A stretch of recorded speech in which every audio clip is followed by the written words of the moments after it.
Okay, good evening, Flat Earthers. Sorry about that, my sound was off. So, if you're just catching up, if you weren't here today, the SpaceX launch was canceled because there was a 9-mile-per-hour hurricane. And I think they were afraid that maybe someone might have seen the thing tip over sideways. Or, as someone here pointed out, it might have hit a power line. I Spy NASA Live says you're supposed to be in my channel. Oh, I'll go there next. I didn't get the message. I've had a weird day. I'm pretty sure I'm not sure who, but somehow my wallet disappeared last night. And I was alone. And I had it before I went to bed. I went out and grabbed some stuff, groceries, whatever, tossed it on the table. I wake up, it's gone. My license, all my cards and everything. I'm like, that is so weird. Nothing's been charged. So, I don't know what's going on. Okay, my Skype's been off. Yeah, so, okay, I'll follow you over there soon. White Pass Warrior says, I'm doing a flat earth human billboard holding a sign by the freeway. That's exactly what we need to do. There's your wrench. We also need to get into Yelp. Yelp.com. And the Yelp.com will be just to give reviews of places and at the same time, drop a few hints like, for example, from the restaurant. Like, I love this restaurant. From the west side window, you can see the flat horizon with no curve that has no sign of ever curving because the world's flat. You just throw it in there. What's up, Lucid? Toto Cult, Way BMX. So I added to our enemies list. We have the whole thing. You can't come in here if you're a Bible thumper, if you're a Mein Kampf thumper, if you're a globe thumper, if you're a commie, and if you're a naysayer. Well, we have one more rule. We're no longer going to speak the names or even show off any funny memes depicting any of our enemies because it feeds them. And the trolls have been, well, I think they're a little overfed. It's kind of like gremlins. You don't want to feed them. You don't want to feed the mogwais after midnight, and you don't want to feed the trolls too much because they just get worse. It's never enough. They're never satisfied. They could never have enough drama. They can never have enough notoriety. Earth discernment. Appreciate that. Thank you. In fact, that's probably going to go towards getting a new driver's license. This whole state, they're such a bitch about that thing, and the DMV is so heinous, so evil, so sadistic that most people go to the private DMV, pay $50 just to not have to deal with the state employees. Those people, it's like if they ever need to staff a concentration camp with people who have no problem with torture and hauling away bodies, they're just going to have to hire the workers from the DMV. Those people are soulless automatons. It's ridiculous. Hey, what's up? Good to see you, Steve Harthen, one of our enthusiastic participants who, with many others, helped cancel the SpaceX launch. And by the way, it's not just a rocket launch. It's not just a cylindrical blimp masquerading as a rocket. There's something else. It was a ceremony. It was no different than the cremation of care at Bohemian Grove. These rocket launches are occult rituals, all of them. Toto Cult says, put the trolls and shills to the curve where they belong. Exactly. We have to stay ahead of the curve. We have to stay ahead of the curverts. What's up, Lamont Spellman? Spiritual North? Yeah, the SpaceX rocket launch was canceled because there are too many of us watching. And I was watching some launches today. Man, they're ridiculous. All the smoke, it looks like the Wizard of Oz. It literally looks like the Wizard of Oz. But I'm watching this thing and it's like, okay, now I know what's up. You watch these things go up so slow. It's obviously a balloon with some rocket propulsion. It's all theater. And so today, they knew we were watching. We had a flat earth watching party, viewing party, and I don't know how many of us there were, but we were all over the Twitter sphere, flooding up their hashtags, so that should they get it trending, Falcon 9 or SpaceX, people would see all these memes that we made. And if you haven't seen them yet, I'll post a link. These ones are pretty good, actually. Yeah, we got a curve stomp the Globies. But they didn't want to launch it because there's so many of us watching that if something happened, we would have been all over it. Hey, thank you very much, Forrester. I appreciate that. Yeah, so essentially, what we were doing is we were watching the SpaceX rocket. It should have launched, and they canceled it 5 minutes right before. And interestingly enough, as the chat room started filling up with people saying, "Yay! I can't wait for the rocket to," all the fanboys, we started making donations, which said things like, the Earth is flat, this is just a blimp, notice how slow it rises. And I've never seen this before. They were deleting the super chats. Like right now, we have a generous contributor, Mr. Forrester here, who put a $10 chat. I would have to manually watch over it and then try to remove it, which I wouldn't do, but like they literally were taking him down. It was all about preventing people from seeing it. Listen, if that's a real rocket, then you shouldn't have any problem at all with somebody saying it's a balloon. You should say, no, it's not a balloon, it's a rocket. Listen, just knock on it. You see, it's hollow, it's metal. But no, nope, they're covering it up. Let me see that. Oh, here we go. That report from the New York Post is so controlled and dictated. Yes, they're very much about tiptoeing around this issue. They don't want you to hear about new land.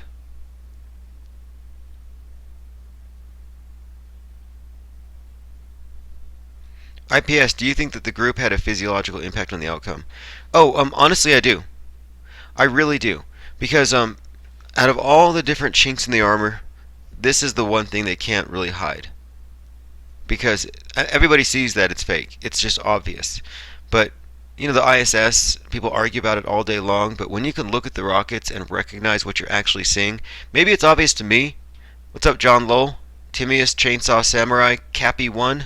It's obvious to me because where I grow up, we have this huge balloon fiesta every year, and I've watched the balloon launches, and you watch the rate of it going up. It's not like a rocket, like you would expect, like a missile. No, these things, it's just helium. It's a helium balloon with rocket propulsion, so it goes pretty fast, but the noise, the smoke, it's all theater. We should try stationary Earth raid. Yeah, right. Well, I was looking over terms of service. I'm just trying to make sure that we don't break any rules, which we haven't, by the way. Which we haven't. But, you know, obviously we want to be careful because we have people out there trying to stop us, which is fascinating.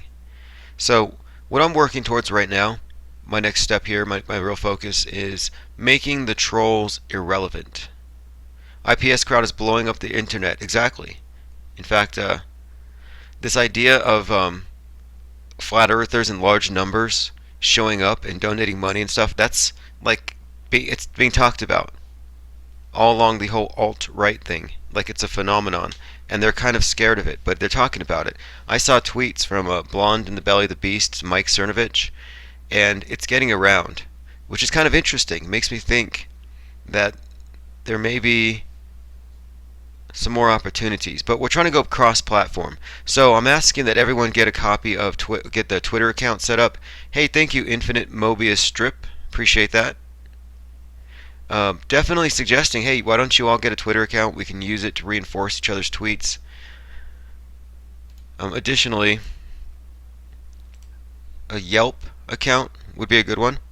Now, the Yelp would be for putting flat Earth hints and clues all around, but we're also working on decentralizing this live stream thing. We want to have like a whole lot of live streams going on all the time, 24/7.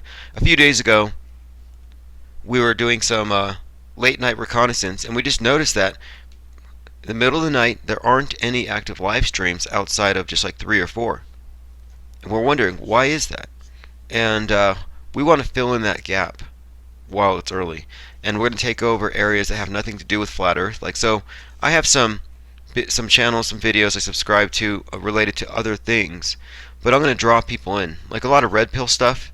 You bring the red pill crowd in, have them watching these videos and streams, and then one of these days you just start all at once we build the network up, we'll just turn it all flat Earth 24/7, and we'll see if we can just like, I'm thinking insurrection.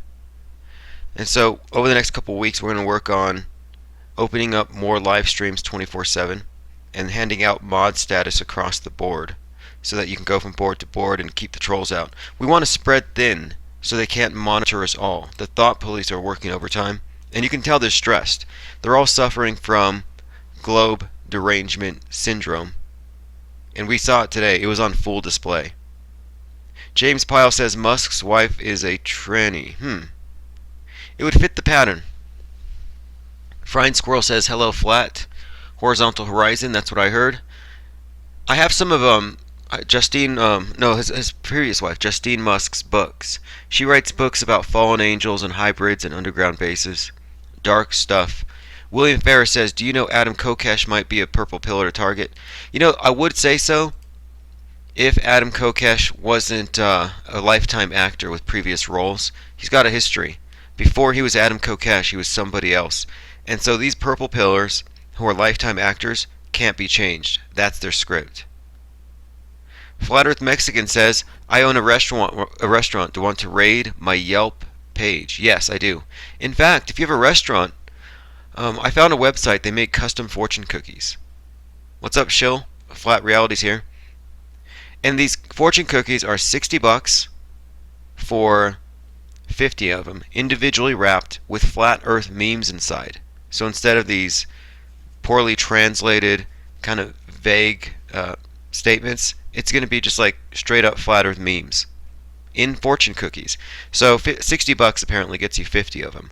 So I'm like, well, I'll get 50, and I'll sell them in 4 packs or 5 packs of 10, and make my money back and spread these things around. So if you own a restaurant, if you have a place of business where there's like I don't know, where you could actually give these things away. The idea is they take it with them. They open it later, and they're like, "Hey, look, what does your fortune cookie say?" It says that there's no curve, that the horizon's flat because the Earth is flat. What does yours say? Mine says, "Look at Mark Sargent's flat Earth clues." Whatever we put in there. So the fortune cookies are going to be available at the art show in July. I'm going to order some. I'm going to take a look. Now, according to the website, you can only put 3 messages, but I'm going to call them, and I'm going to see if they'll let me put 5 or 10. What do I think about flat Earth, anarcho, technocracy, resource-based, open source app? We get rid of the government, replace them with an app. Yeah, well, I think that's going to be the trend anyway. I think what's going to happen is big government's going to become increasingly irrelevant as their end-time scenarios fall apart. I mean, look what Moncton's doing. He's savaging global warming, as he has for years. Once people recognize that global warming's not a thing, once they don't have that leverage, it undermines this massive government power grab, this eco-fascist takeover, trying to save the planet. But my other thing I'm thinking is, based on the predictive programming, if they get rid of the global warming bugaboo, what's next? Asteroid? Virus? Look at spacesuit hoax video. Shows Russians entering into rocket to go into space without any suit in the 1950s. I'm giving you a wrench so you can go ahead and, James Piles, post a link. We want to see all this corny footage. Here's the thing. You can take this corny footage. Go ahead and hammer that guy. You know who it is. Take this corny footage and show it to a globie and be like, "Hey, you believe in this. You don't have a choice. This is what you believe. This is part of your religion."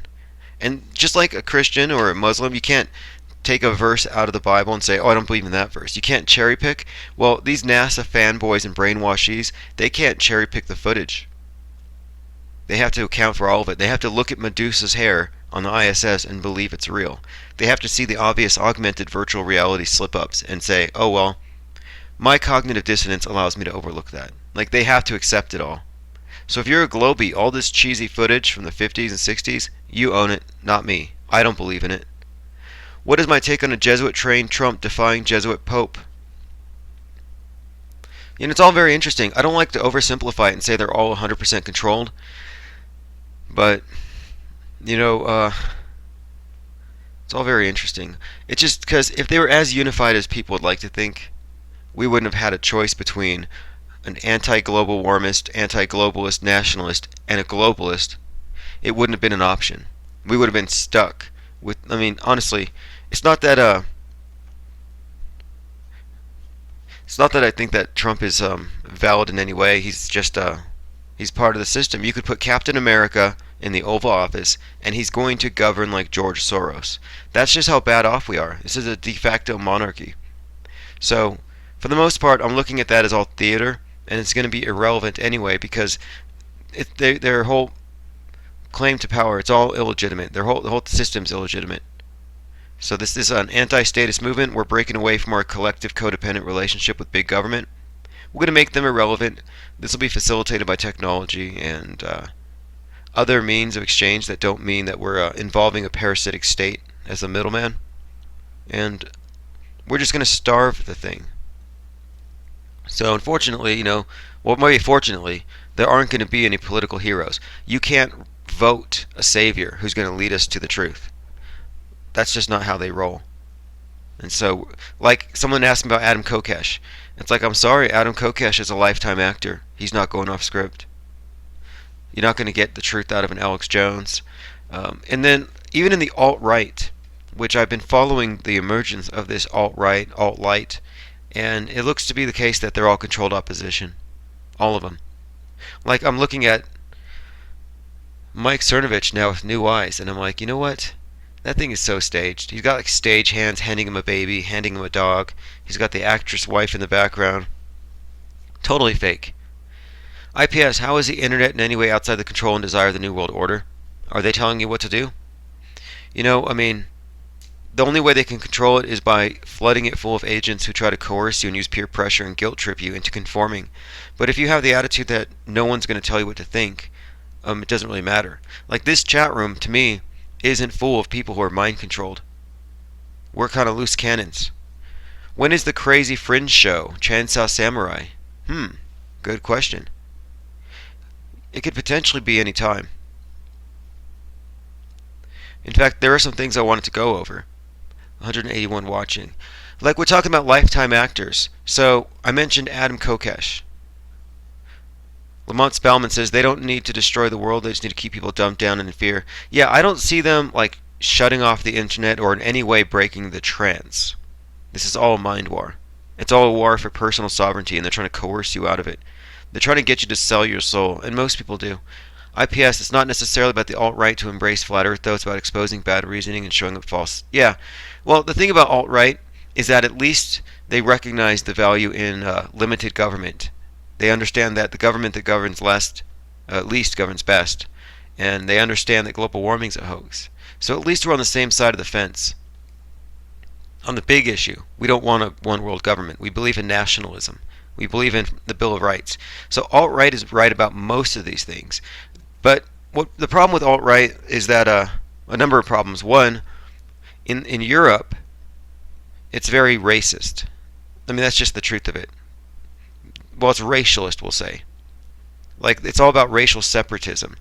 Their idea of nationalism is a little different.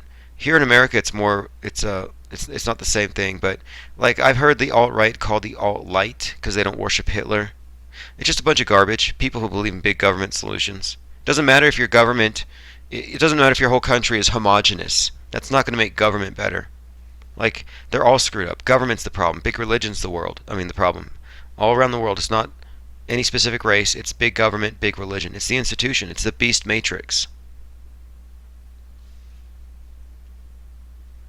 People don't understand what is really happening. Yeah, the purple pillars, though, that's who we need to reach out from.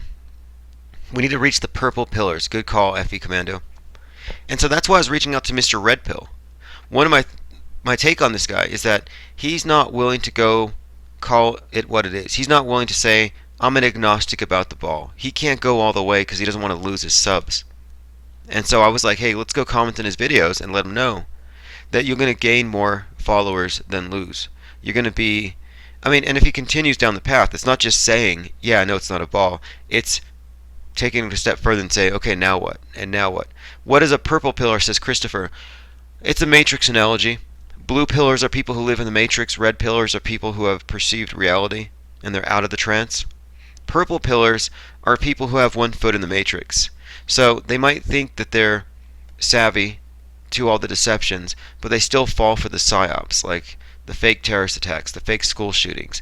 They still fall for the charade, and they don't recognize that they are crisis actors, and they don't actually exercise any critical thinking when it comes to anything that fits their narrative. Like Stefan Molyneux will say, don't trust the news, they're all liars.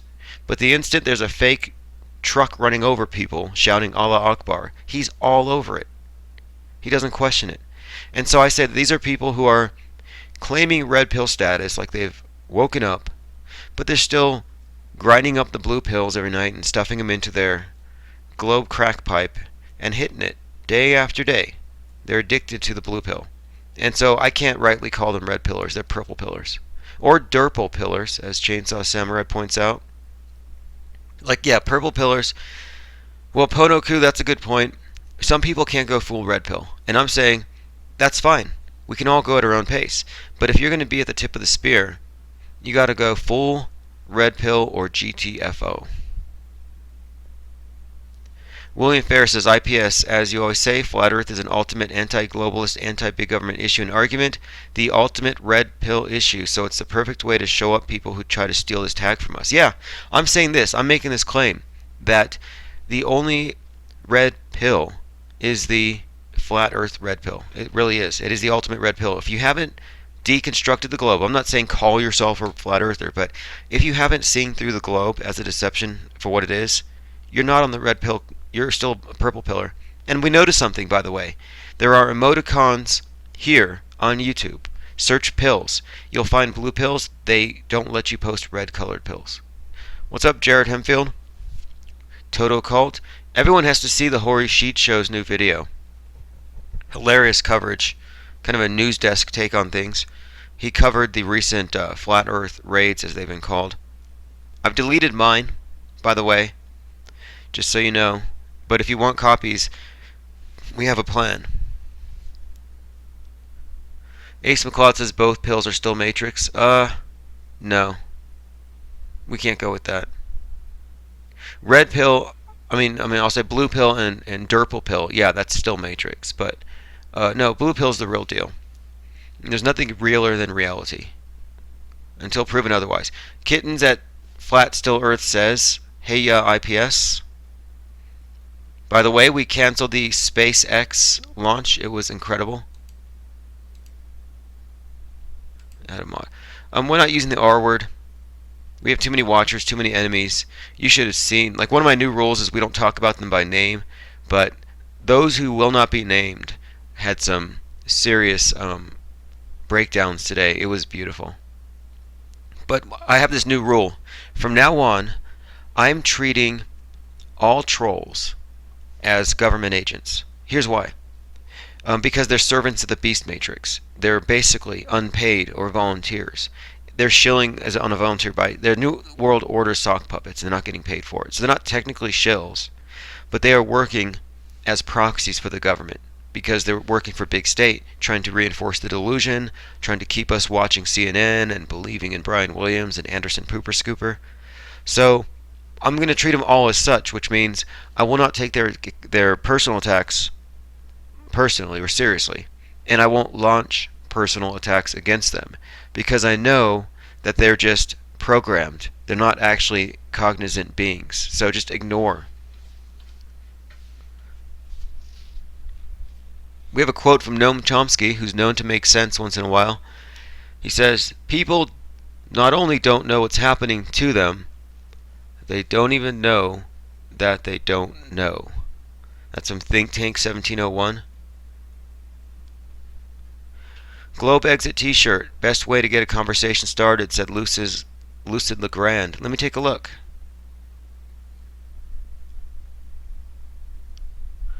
Okay, let me go ahead and share my screen here so you can see what I see. So what we're looking at is a T-shirt. This is fantastic. Beautiful. Realize, see real lies. So what I'm going to do is I'm going to go ahead and Twitter this thing. I'm just going to go hashtag flat earth and then go use the @ symbol and type in flat. And what you'll usually find is somebody with the flat earth moniker will show up, and just send it to some random flat earther. Share it on everything. I just ordered my Wrench Squad shirt. Thank you for posting that. Anybody selling t-shirts or anything, promoting a website, if it's flat earth related, post a link. I'll capture these links, I'll bookmark them, and I'll promote them. In fact, I think I'm going to start on the next issue. I had the first issue going out today, or when last night, but the next issue for the flatreport.com, I'm going to put ads in there for different people's stores. Papa Flatstack, I don't like seeing that eye on clothing. Well, I think we should, I believe in cultural appropriation. because in a way we are. I mean, come on. What did Prometheus do? What was his big sin? He went up to the top of Olympus, and it was all cultural appropriation. He stole their fire. He shared it. And so, in the same way, I think it's a good time to start appropriating certain titles, certain words, certain phrases that are being mishandled. Like, for example, why would we call a cult of psychopaths who use every technology available to them, every technique, in order to dumb people down and darken their minds? Why would we call those people Illuminati? I call them the forces of endarkenment. The only Illuminati out there that I can see are the people who don't see the word truther as a pejorative. And so I was looking at the UN flag when I first started considering this concept, how it's broken into 4 sections of 8, or 8 sections of 4. So you got these 32 sections making up the flat plane, but in the middle is the circle. The inner circle would be the 33rd. And I kind of think it's a symbol. So I'm saying that if you're aware of these secrets, these are the deepest secrets of these secret societies. They're most closely held secrets, and you have them, which makes you rightful bearers of the title Illuminati. Wouldn't it be? Wouldn't the flat earth, the only red pillars out there, be the Illuminati by this line of thinking? I would say so. And so I'm saying, why don't we appropriate it as much as we feel like it? It also robs it of its power for them to use it. I mean, they have this mystique built up around it. I just kind of want to deflate it. Sean Grantham says, made my Twitter for today's fake X raid. Now we'll actually try to make it good. Please follow. Twitter.com/fake. Fake. Excuse me. Space is fake. Flat Earth Anarchy. Follow. Gotcha. And what I'll do is I'll retweet something here so I can get you in my stream. Perfect.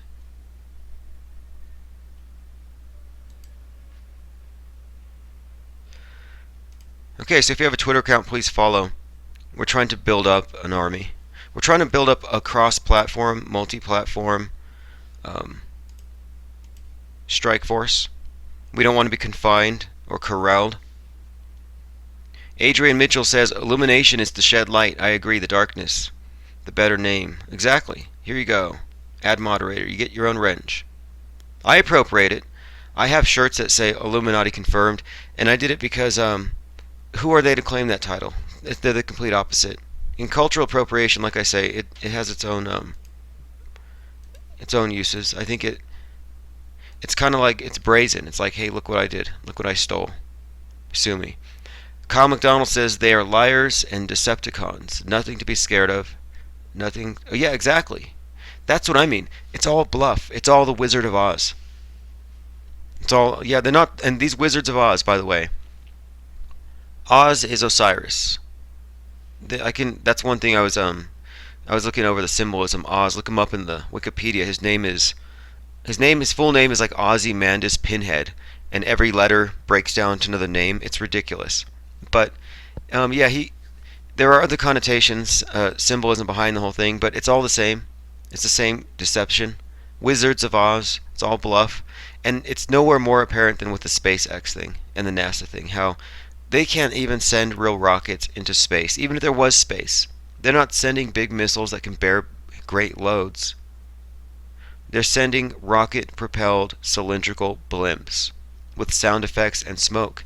And everything about what they do is a bluff. So there's really no reason to be intimidated by these old men behind curtains. If they had any real power, they would be more open about it. They're only covert because they have to be. Archer Sage, are you as annoyed by SJWs as I am? Exactly, I am. SJW, social justice warriors, all of their beliefs are completely in alignment with the globalism, with the globe, with global warming, with misanthropy, with reduction of population, with human beings being tumors on the side of Mother Earth, that we are born with a carbon footprint, you got to make up for it. They're totally on the wrong side of things.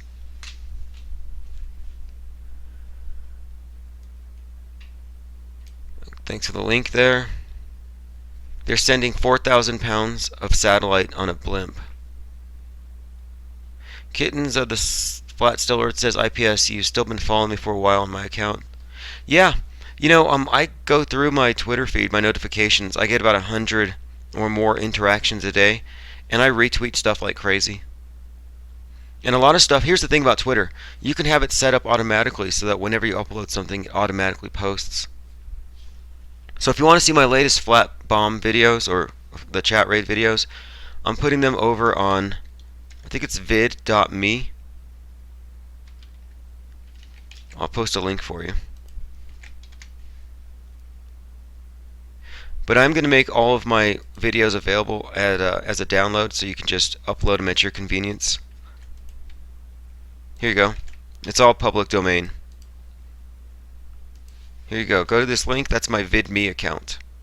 It's not quite YouTube. Mr. Drobot, you just published your review for the flatreport.com and the dailyplane.com. Yeah, so the links there for the Flat Earth Report and the Daily Plane are under the Flat Earth Associated Press. I will check that out. Flying Squirrel says, I wear a tinfoil beret because it looks more like the flat earth. I like that. A tinfoil beret. That is fantastic.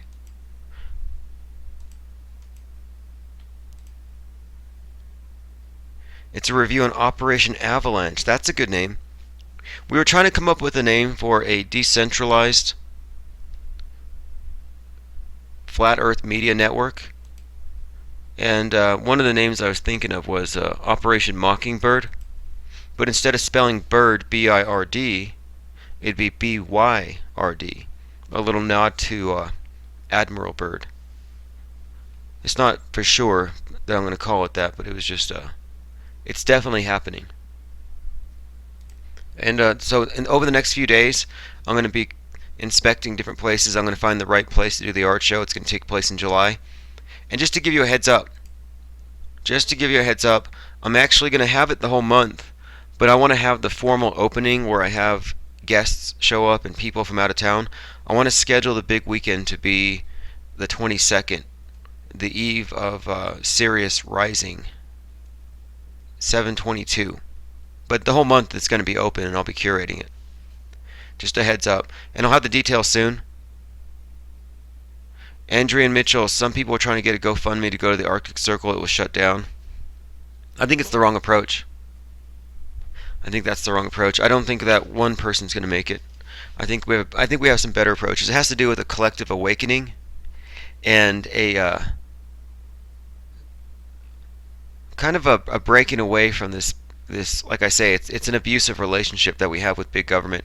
I think once people kind of break away, their paradigm shifts a bit. They move more towards independence, individual sovereignty, away from globalism. Anything away from big government solutions is a move in the right direction. But I think as people awaken to the effect of the government-controlled media and entertainment and the deception, how they're brainwashing the kids, once people kind of get through that, I think the answers will be forthcoming. Because they have maps. It's not like this is an accident. We're not on a globe by accident. They designed it. So they know what's really there. They know a whole lot of stuff. Operation New Flat Order, or Flat World Order. Operation Neocentrism. Obstacles says, Obstacles. Look forward to hearing more about your decentralized network. Launch your own coin to fund content creators. I like that. I was thinking about that. From fiat currency to flat currency. But this network, what I'm kind of thinking how it's going to work is a number of 24/7 networks on different subjects that are relevant to our interests, but not necessarily and specifically flat Earth. There are many different things that pertain to what we're doing, different areas of research, different things that would actually be of benefit for us to study. So it'd be like a university. So you'd have 5 or 10 live feeds 24/7 on certain subjects. So if you want to learn about ancient mythology, religious syncretism, Jesuits, you want to learn about e-commerce, activism, mind control, maybe even just NASA videos, old NASA footage. But each one would be categorized according to its own 24/7 feed.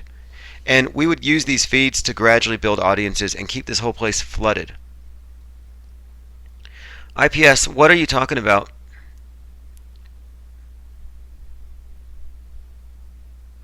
Be more specific. Somebody's been telling me about a misspelling, and it's like, well, I'll fix it, but you got to tell me where the misspelling is. Launching an asset or token like Ethereum is smart. We could have a ton of like-minded peeps to kick it off. Could fund a ton of projects. Exactly. So we have a billboard going up in a couple of days. It's going to be 20 foot by 60 foot. It's going to be in Philly outside of the airport. And then there's a flat earth meetup group in Colorado. What's up, Ed Upside Down Head? Ace McLeod. And right out there in Colorado, they're going to launch a billboard. In fact, if you're here, Ace, I see you there. Post a link to your GoFundMe account.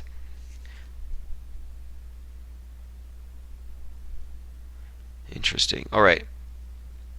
Yeah, Flat Earth Commando, Trump, I don't believe in any political saviors, but I have to say, um, I think it's an oversimplification to say that the left and the right are the same thing, or to say that Trump is completely controlled. If it was a Marco Rubio, 100% lockdown control.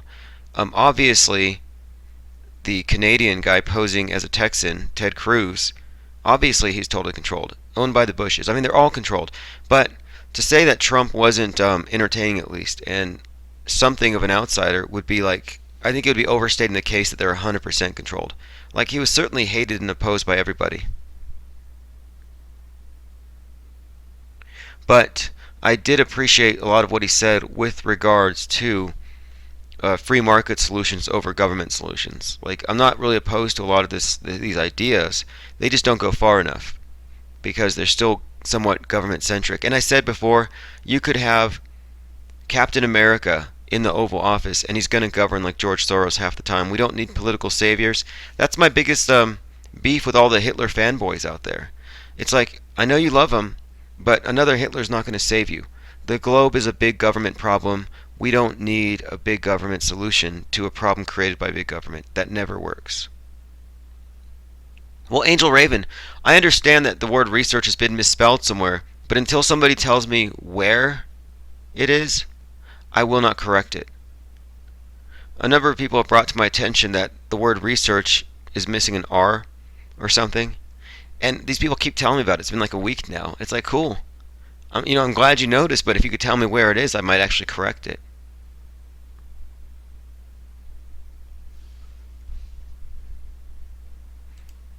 And I fail to see how important it is. Somebody send me an email and let me know where I misspelled the word research. Unbelievable. Of all the things to focus on. Okay, so I'm going to go ahead and put on the screen one of my favorite memes. This was designed by the Crazy Cat Lady, or Crazy Flat Lady, excuse me. If you have any memes, send them to me. There's a link on the left below the video where it says contact form, and I will put them here in the loop.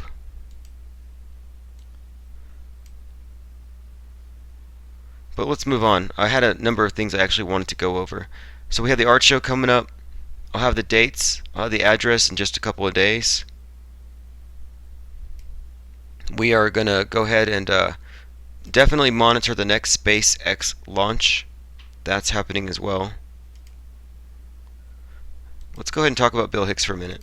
Because, see, someone brought up Adam Kokesh. And does anybody know who Adam Kokesh used to be? Anybody? I'll give you a hint. No, I won't give you a hint. Anybody? Shouldn't be hard to find out. Who was Adam Kokesh before he was Adam Kokesh? Because I think it's worth talking about controlled opposition in the form of lifetime actors. Just so we don't fall into the habit of thinking that people who have a lot of answers, who are placed in front of us, are going to lead us anywhere. Yes, this is live, William Brasky. Is the red light not on?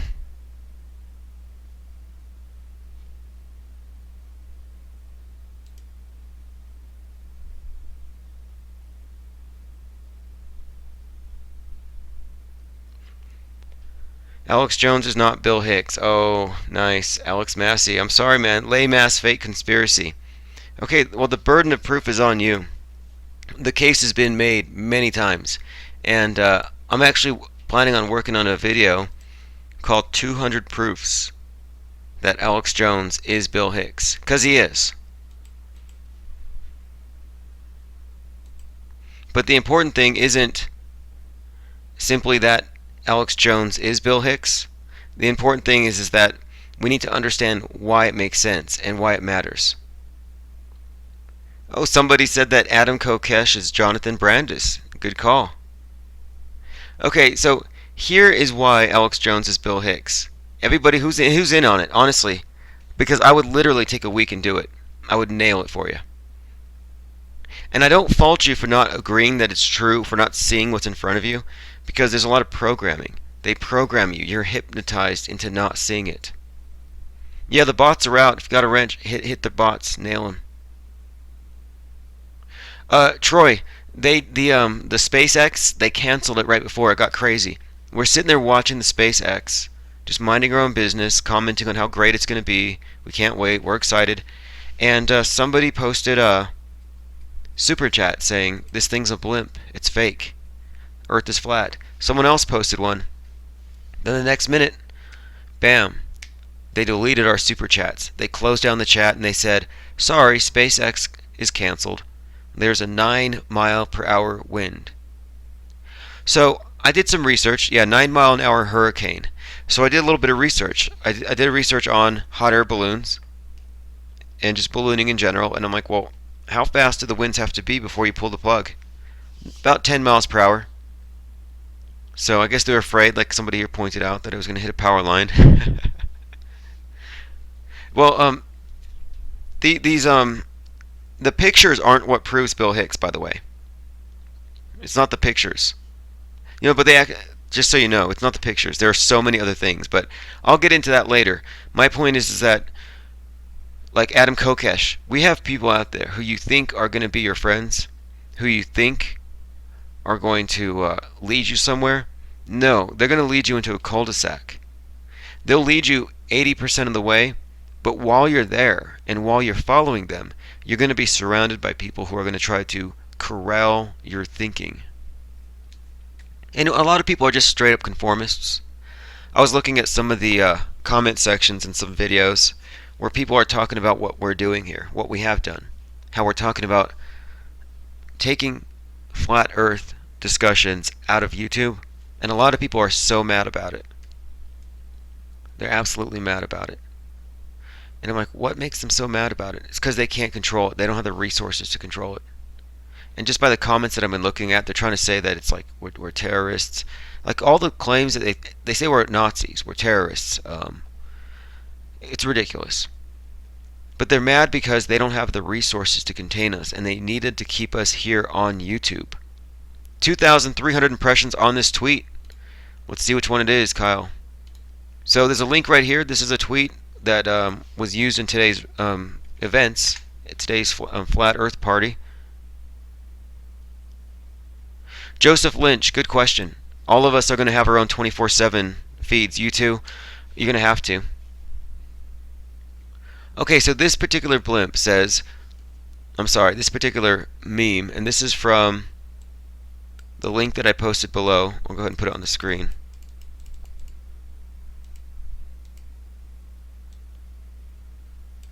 It says, looking forward to the SpaceX smoke spewing blimp launch and landing today. And this particular tweet has been viewed, look at 25 retweets.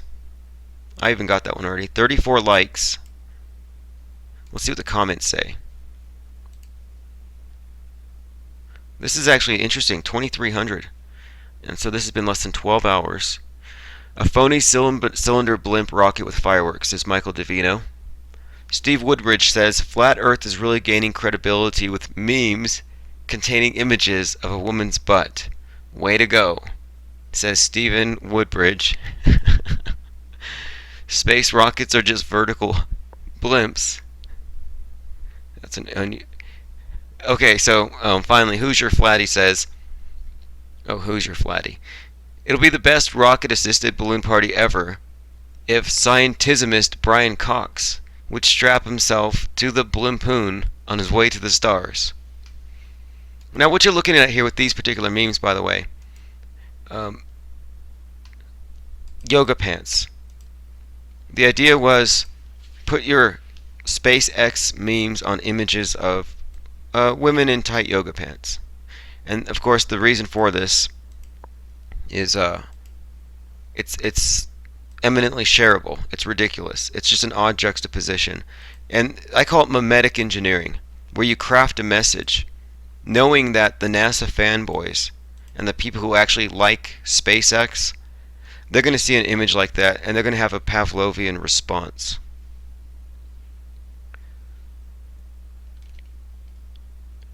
Yoga butts, it worked. You recently joked about a cancellation due to wind last night. HWUG. Hey, you're right. Let me give you a wrench for that. Last night I said that if they see the attention we're putting on it, they're probably going to cancel it because they don't want, even if there's a slight breeze, they don't want us to see how fake it is. Dusty Blue says no child died at Sandy Hook. That's true. None. Jay Leno's chin. A lot of celebrities have twin brothers. I wonder if there's a connection to the Nazi twin experiments. Angelina Jolie's a twin? Scarlett Johansson? Interesting. So it's not body doubles? Jim Morrison is Rush Limbaugh, by the way. So those of you having an issue with Alex Jones being Bill Hicks, get a load of this. Jim Morrison did not die at the age of 27. He was recast. He's a lifetime actor, and he went to serve the same beast matrix in another capacity. With the repeal of the Fairness Doctrine, the airwaves were opening up so voices could finally be heard, contradicting the big government, big centralized globalist media monopolies. And enter Rush Limbaugh. Well, Rush Limbaugh was controlled opposition from day one. I still like his show. I like his personality. He's entertaining. But he works for the system. He works for the beast matrix. But yeah, Rush Limbaugh is absolutely Jim Morrison. And all you have to do, and I'm not even going to do your homework for you, I'm just letting you know it's true. You know, I've dug into this for a long time. And Kokesh is, somebody fill in Chainsaw Samurai on Kokesh's previous identity. Casual gamer, not a fan of Rush? Come on. You never listen to him. You got to give him a chance. Here's why I like Rush. He mocks a lot of the people that I like to mock. You know, the enemy of my enemy is my friend. But I have no illusions about him. Oh yeah, here's another one. Oh man, this is going to be a good one. Bruce Lee. Bruce Lee never died. Bruce Lee's identity was changed from the Bruce Lee you knew him, kind of a mystic fighter, little warrior monk character. Well, he reemerged as Mikio Kaku. And if you compare the quotes of Mikio Kaku to Bruce Lee, man, it is. Let me just pull this up for you. This is why I have OBS. I have OBS so I can share my monitor. So when I make my wild claims, and some of you just want to kind of tune it out, at least you have to get a visual here. Let me find you a good one. What I'm saying is that this is a lifetime actor. You once knew him as Bruce Lee. Okay, so here you're looking at Mikio Kaku. Here you're looking at Bruce Lee. Same person, same face, different role, but now you look at their quotes. So I'm looking at Mikio Kaku quotes, because he says all these wise things about physics and about life. Like, here you go. Every single day, your body produces more cells than there are atoms in the universe. Super profound. Right? Everything he says, super profound. Like, here's another good one. I believe we exist in a multiverse of universes. Right? Now let's look at Bruce Lee quotes.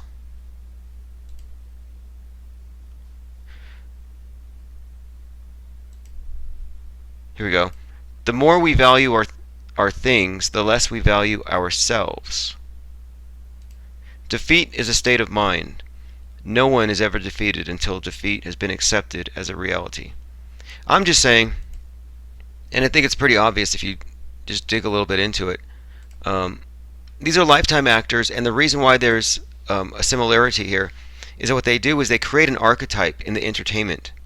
And once they built up an archetype, they transfer it to a new character. And they get you to transfer the same thing. Like, so for example, you were taught that Spock was like the perfect objective mind, cold, rational, logical, etc. Well, they transferred that image to Bill Nye. It's all about the image, and it's all about the archetype. So that's what they did. Mikio Kaku is Bruce Lee. All meant to influence the same people. Okay, so it goes a little further then. So who was Bruce Lee's kid? Bruce Lee's kid, Brandon Lee, who died in a very similar way, right? Brandon Lee. Well, Brandon Lee is still with us today. You may know him as, should I say it? I'm going to leave it up to you. New Perspective says Morgan Freeman is most not likely Jim. Yeah, I don't know about Jimi Hendrix, but it would fit something. Yeah, Brandon Lee's not dead either. I could tell you who he is, though. Ellison says no, he isn't. Christopher Green, AMTV. Yep, there you go, Andy Patrick. You nailed it. Ding, ding, ding, ding, ding. I think that every single person in the 27 Club is probably still alive. They're all lifetime actors. It's messed up. But here's the reason why I say this. We need to understand that all of the idols they put before you, all of the celebrities, all of the actors, they're acting 24/7. Yes, Brandon Lee's alive. They act 24/7. So when you see an actor off the big screen giving their private opinions, those aren't their real opinions at all. It's all fake. They're all scripted. Everything they say is scripted. And so when you look at like a Rush Limbaugh, controlled opposition from day one, which is messed up. Okay, I have a link for you really quick.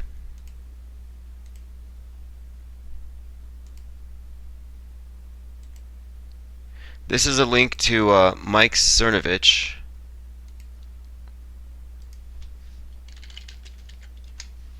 Flat says, can I get a wrench? Yes, here's your wrench. The link is Mike Cernovich blaming the thumbs down on pedophiles. Oh, look at this. Ellison says, oh my god, I love this silliness. It's good to burst the boundaries, though, I agree. Hey, it's the window of discourse. The Overton window. You have to kind of stretch the parameters out a bit and see what you might be missing. Leave nothing over, just don't ignore something because it sounds crazy. Look at it, evaluate it, and see if you need to account for it.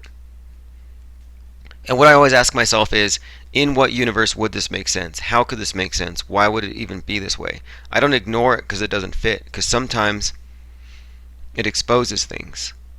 So when I started looking into the Alex Jones, Bill Hicks thing, it changed. It went from, this is a weird anomaly, I'm going to get to the bottom of it, to, holy crap, this is widespread, and it's a network, and they're all over. And it's not just TV, it's not just media, it's not just radio, it's not just internet personalities. These controlled agents, these actors, they're your authors, professors, church leaders. They're all over the place. Lifetime actors. They're all about controlling us and farming us. All browser icons are a cult. Safari, a compass, Chrome, 666, Flat Earth Pond, Firefox, globe surrounded by Fox, 666 in Pythagorean numerology of fire. Add to that the Gmail, the blue G, and the Gmail logo being a Masonic apron. Kurt Cobain is Chad Kroger. I'll take a look. So what I'm saying is that this isn't like a joke. What's happening is you have people who are born to serve the beast matrix from the time they're little. Who will Chris Cornell be next? That's a good question. See, these actors, if they're using a stage name, if they died, they're probably not dead. All they do is they just, they take on another role. You never heard an original opinion from a Hollywood actor. Paranormal and UFO channels, send them to Mark Sargent, Admiral Byrd, don't go flat earth, go Antarctica, Byrd, Nazis, UFOs. Possible dome or elite bases. Is that going to be on your billboard? Who is River Phoenix now? Who was Mark Dice? In fact, Mark Dice kind of admitted it, by the way. Is Janis Joplin Gloria Steinem? Why can't flat earth memes be called themes? Yeah, they're being used to push everything. Look at Robert De Niro, you're right, the vaccine host. Robin Williams is a woman? Never heard that one. Now, yeah, River Phoenix didn't die either. And this one's fascinating. Because River Phoenix came from the same cult as Kate Perry. And it was the Children of God cult. Whereas like a commune where the adults were like exploiting all the kids. It was disgusting. Well, River Phoenix was a part of this. He never died. He had some mask put on the top of his nose, straightened it out, big, long, pointy nose. They fudged around a little bit with the numbers. Like people say, oh, River Phoenix isn't tall enough to be Mark Dice.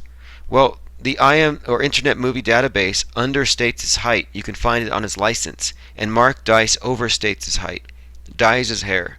It's the same person.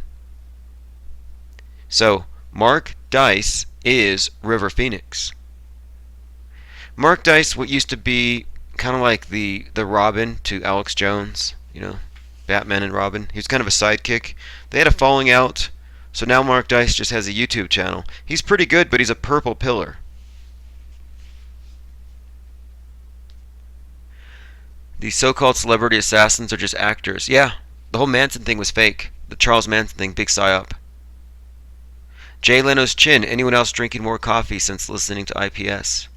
No sleep till flat earth. No sleep till globe exit. David Bowie's not dead. He retired the character. It's kind of messed up how they mess with your head, though, isn't it? What is my opinion on Michelle Obama? That's such a weird topic. Because I don't necessarily, I don't necessarily think that the people who investigate people are really looking at the science of anthropology. You have to look at, for example, people around the world. We have different proportions or different skull shapes. I don't think you can make generalizations. But to say that somebody is, what's her name said, I don't know. It wouldn't shock me. It would not shock me. You've been to Steve says, look at her traps. Now that is interesting. A purple pillar is not an undecided person. A purple pillar is someone who believes media narratives that are based on myths. You could be right about everything, mostly seeing the truth, but if you believe that CNN's telling you the truth and that these terrorist attacks are real, if you believe that Adam Lanza's real, that the Boston hoaxathon, the bombing was real, if you think these are real events, like the trucks running over people in Nice, the shooting at the Bataclan, the Army recruitment center at Chattanooga being shot up, the 3 shootings at San Bernardino, the gay disco where 50 people were mowed down, if you think those were real events, and that informs your worldview, then you are a purple pillar. Because they manufacture boogeymen to establish narratives to get you to consent to certain things, whether it's the growth of government, military interventionism, expanding the state of the national security apparatus. They use 9/11, which was based on a hoax, a DHS drill. They use that to build a new inquisition. So, I pulled some videos down because there are people who are actively trying to get my channel shut down. So, I'm uploading them onto different channels, but for the time being, I'm being very careful. At least until after the art show. Hey IPS, I may not believe all the transgender elites, but I have to say that people have to realize it's going on. Well, there is such a thing as these castratis being... It goes on. There are basically people who are owned like property, cradle to grave. That is true, but what can you say about it? Here's another one that you might find strange. Princess Diana never died. Princess Diana, the character, died.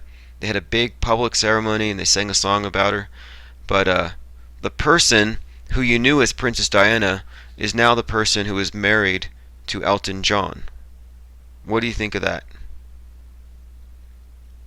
Allison says, even with an infinite amount of formaldehyde, a human body cannot last. I think that I used to call Stephen Hawking an embalmed animatronic New World Order sock puppet.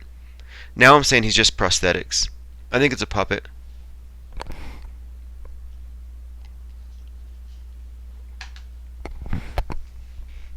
David Foster Wallace. Is that his name?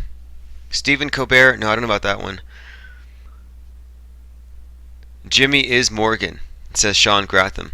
Hey, if they're in the 27 Club, by the way, that's suspect. Is it me, or does George Bush look just like the Queen? Oh man, that's messed up. Now, I've heard that the Queen is a man. Like, literally a man. I've heard that, and I've looked into it. That's messed up. Donald Putton says, is Elton John gay? I heard he is. I don't know. You tell me. You know what, actually, now that we talk about this, by the way, Elton John, at his wedding, now Elton John played piano or whatever at Rush Limbaugh's wedding. What do you think of that? Because these people are all close together. See, I've heard the Queen is not a human being. I heard she's a reptilian, and I think that's all disinfo. And yes, Princess Diana does match David Furnish in a very convincing way. They're the same person. Why not stick to the provable? Here's why, Rod. Just because I say something doesn't mean you should believe it. But I'm saying you have to be like, for example, a year ago or 3 years ago, if somebody said, "Hey man, the world's flat," you would have been like, "Stick to what's provable." How do you know it's not if you haven't tried, if you haven't looked, if you haven't examined it? You have to consider the big picture. What's the motivation? Who are we dealing with? Why would this be done? And yes, it is grotesque, but it's there, and it's part of the big picture. It's not, I mean, flat earth is tip of the spear, but as you're uncovering this thing, as I've explained before, every little glitch, every little thing that doesn't make sense, like Jim Morrison, Rush Limbaugh, Alex Jones, Bill Hicks, 9/11, Sandy Hook, all these different stupid fake shootings, these are all puzzle pieces. And then you come across flat earth, which is like the table upon which you put the puzzle pieces, and then you put it together. And you have to look at every piece. Doesn't mean it's your main focus, but you don't want to miss any part of the deception to know how this thing works. We are reverse engineering this thing. And one of the things we haven't covered is that, yeah, there does seem to be a great deal of what you would call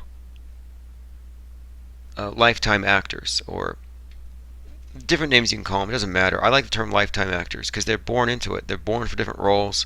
They're owned. They're property. I think it's also a cover for MK Ultra. I don't believe that MK Ultra is what we've been taught, what we're told, what you read on Wikipedia, what all these different experts tell you. I don't think so at all. I think the idea of MK Ultra, this type of mind control, is a cover for what is just simply slavery and cradle to grave mind control by it's like cult mind control. Nothing difficult to understand about it. They're just in a cult. They're in a bubble. Hey IPS, would the nurses have to massage Hawking's legs and arms to prevent blood clotting on a daily basis? Good question. Exactly. They ought to just toss that guy into the graveyard where they put all the expired animatronics from Chuck E. Cheese. Because that's what he is. He's an animatronic. You can't get stuck on how they deceive us best to collective move on. Well, here's the thing, though, is we have to get rid of this notion that there are any saviors, any idols, and that any celebrities can be turned. Have we gotten any 30-second clips of a Flat Earth summary yet? Somebody did a 1 minute Flat Earth in 1 minute. Somebody should do a 30-second one. Spray Play says, Flat Earth is hurting me every day. It's in deep. It's in my skin.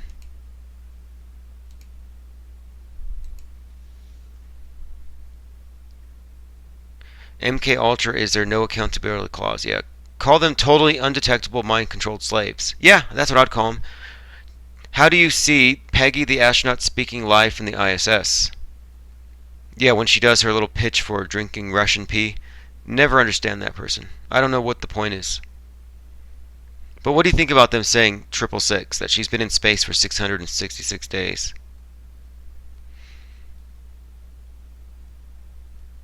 John Lowe, hi IPS. You want me to send you snapshots of my friend who keeps insisting the world isn't flat since I told him about it?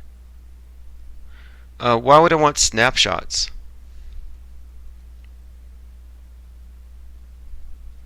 An interesting documentary about Elvis Presley, his character's death. He sounds like Bill Cooper. Ooh, that's interesting. Oh, that's fascinating. I'll have to look into that one. I mean, there are 200 proofs for Bill Hicks, Alex Jones. It's beyond dispute. And so what you need to ask yourself now is, why? What does this mean? And that's important. What's up, Flat on the east side of St. Paul? I saw you on the Minecraft raid. Your name showed up on the screen when you subscribed. If the Earth isn't flat, then where is the direct observable proof of Earth's curve? Exactly. Jared Humfield says, I would drink a Russian woman's pee if she ate a bunch of mushrooms. Shrooms. Hallucinogenic shrooms. I see what you mean.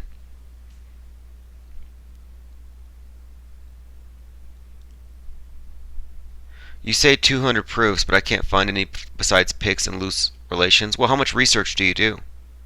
I mean, I could spoon feed. I could be the mama bird for a minute. Look at his relationship to Kevin Booth. Look at the last script he wrote before he disappeared.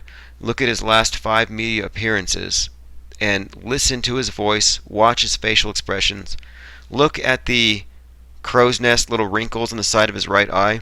And specifically, there's a deep dimple on his right cheek. Compare that phenomenon, because it's like the same on both of them. Like, the smile is so similar, the same exact dimple. But listen to the voices, listen to the inflections, listen to their impersonation of the devil. They do this devil voice thing. Look at Bill Hicks making a cross-eyed expression when he talks like a hillbilly, and compare it to Alex Jones, who does the same character, same impersonation. You have to look at the vocal tics, the intonations, the facial expressions, the gestures. Look at the hands. Not hard to find. There are easily 200. It's not just Google Images. There's a lot. In fact, of all places, on the Glenn Beck show, one of his co-hosts did a 15-minute little breakdown of the Bill Hicks thing with vocal comparisons, and I heard it on the radio. So listen to those, and then tell me that they're two different people, please.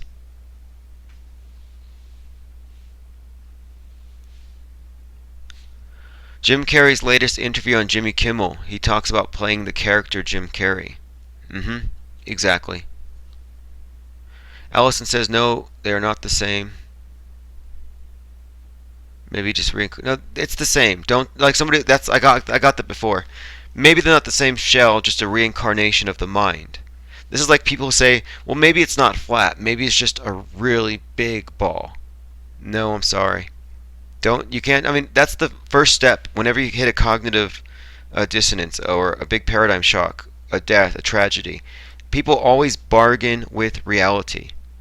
And so, well, maybe it's not flat. Maybe it's just bigger than we thought. Or maybe it is Alex Jones and Bill Hicks, but different body, reincarnated mind. Like, you come up with anything instead of just admitting the shocking fact right in front of your face that Alex Jones is a lifetime actor, not a hero, not a savior. He's controlled opposition, and that he used to play the character Bill Hicks.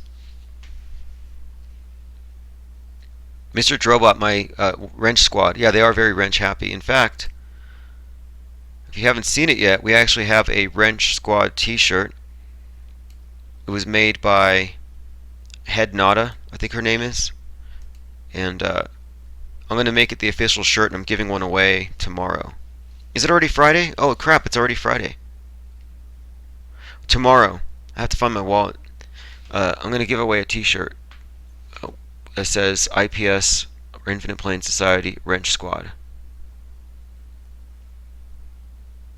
But again, my main point here about talking about Alex Jones and Bill Hicks, the main point to get out of this is that this is a common and widespread phenomenon. Bill Cooper is this channel. Bill Cooper died on November 6, 2001. Is that when he died? Okay. Thanks for the link, Authentic Intent. We were watching a live stream today. We saw you talking to a bunch of, like, surfers or whatever. Any takers? Anybody want to go to the website? Did you have any luck with that? Authentic Intent. We were watching your live stream, and it was being actually your live stream was being streamed by some of the trolls, and they were in your chat room. I was trying to get a wrench so I could have cleaned house for you, but they didn't trust me. What's up, Flat Earth Revolution? He's the other one who got a shout out from Mike Cernovich. Are the shirts for sale? Yes. Let me get you the link. I'm not selling this particularly shirt, but the person who is a loyal member of the Wrench Squad, Head Nada. Here's the link.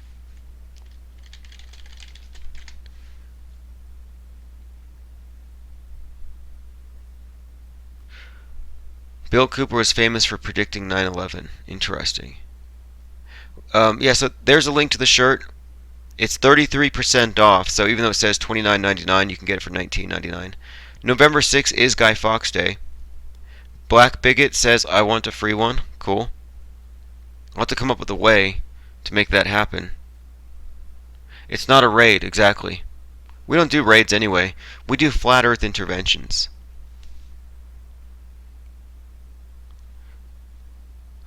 Authentic Intent. I saw a teacher get up in your face. Yeah, well, I was watching a live stream with Authentic Intent today, and he was surrounded by surfers telling them that the earth is flat, and I wasn't sure where if they were grasping it. Did you get anything out of it?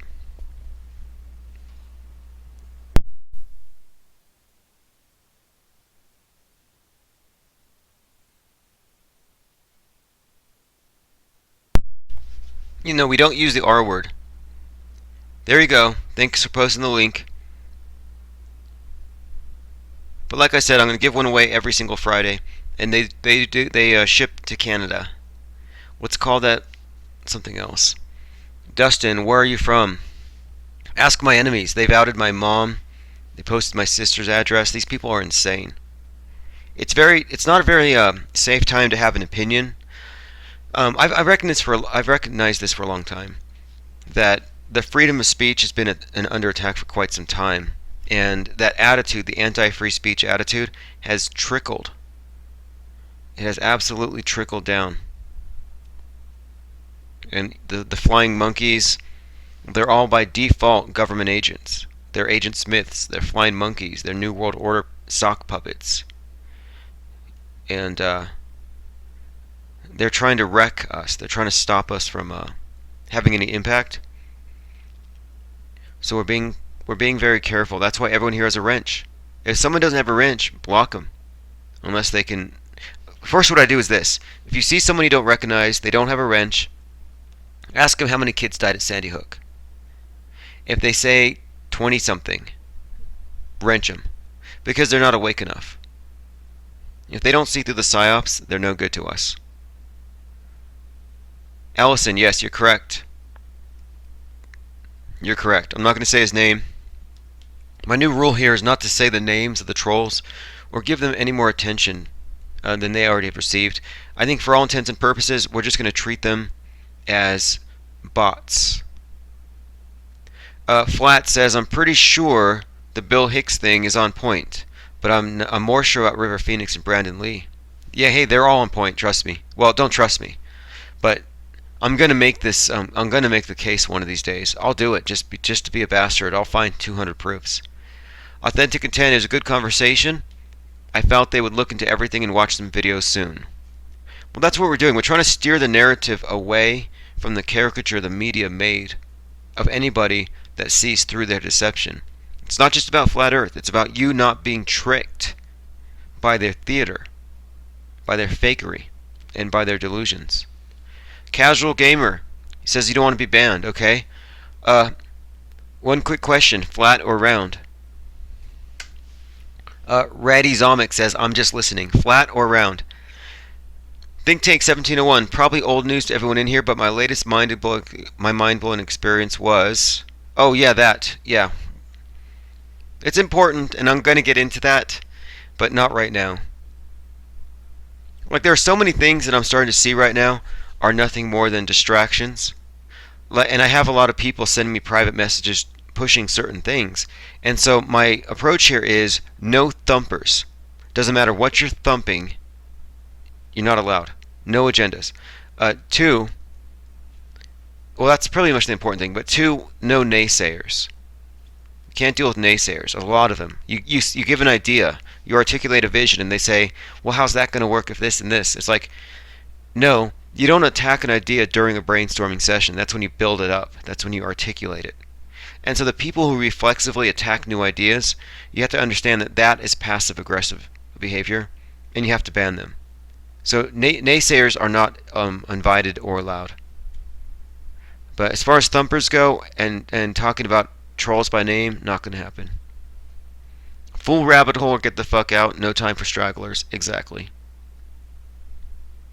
Because, there's plenty of places here for those of you, or for those who aren't willing to stare reality in the face.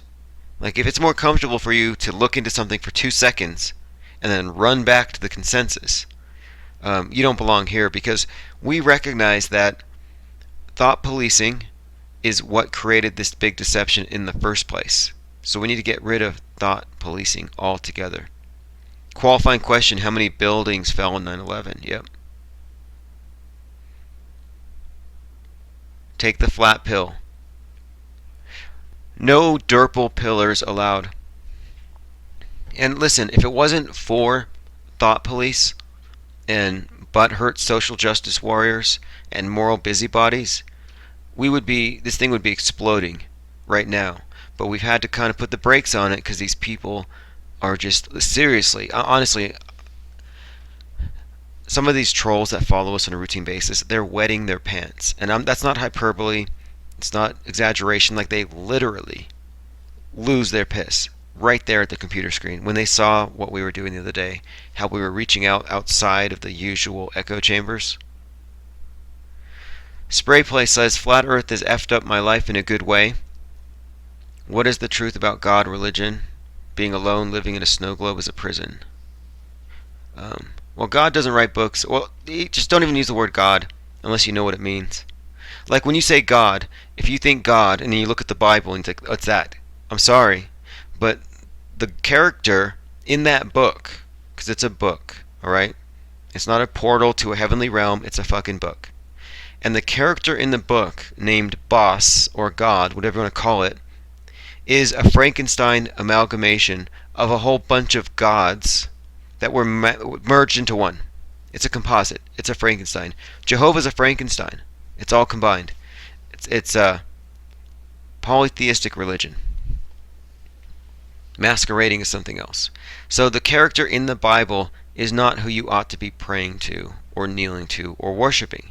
Moreover, the character in the Bible doesn't even represent a real spiritual or supernatural or whatever type being. It's nothing more than, really, if you get down to it, it's the anthropomorphized version of government. Like, if you had a tyrant or a tyrannical government and you wrote him into a character, it would be Jehovah. It would be this monotheistic, judgmental God that requires submission and worshiping and groveling and sacrifice and libations. The word Lord is the name of the obelisk. Baal, that's Lord. Lord is the name of the big obelisk that the Pope prays to. Same ancient God, same deity, same erection, and it's the same deity represented by the obelisk today. Lord, Baal or Baal, is who you worship when you're watching SpaceX, and it all reinforces what? The Baal Earth. It's all about that same, it's this ancient cult that has been given a... Why did you ban his comments there? I saw Mark Fanning's comment get blocked. I'm wondering why that happened. Let me go ahead and wrench you up, man. I'm sorry about that. He's on our side. He's participated in all the important events. He helped us cancel SpaceX. Think about that. I told you today that this rocket launch isn't just a stupid balloon launch. It is literally the exact same thing as the cremation of care at the Bohemian Grove.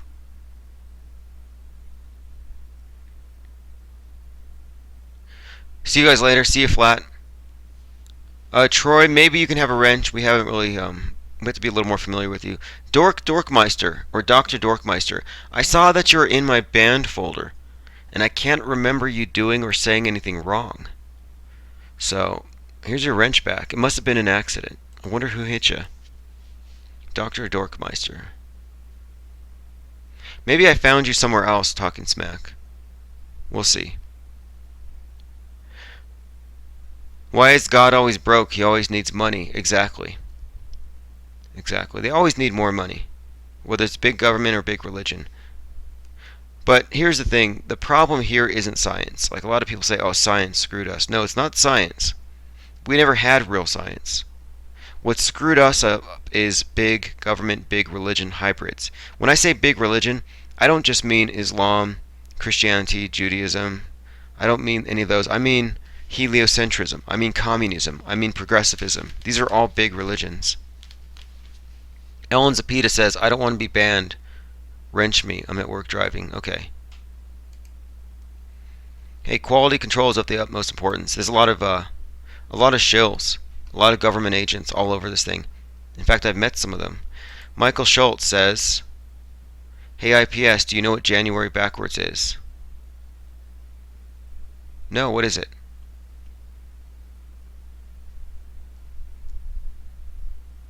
No, I'm sorry. Please, fill me in. Some of these people are so cryptic. They speak in riddles like the Sphinx.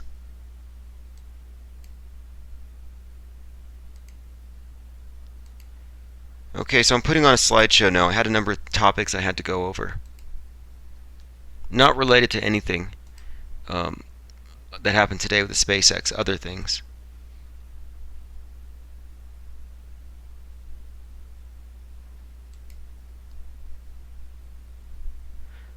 Okay, I just saw a good comment here. I'm going to go ahead and read it. Song says, IPS, can I have a wrench? Nobody died at Sandy Hook. 9/11 was an implosion. Gravity doesn't exist, and Earth is flat. Yep, you passed the litmus test.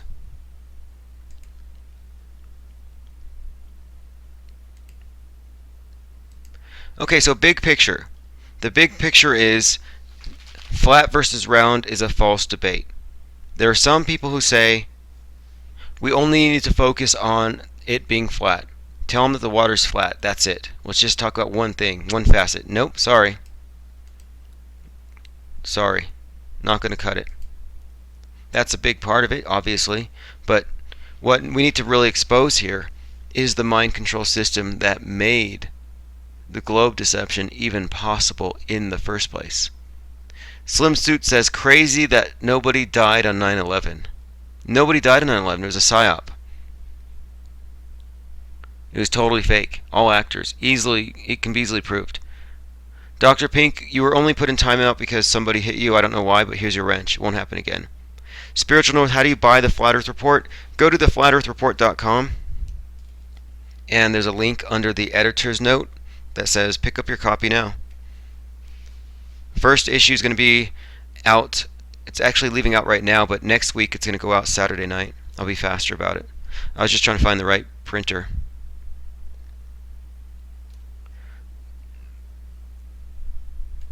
Here's your link. Or you can just go to infiniteplainsociety at gmail.com. I'm sorry, at .com. Just go to infiniteplainsociety.com. Jared Wickley, we need to expose fake space. Yep.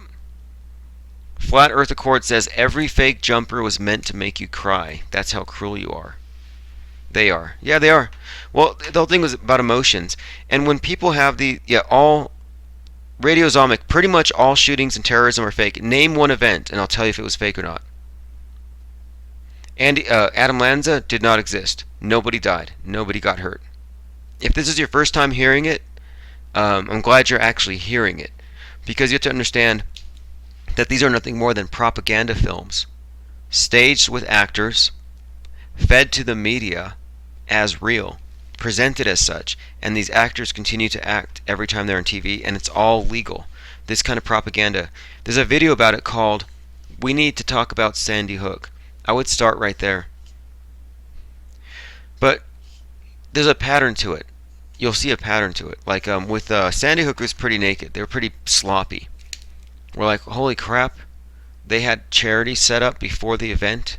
Adam Lanza's social security number was entered into the death database like the day before he died. The whole thing was so fake. Columbine 1999, fake. 100% fake. That one's been totally exposed. Does anybody else draw pictures of what Tim Osman might look like to masturbate to with NASA written on their head with a magic marker pen?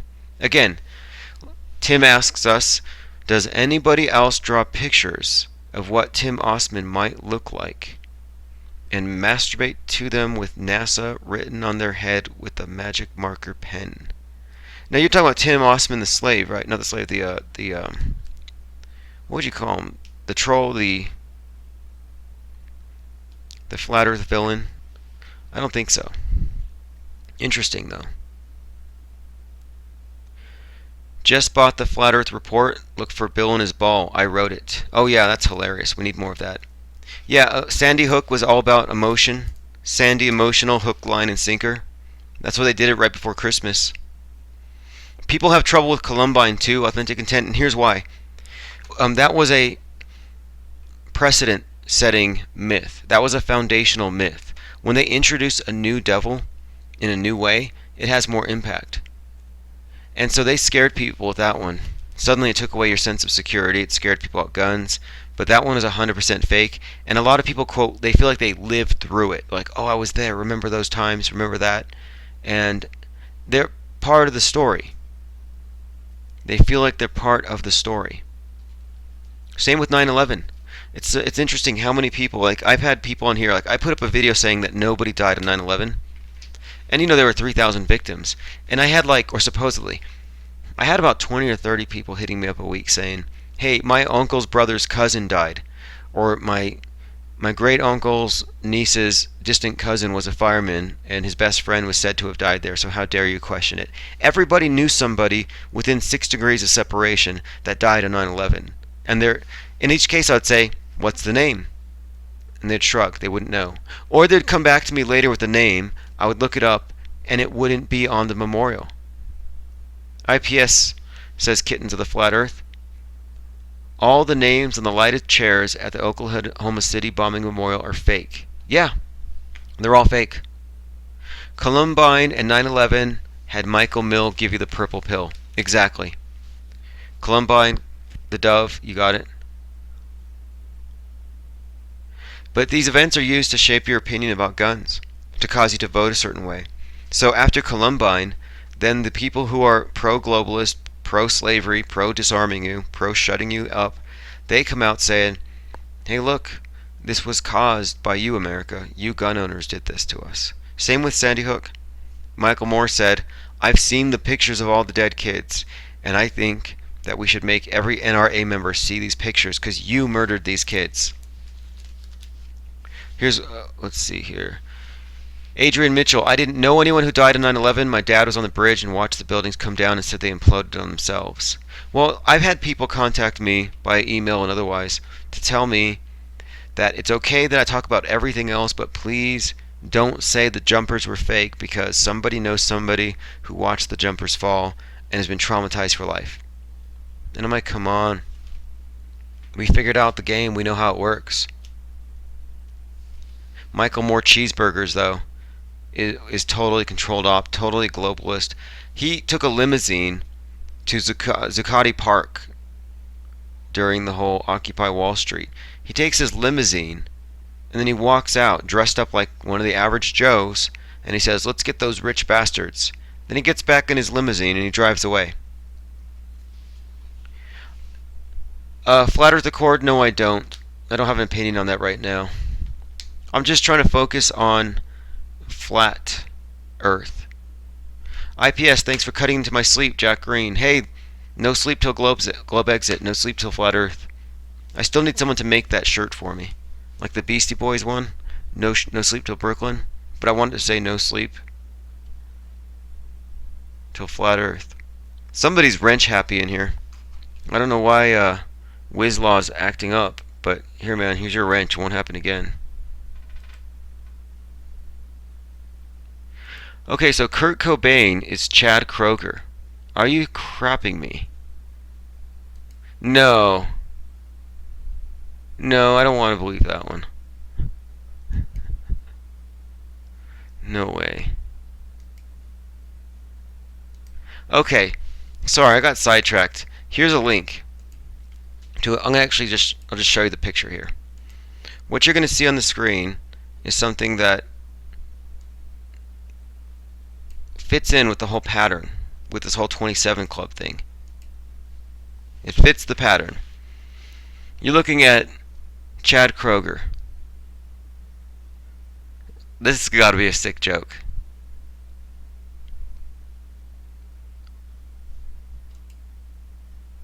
I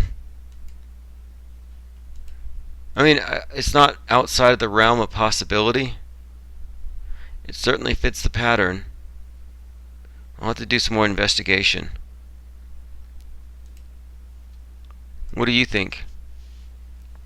You've been to a Nickelback concert. You've been to a Nirvana. Yes. Bullet 1536 says, so, if I've been to a Nickelback concert, I've been to a Nirvana concert. Yeah. If you listen to Rush Limbaugh, you listen to Jim Morrison. Spray Place says, okay, what the fuck is going on with the waterline and vanishing point? I've watched all the videos and still can't wrap my head around what I see. Well, there's no curve.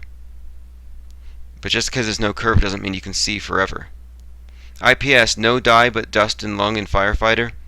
Yeah, disinfo, all liars. See, every time they run one of these psyops, they have different ways of milking the public for money. And so they have all these people, these fake conditions. It's all fake. It's all distraction. Nobody died. Nobody got hurt. A lot of people got paid. The national security apparatus grew. Government benefited. Every government benefited from 9/11. They invented a new boogeyman. It's all part of PNAC, the Project for the New American Century, a catalyzing event, a new Pearl Harbor. They planned it a long time ago. They planned it 33 years in advance. They built the towers in '68, knowing they were going to pull them in 2001. Luke Donnelly, Kurt Cobain is the singer of Nickelback. We don't know that for sure, but that's what is being proposed by some people here. Interesting.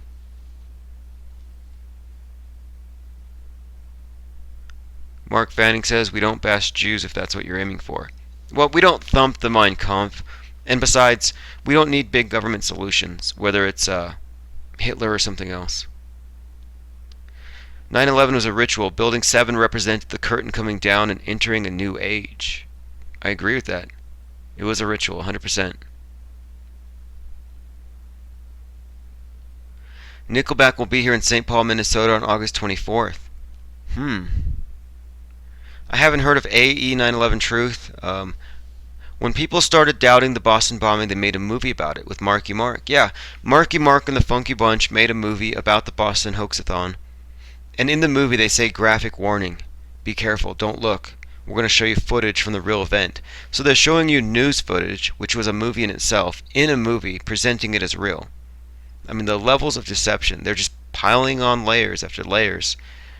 And they're merging fiction and reality. And the public doesn't know the difference. Yeah, look up Jeranism's video about the waterline. Chainsaw Samurai, I play guitar. It's super hard to play both ways. Kurt was a lefty.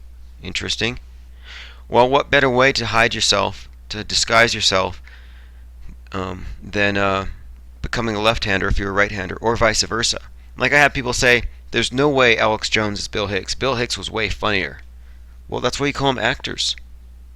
They're there to deceive you.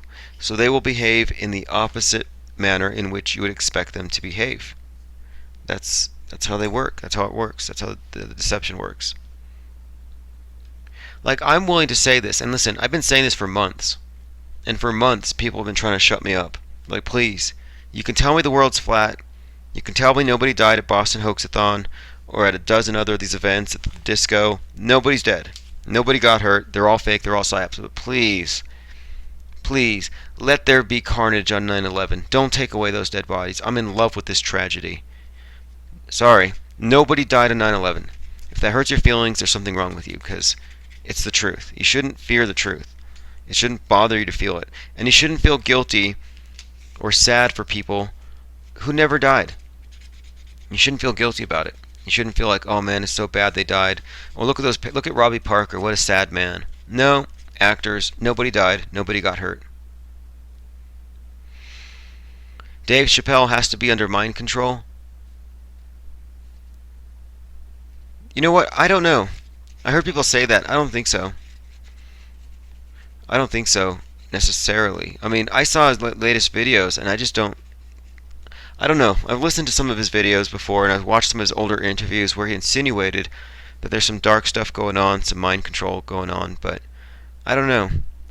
Looks like a sellout to me. I saw him on Netflix, and it was Dave Chappelle, sold out, and it showed him walking into the theater, and I said, yep, he probably just did, because they brought him onto Jimmy Kimmel at the Hollywood Masonic Lodge, the Jimmy Kimmel Live that's filmed at a Masonic Lodge. They had him there to say the earth isn't flat. So he's a servant of the beast matrix. That's why you have to remember these idols. Even if they came from the bottom, even if they came from the bronze, even if they weren't born into it, a lot of them are sellouts.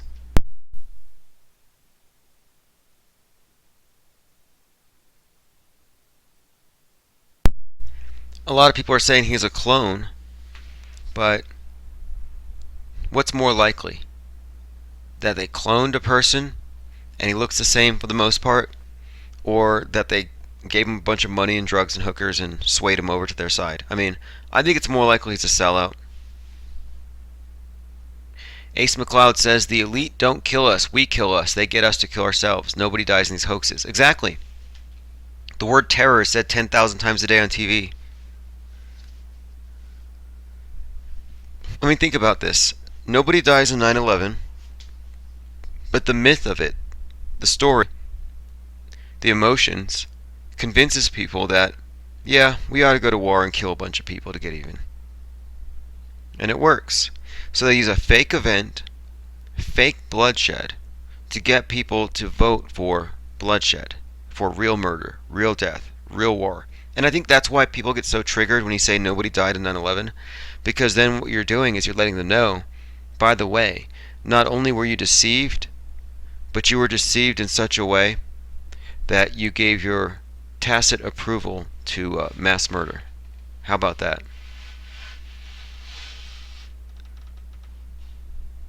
And when I look at the sellouts, it's one of two things for the most part. It's either A, they sold out for money, or B, they're part of a mutual blackmail society, a mutual blackmail club, and they're acting in their own best interests. Self-preservation. Self-preservation of greed. So take your pick. Alex Jones looks like greed to me.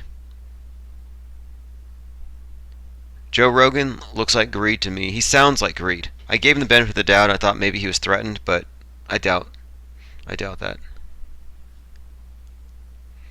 Bullet 1536. Yeah, I think flat earthers ought to start hanging out at dinosaur museums and having our meetings there. Seven Wolf says, IPS, can you send me an address to send artwork? I will, when I have it. Probably in 2 days. And it will arrive on time. So the art show's in July, but the actual opening weekend, where we're going to actually have people show up, the media show up, when we're going to hit the globe, we were thinking it's either going to be July 4th, is what we were originally thinking, but it's like such a busy day. We thought a better weekend would be July 22nd, and right when Sirius is rising.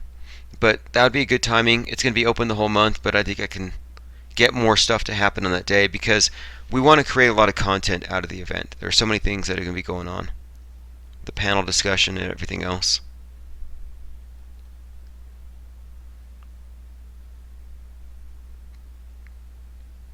I'm seeing some more questions. 1 second here. NASA has mastered the blimp rocket hoax. That's a big one. Honestly, I think that's a death blow.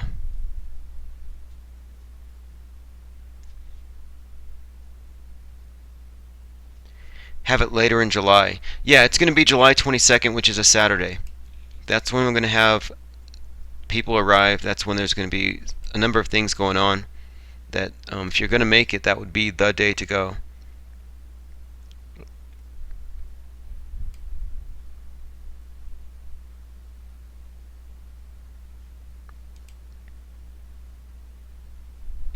Jack Slater, was it called off for lightning? I didn't know that.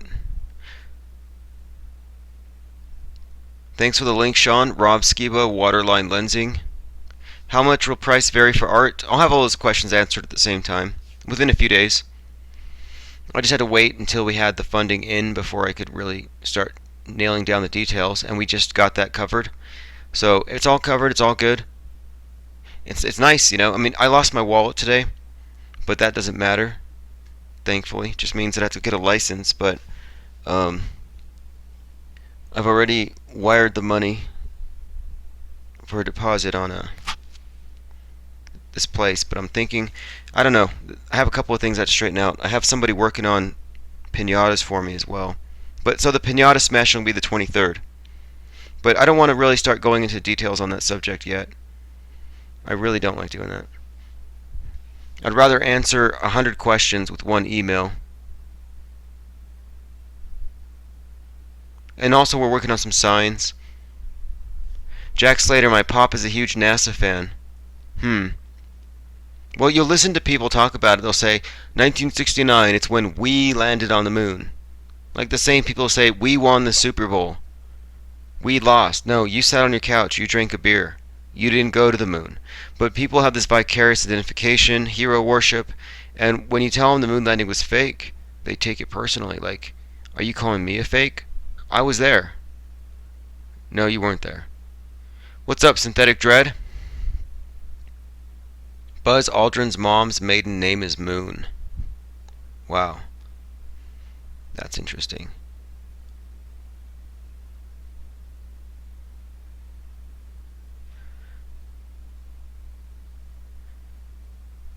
Okay, this is interesting, Sean. Sean Grathan points out that SpaceX is saying that they canceled the rocket launch because of lightning, which is damage control, because we pointed out, because it, as I said before, it's, man, that's funny, because of the 9-mile-per-hour hurricane. Because I looked it up, and that's the speed at which they'll cancel a balloon. Don't rockets go faster than all wind? Exactly. Like a little breeze. Because these aren't rockets. Absolutely not rockets. These are rocket-propelled blimps. And I've seen them. I've seen them land these things. They bend. They're so fake.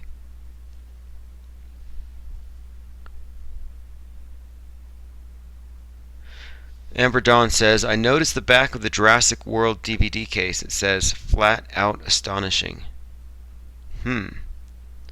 Yeah, this thing about the rockets, man, like a 9-mile-per-hour breeze. Like, what do you think is going to happen? Is it going to blow it off course, and is it going to miss? Is it going to miss space? Like, what's it really going to do? To me, that's just a clear indicator, and we're right about it. And they saw how many of us were watching. They were deleting our super chats, and we were watching for certain things. We knew we were watching to see how slow it would take off, how fake it would be. We had they were going to have Twitter. They always do this. They have their hashtags trend. So they were going to send all their bots, all their people to retweet the launch so that it trends. But before they could get started, we had flooded the zone with space blimp memes. So what they did is they pulled the plug on it 5 minutes before, which is interesting. Lightning is dangerous for blimps, says Derek Nicholas. See, that's why I do these chats. There's a lot of important things. Spiritual knows we have a video of them shutting down the super chats. Yeah, we shut down the SpaceX launch. 100%. I mean, that's why I mentioned this the other day. I said we can't be indiscriminate with what we can do because we can reach anybody. We can literally reach anybody anywhere. And we put SpaceX on hold for a few days. Now they moved it to like 5 in the morning on Saturday.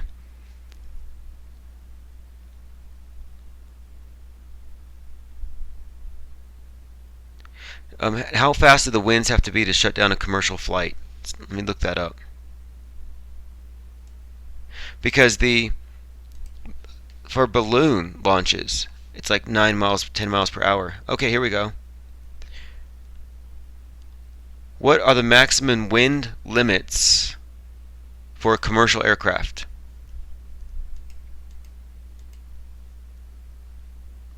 One second. Here we go. Crosswind, headwind, tailwind, total wind. It says there's so many factors. The maximum allowable tailwind would be 15 miles per hour. Interesting. It's actually quite complicated. But I get your point. Like, there's no way a rocket with that propulsion going that speed, claiming, assuming everything they say about it's true, there's no way a little breeze like that is going to really have such an impact. Derek Nicholas says, if you want to become a NASA astro hoaxer, you have to master the backflip. Well, you got the backflip, and then you got to be a scuba diver. I got a book by one of the astronauts. I think they sent it to me as a cryptic message. Somebody at my work had once dropped off a book. The day I started posting videos about NASA, a book by one of the astronauts, an unpublished, uncorrected proof, showed up on my desk one day during my lunch break. And it had no UPC on it, so my boss said I could take it home. And I was like, man, that's creepy. But the whole book was about how the guy's a stupid scuba diver. The whole book was about him overcoming his fear of swimming so he could become a scuba diver, so he could become an astronaut. And he talked about becoming the scuba diver in such terms, it was like you could tell it was a lot of drama. He actually experienced it. Like you can tell when somebody's actually lived something and they're describing it. But when he described the spacewalk, there were virtually no adjectives. It was just like, when he would talk about it, he was like, it was just like the training pools. Like everything he said about the spacewalk in some way related to the training. The whole book was just fake. But I don't even think that they're going to have to. I don't think they're going to have to do the spacewalks underwater much longer, because they're going to start having the CGI up to speed. And I think that's what we're waiting for, the next generation of CGI, to make it where they can have these effects done, where they won't even have to use water, and it'll look more real. And that's why it's so important that we bust their balls right now, because if we don't, it's going to become increasingly more difficult to expose them for what they are.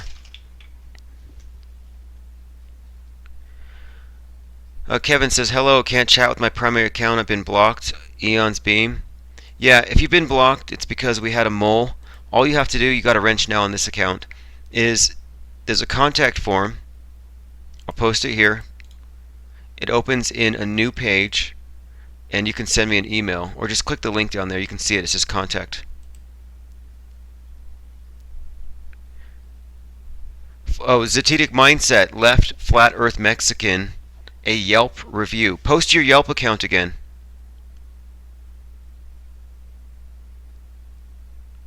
NASA has mastered water bubble ping pong and harnessed backflips. Hey, they hang upside down.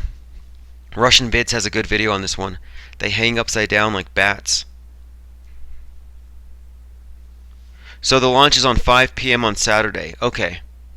The next launch is on 5 p.m. Saturday. Hey, we're already watching. Everybody's watching. We're following it closely. This is the big one, I think. I think a big blow to their credibility, possibly a death blow to their credibility, could be the fact that even from the Saturn rocket on, they've all been nothing more than cylindrical blimps with rocket propulsion. I mean, what a scam. It's all a big magic trick. What's up, Steven? Let me give you a moderator link so you can post links, share content, police people if they need to be, and then you're unbannable. Oh yeah, that's right, Earth Discernment. It is a 100th launch. See, I'm hoping that they do a launch, and the wind blows it over, and everybody sees it for what it is. Andy Patrick says, I think they're going to pull a Challenger on the ISS. Yeah, that's what I think too. They'll create a whole bunch of martyrs. They'll make them into heroes.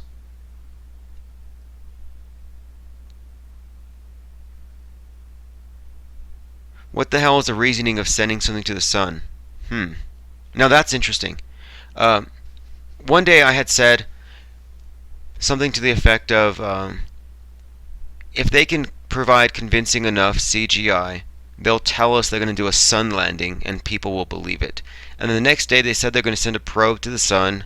I guess it's to, I don't know, block solar flares that might interrupt your DirecTV, whatever they say. But yeah, they're stretching it. They're seeing to see. They're trying to get away with what they're going to say.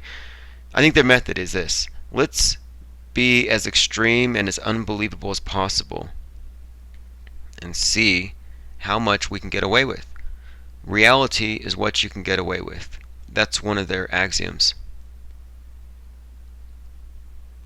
Karma is action that requires more action. That's some karma you got there, IPS.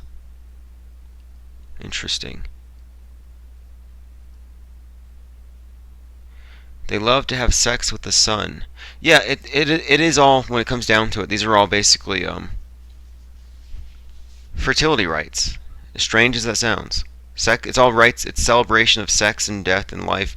It's just pagan. It's pagan idolatry and pageantry dressed up as science.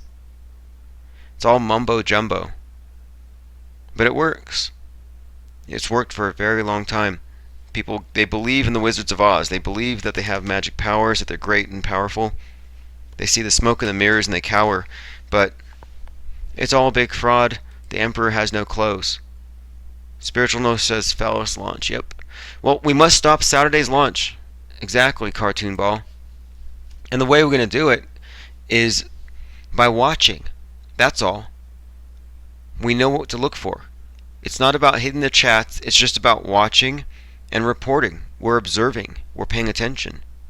And before I found out about the blimp thing, I started watching it thinking to myself, why do these launches take so long? Why does it drag ass getting out of the launch pad? How does it hover like that? Now I know. It looks like all the balloon loss. It's not even lift. It's not even launch. Like, you don't say blast off. It's not blast off. It's lift off. Like a balloon lift off. What's up with the 5:07 time? We'll have to look into that.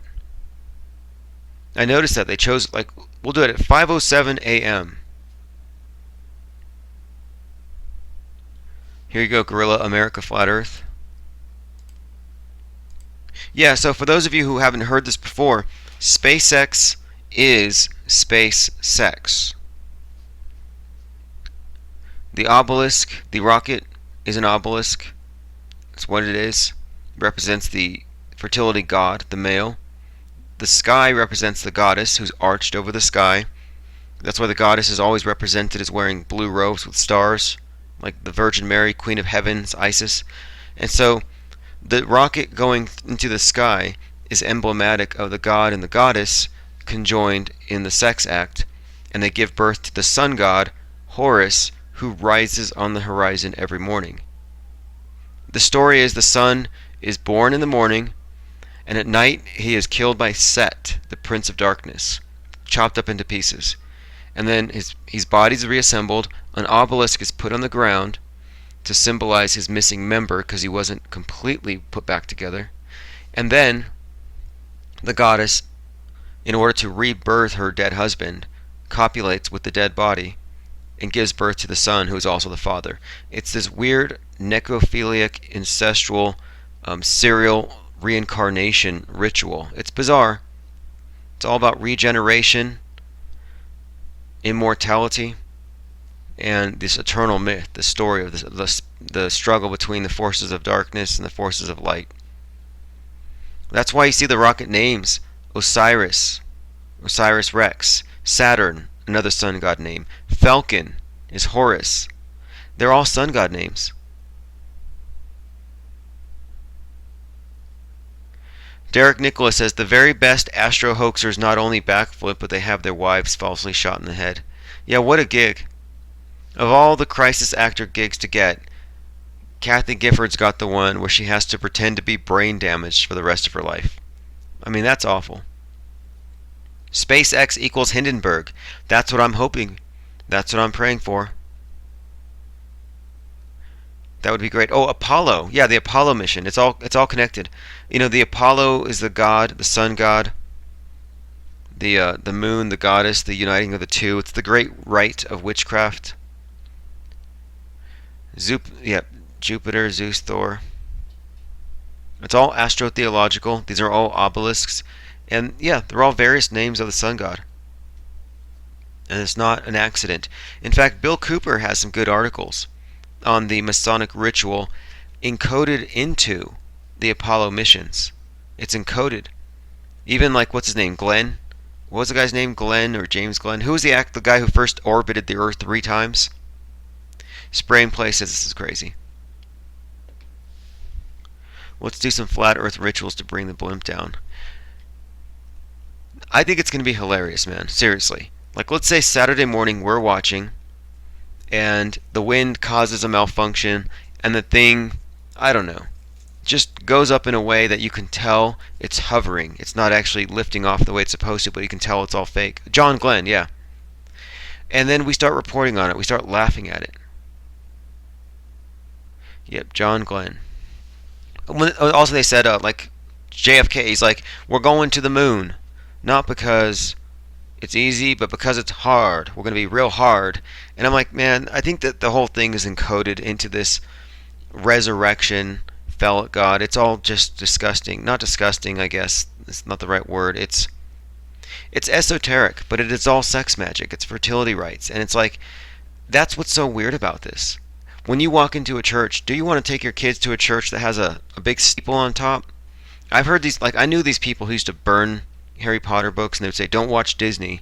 There's all kinds of weird sex symbolism. It's all subliminal. But then you go to church on Sunday, where it's all subliminal sex.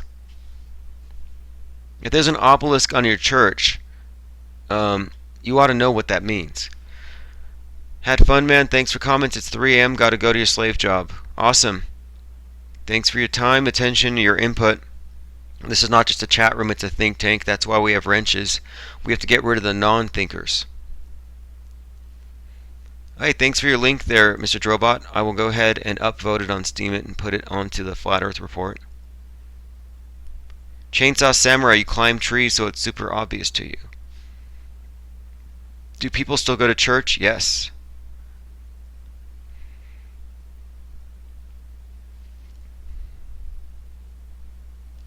Here's a quote from Stanley Kubrick by B. Johnson. Realism is probably the best way to dramatize arguments and ideas. Fantasy may deal best with themes which lie primarily in the unconscious. Which is exactly what we see. I call it entertainment, media, government complex, because they put it into the entertainment. That's the fantasy. That's where they deal with the big archetypes. And then realism is the media psyop, or the fake staged events, where they transfer the archetype to a type. And so that's the way they dramatize arguments and ideas. So when I say, for example, that you have someone like Steve Hawking brought out to be like this actual genius and a doomsayer that we should trust, well, before they introduced him to us, they fed us various versions of Stephen Hawking in the media to prepare us. It's all predictive programming. So they gave you Professor X, Captain Pike, Dave Ross. They introduced the archetypes in advance. And I've seen it all over the place. I call it archetype casting.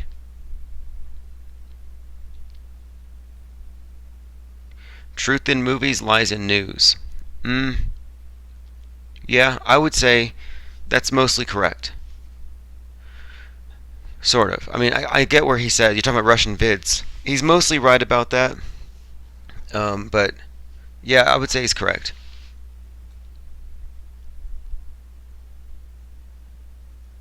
Kubrick was exposing it in Doctor Strangelove. Well, hey, here's something else. There is no possibility that North Korea is going to nuke us all. You know that's all fake. And their rocket launches, by the way, all the rocket launches, all the tests in North Korea, nothing more than obelisk worship. They don't have the real weapons. It's all fakery. It's all fake. It's all pageantry. North Korea is run by an imperial cult, a cult of sun worship. Will it explain nukes? Yeah, they were invented in a movie theater. They're not real. And the first thing people say is, well, what about what happened in Hiroshima or Nagasaki? Well, conventional warfare. Conventional weapons. Whatever they did, it wasn't what they tell you it was. And the reason why they need you to believe in nukes is because they want you to believe in end-time scenarios. Whether it's nuclear holocaust, asteroids, dinosaurs, viruses, aliens, they don't care as long as you believe in something. Now that is awesome.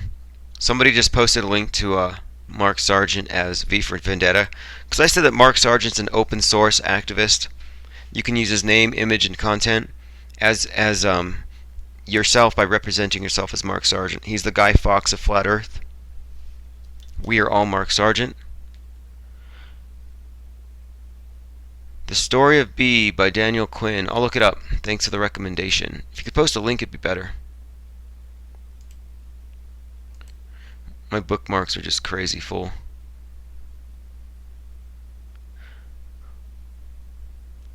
Okay, here we go. Ponoku says, when he's typing all work, no play, makes Jack a dull boy. A11, work, and no play. A11. Oh, Apollo 11? Is that what that means? No,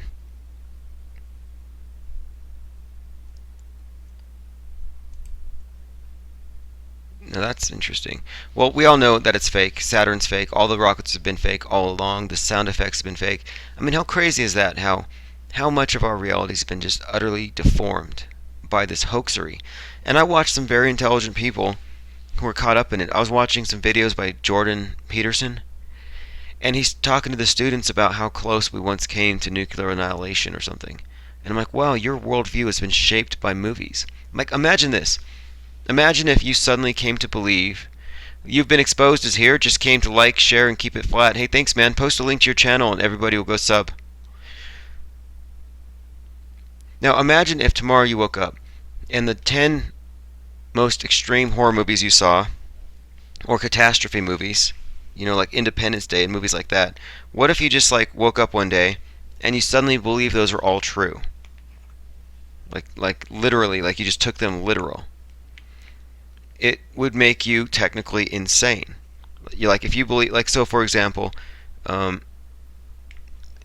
if you believed that the movie, God, let me find a good one, Independence Day, if you believed that was true, the movie where the aliens came down and blew up a bunch of cities and all that, that's kind of how people actually are. People have actually come to the point where their reality has been made up. It's all fantasy. They believe in myths and stories. It's kind of like being in a cult. Like if you're in a cult and you believe all kinds of garbage, you believe in all kinds of stories, you believe the cult leader has powers and all that, that's kind of what has happened to the average person. It doesn't matter how smart and how intelligent you are.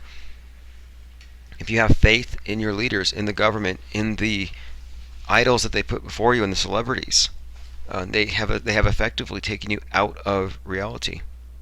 Mark Fanning says, I remember getting under my desk for nuke drills in parochial school.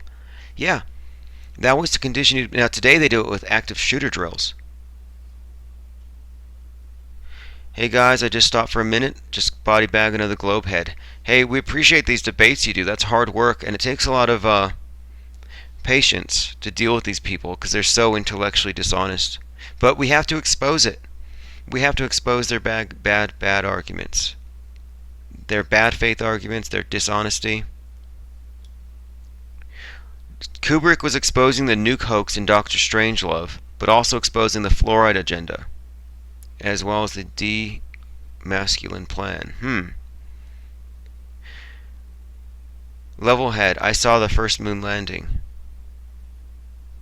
Not all rockets are fake, and some carry warheads, not people or satellites. I don't mean nukes. Not all rockets are fake. Well, the thing is, yeah, they are all fake. I mean, which one's real? They're all fake. They're all the same. They're all cylindrical blimps. I mean, I know the word all is saying a lot, but what I'm saying is that the space program is not based on real rockets. It's based on blimps. It's based on pageantry. It's based on bluffing. It's based on getting away with stuff, getting away with the deception. There's really no reason to equivocate there. 99 red balloons, exactly. There are no rockets in orbit. There's no ISS. There are no orbiting satellites. And to the extent that there are any sort of things up in the sky that might serve as satellites, they're balloon based. They're not based on anything more than balloons. A missile is not a rocket. Forrester, yes, I wrenched him up. Everybody I see who's lacking gets one. Amateur rockets do seem to be different. Yeah, they don't hover in the same way. Satellites are too far away and too small to capture. Let me see here. Alex Macy says, if you are so against Bible thumping, why do you link to Bible thumping flat earth channels? No, this is a channel for people who have seen through the deception, but not everybody can. And who did I link to? What Bible thumper did I link to? I don't know what you're talking about. I haven't linked to any Bible thumpers.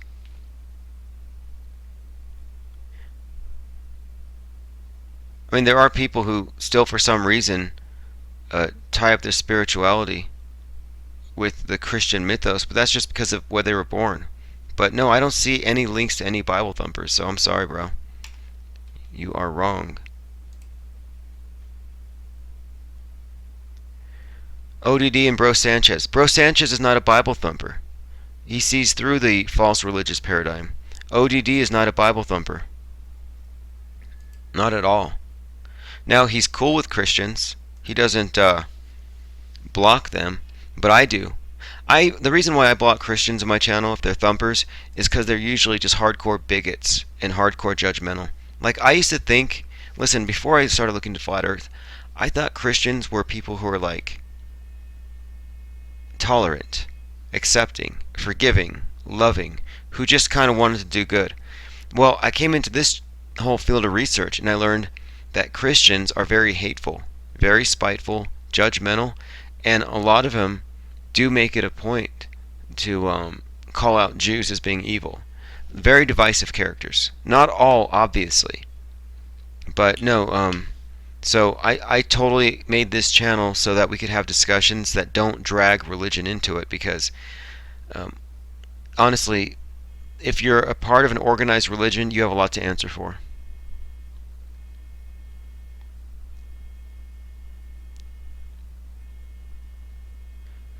Have you looked into viruses? Yeah, see, that's the thing. They're such fakers. We have to question everything. They will invent diseases. They will invent... Look at the DSM-4. Look at how they determine what is categorized as a mental illness and what isn't. But now there are Bible thumping channels you can go to, and you can verify for yourself how hateful they are. You know, there's a number of them who have declared me a witch, a warlock, a devil. I'm evil. I'm going to hell. You know, I've been told all these things by a lot of people, and it's like, well, if not agreeing... hey, Alex, I de-wrenched you, but you get it back. I was just making sure you weren't a troll. We've had a lot of people come in today and grab wrenches and then try to punish people. We have a lot of thought police. This is one reason why I think a lot of people know how real this thing actually is. Because there is no other field of research out there where you're going to find this much thought policing. There aren't thought police stopping you from investigating ancient aliens. There aren't thought police getting you not to look at these like David Icke's videos about reptilians or whatever. It's like they don't police those areas. They don't care. They just don't want you to look into these particular issues. Can we sue NASA? Good question. Well, I think what we can do is we can opt out. And that's what we're doing. Here's what we're doing. We're not trying to destroy the world. We're opting out of their BS. We're opting out of their religion. We're no longer tithing, and we're no longer going to pay for their pageantry. It's just not right. And so, Globe Exit, which is the name of the art show, Globe Exit is really all of us signing or agreeing or stating our intention to not finance this propaganda matrix and not to pay for membership in a religion that we don't want to be a part of, that we didn't know we were a part of.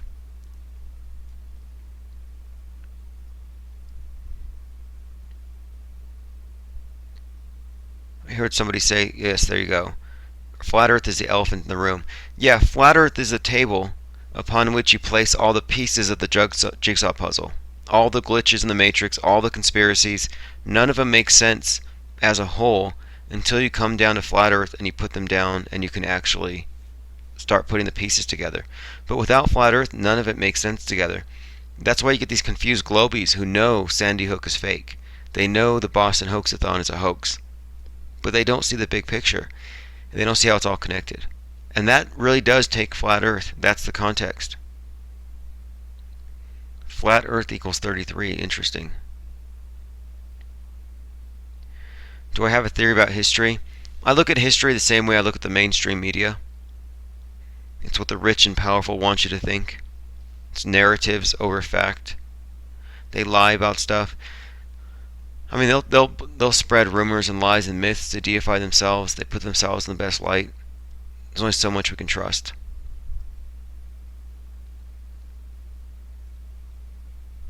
We should raid a young chat room with younger viewers. Well, the way that you reach, and this is going to be the tipping point. The tipping point for this thing is when the young pick it up. When they start contradicting their teachers. Anonymous guest said DSM-4 is the Malleus Maleficarum. Same shit, different era.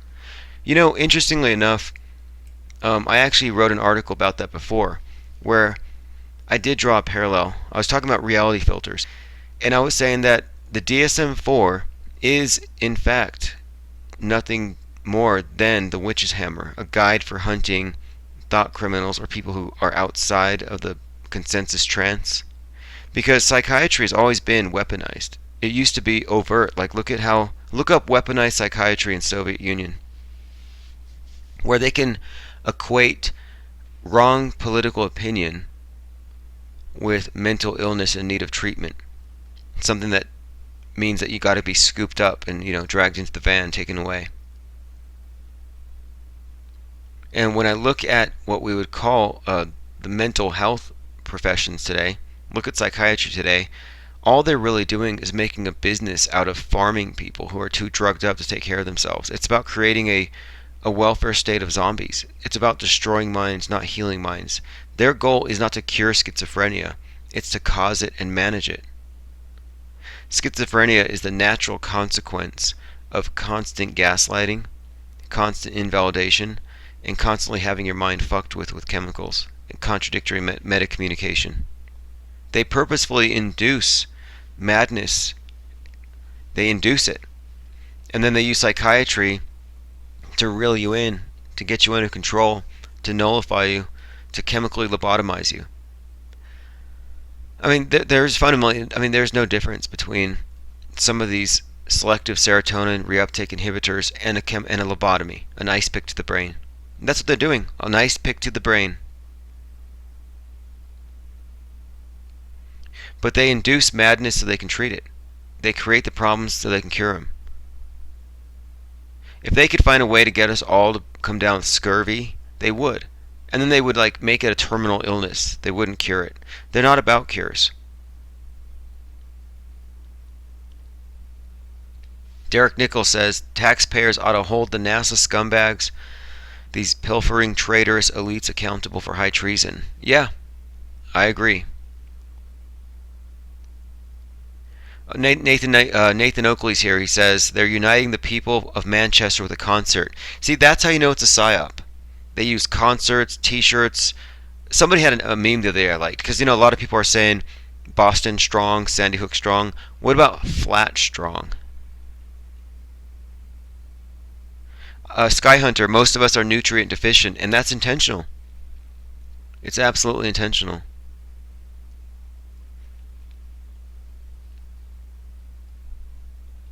They actually do it intentionally because they know how to screw you over. I have a theory. Here's a problem I had, actually. This is a problem. When, if you were to go to a psychiatrist and say, I'm very depressed, they're going to give you some drugs, screw with your brain, and hopefully nullify you, balance you out, and then you feel better. But now you're dependent. You're a drug addict. But what they don't say is, what is your sleep like? How many friends do you have? What's your diet like? Do you take vitamins? How much water do you drink? They don't ask these questions. So someone can go in, like you could literally walk into a psychiatric hospital and you could tell them some bullshit and they'll diagnose you with whatever you want to be diagnosed with. You can say, oh, okay, I'm a schizophrenic, now let me go get on welfare. Now some people do that, they game the system, but my point is, the system considers that to be a win.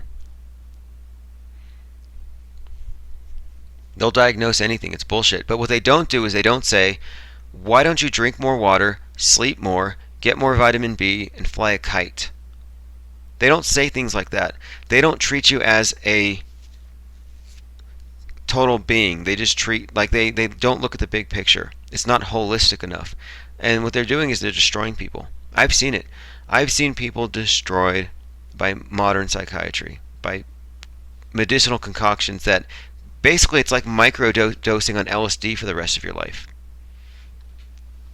And I've seen what it does to people. Like, I know someone who was depressed, alcoholic, got some pills, and the pills resulted in behaviors that could be classified as consistent with schizophrenic.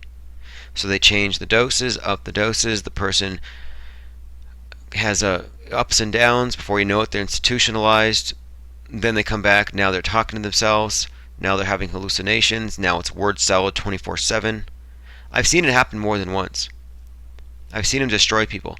And then I've seen people diagnosed with mental illnesses who didn't seek help, who just got their lives kind of regulated under control, and then became, for all intents and purposes, completely clear of it. Like, for example, I know someone who was diagnosed as a schizophrenic in high school. The truth is, the person was abusing cocaine, not sleeping, living like a party animal, got caught up drunk driving, and they thought the person was ill. This person was diagnosed as a schizophrenic and prescribed lithium. This person got rid of the lithium, got rid of the psychiatrists, and joined the military. And this person, last time I checked, was a pilot or something. And I'm like, that's crazy. If this person had stayed under the, quote, care of psychiatry, this person would have been completely institutionalized. And I've just seen it happen several times. They murder people. They chemically lobotomize you. They chemically castrate you. They stigmatize you. And it's all about killing you off. I mean, honestly, it has nothing to do with curing you. They don't want a cure. Kyle McDonald says, no wind cancellations on flat Earth. By the way, they revised it. They're saying it was lightning. They said it was lightning that caused them to cancel it. How fake is that? Because we've embarrassed them. They know that we know, and there's a billboard going up outside the Philly airport in a couple of days. There's a billboard launching in Denver. There's an international art show coming up in July. Sky Hill, you're right. It's about killing you slowly. It's about making you a dependent. One of the saddest things I've seen is a line for methadone. You know, like, here's something. I've seen lines of people at the methadone clinic at like 5 a.m. getting their daily dose. And if they miss it, they're screwed. They have to be consistent. And it's like, that's not a cure. That's just a long-term system of regulating their behaviors and getting them to buy the drugs from the state. But it's totally corrupt. And then I've seen others who've used those same types of drugs who didn't go to the state, who didn't get hooked onto this methadone garbage, who just got clean. Like, they overstate stuff. They make it seem like you can't cure yourself or you need the state to fix you. Methadone is worse than heroin, 100%. In fact, I've been trying to find information about it. What's up, FPV Angel? Here's your wrench. You can share links. You can whack trolls. Mainly it's for sharing links. I like to see people sharing links to the content they create, their channels, their shirts, whatever.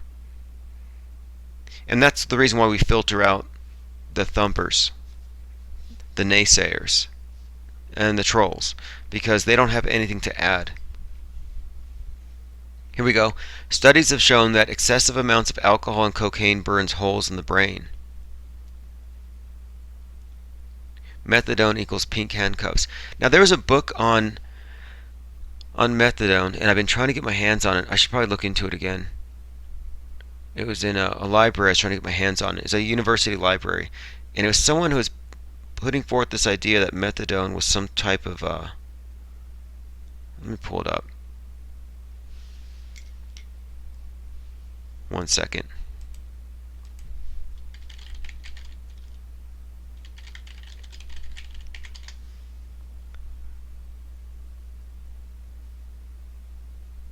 Well, I'll pull it up later. I found some very controversial information on it, but it's not very big. It hasn't blown up like it should be. Good point. Kyle McDonald says, we need to be the ones who cast spells, except our spells are legit. It's about being on the offensive. Are we activists or reactivists? See, I happen to think that we are more or less well, how would you put it? Because we were born into something that had already been overthrown. I mean, we've already been conquered. That's the thing. Got a good question here. New Mexico is rich in the mineral lepidolite, which is lithium. Just lick it.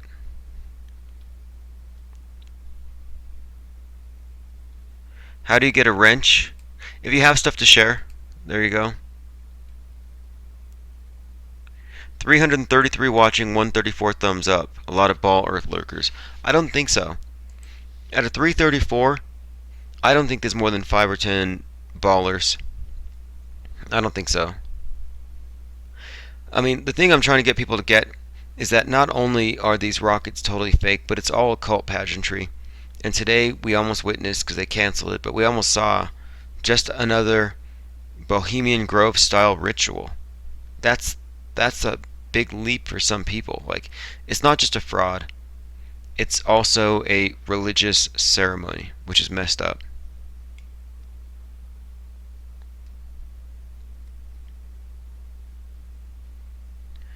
9/11 is a lie, thank you. Yeah, if you want to thumbs it up, go ahead. I count thumbs up and thumbs down the same. I just count thumbs. So right now there's 158 up, 24 down. I see it as just 182. But the rockets are obelisks, satellites are angels, carbon footprint is original sin. The scientists are the priests. The canon, the Gospels, that's the doctrines of scientism.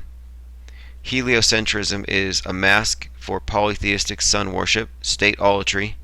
It is the one world religion. We were born into it. By not believing in it, you're actually a blasphemer and a heretic. David Marsh, they deleted your super chat. They deleted mine as well. I've never seen that. But listen, think about this. I think if we focus, we can really reach anybody. I think flustering Mike Cernovich with that was a breakthrough. And we were having, like, I would say it was almost like 100% accuracy. We were finding the right people and getting them to respond to Flat Earth. And so, if not for the trolls, and there's only a few of them, like 2 or 3, we probably would have done a lot more, a lot faster.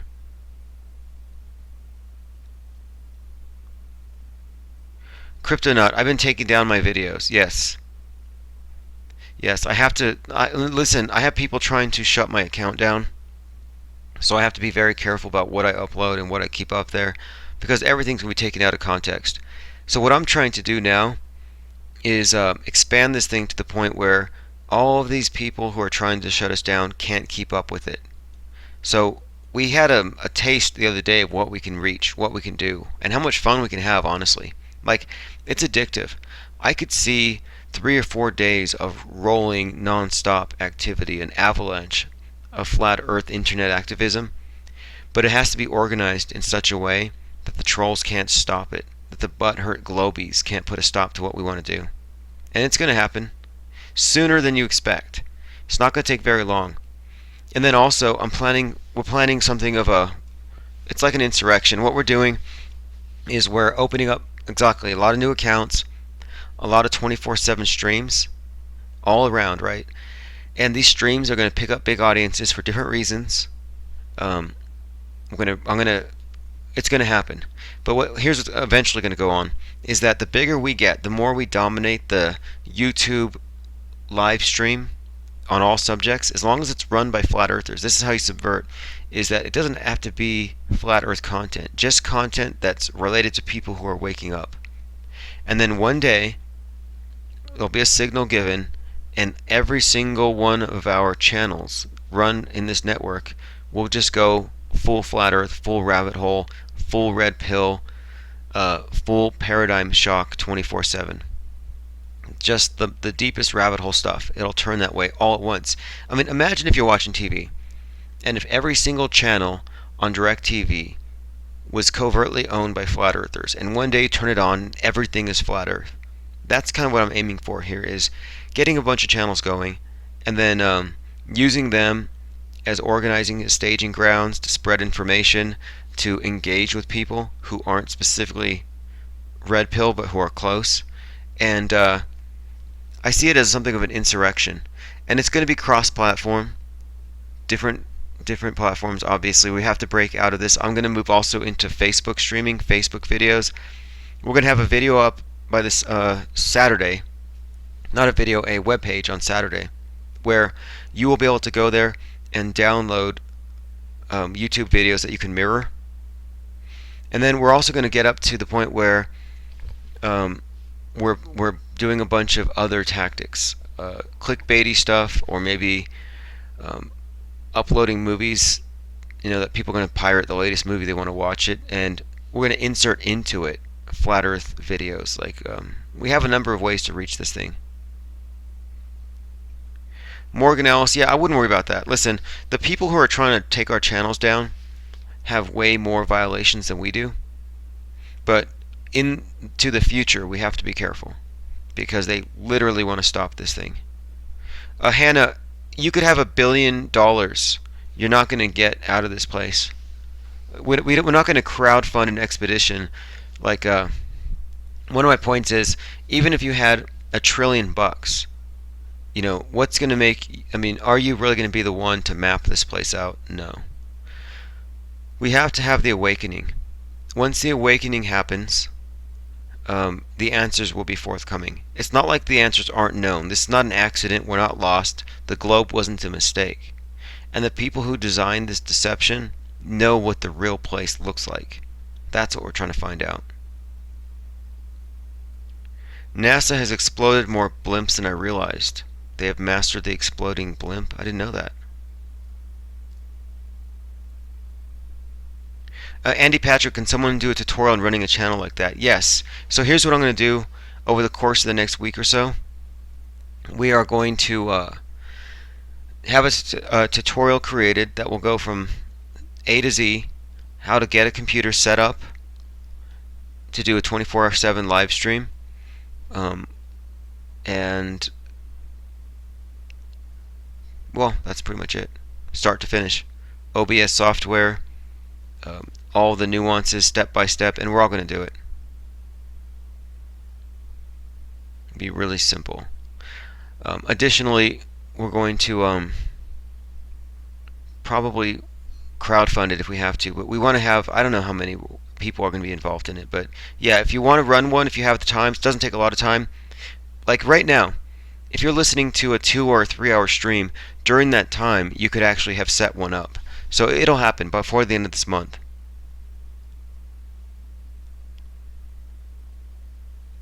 Zombie Feathers is posting a link to the GoFundMe. Now, if you want the GoFundMe funded faster, we'll have to do some specific videos for this one.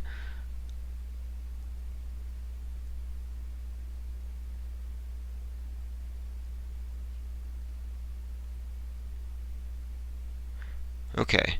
Yeah, one way to get this this billboard through, Zombie Feathers, is to start calling around and getting us some very specific details about the address, about the size, about how many people it can reach.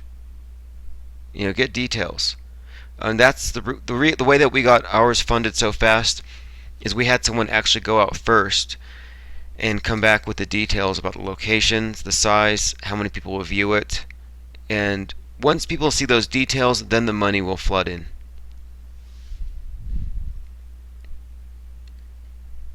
And then I'll do a video on that in particular and see how many people we can draw in.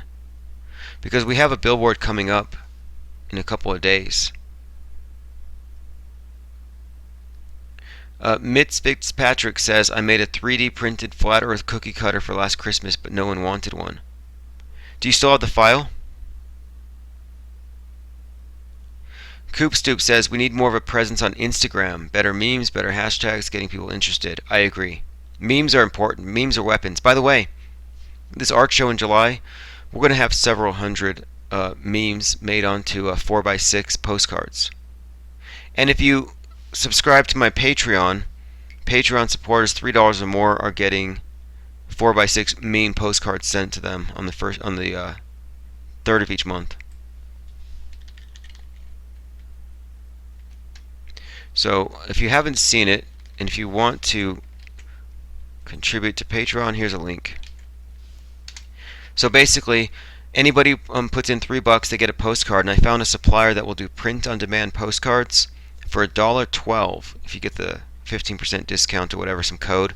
So basically, for every $3 donation, I'm able to send out 2 postcards. When will the show be held? In July. The details will be in a couple of days.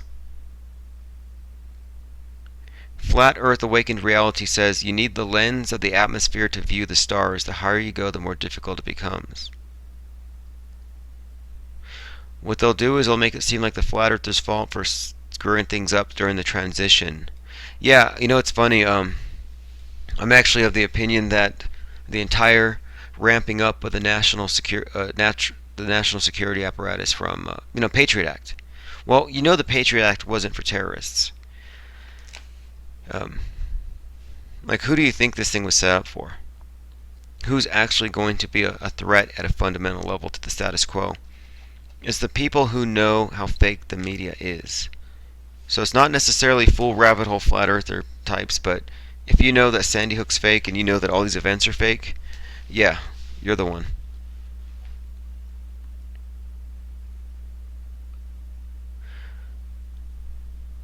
Gyros and accelerometers. Yeah, that's true. Post a link to that video.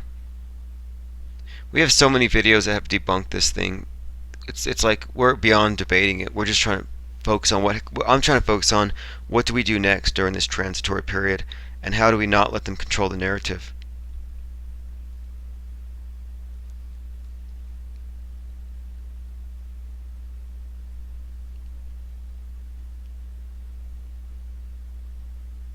What's up, Derek Nichols? Thanks for the shout out. Terrorism is a New World Order mind game. Hey, the mainstream media is a terrorist organization. Have you wondered why there wasn't a decontamination chamber on the lunar lander? Interesting. Yeah, hey, Laura, about Snapchat. That's something we need to do, and we need to get into Snapchat for sure. We need to get into every single live streaming, Periscope, anything we can.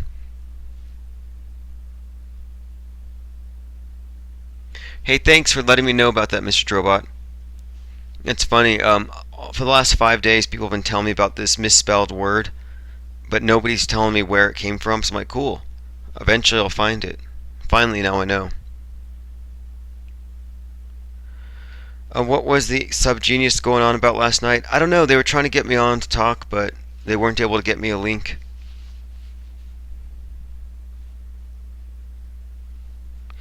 Christopher says GPS is just a universal planisphere complete guidance and computer system. It uses an azimuthal equidistant map. Interesting. Doesn't surprise me. Derek Nichols says if you have a papier-mâché hobby, then watch out for NASA recruiters. They have the best papier-mâché hobbyists at NASA. What do they use it for?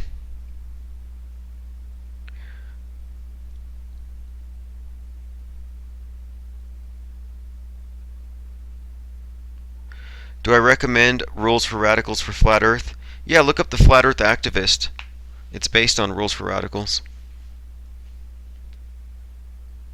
You know, Rules for Radicals is just a book about community organizing, a grassroots rebellion. What's up? Good morning, Gerton. And it's one of these books that teaches you how to play upon narratives. So sometimes it's useful to play a victim, sometimes it's useful to be the aggressor, but in either case, it's about assuming moral high ground. And one of the weapons they've had against conspiracy theorists for a long time is the intellectual high ground. They've always assumed it. If you say, I believe in science, it's like you're awarded 50 IQ points. No, sorry. If you believe in science, you're dumb. Belief is the enemy of knowledge. And a lot of people don't recognize something else too. A lot of the globies, they don't recognize it because they're victims of it. We are under psychological warfare. It's a psychological warfare attack right now.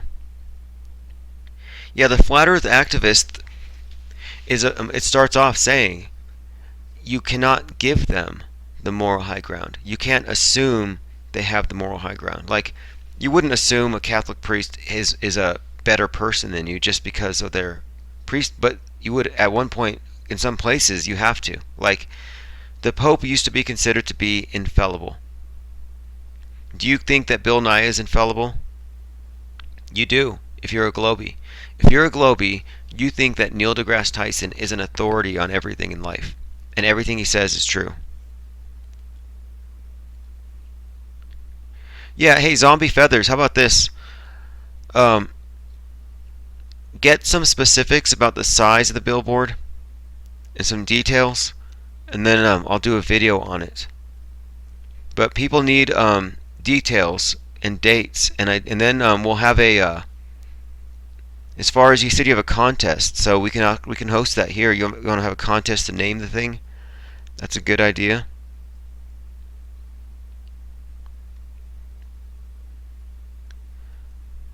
Shill Nye the lying shit fly. Exactly.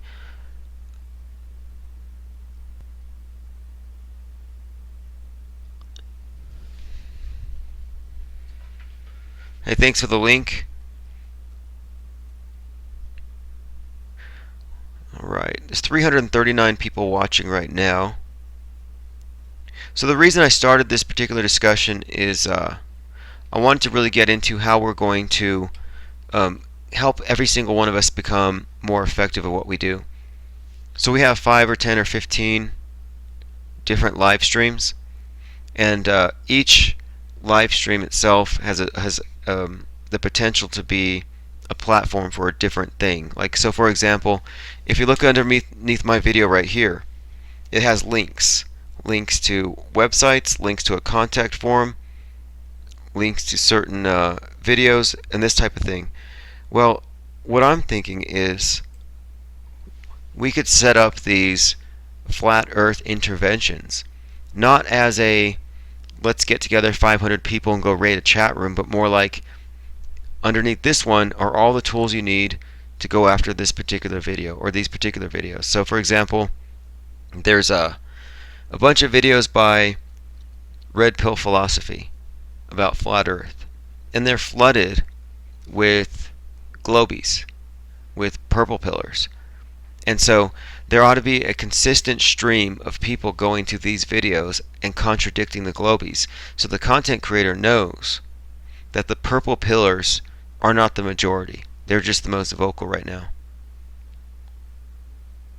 And then I have ways for people to monetize their YouTube channels if you're a content creator beyond YouTube ads or super chat or pretty much Patreon. Those are like the 3 things people use, but I have other ways that people can. New Perspective says, how do you not have any personal info online? Instructions, please.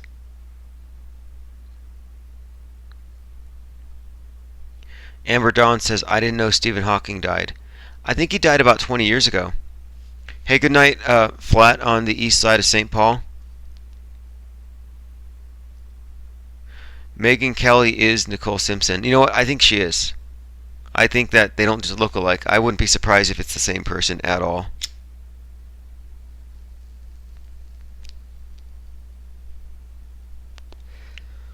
So, like, let's say, for example, as far as monetizing your channel.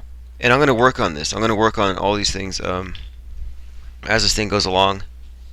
But let's say your channel is you speaking into your camera, off the cuff, just kind of rants or discussions. Well, I have software that can turn that into well, first of all, you can turn it into an MP3, upload it as a podcast. But I have other software that'll turn it into text. It'll transcribe it. And if your content is transcribed, you can feed it into a blog, like on Steemit.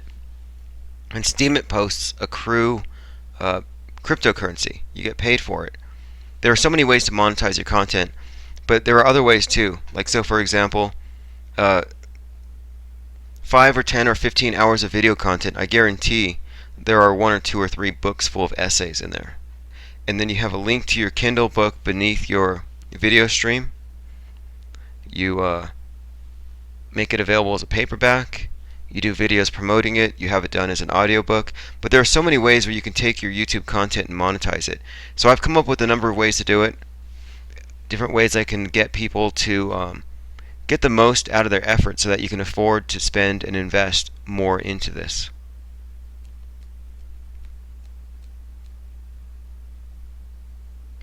Authentic Intent says we need 20 flat earthers to go to their state capitol building at the same time for about 3 hours.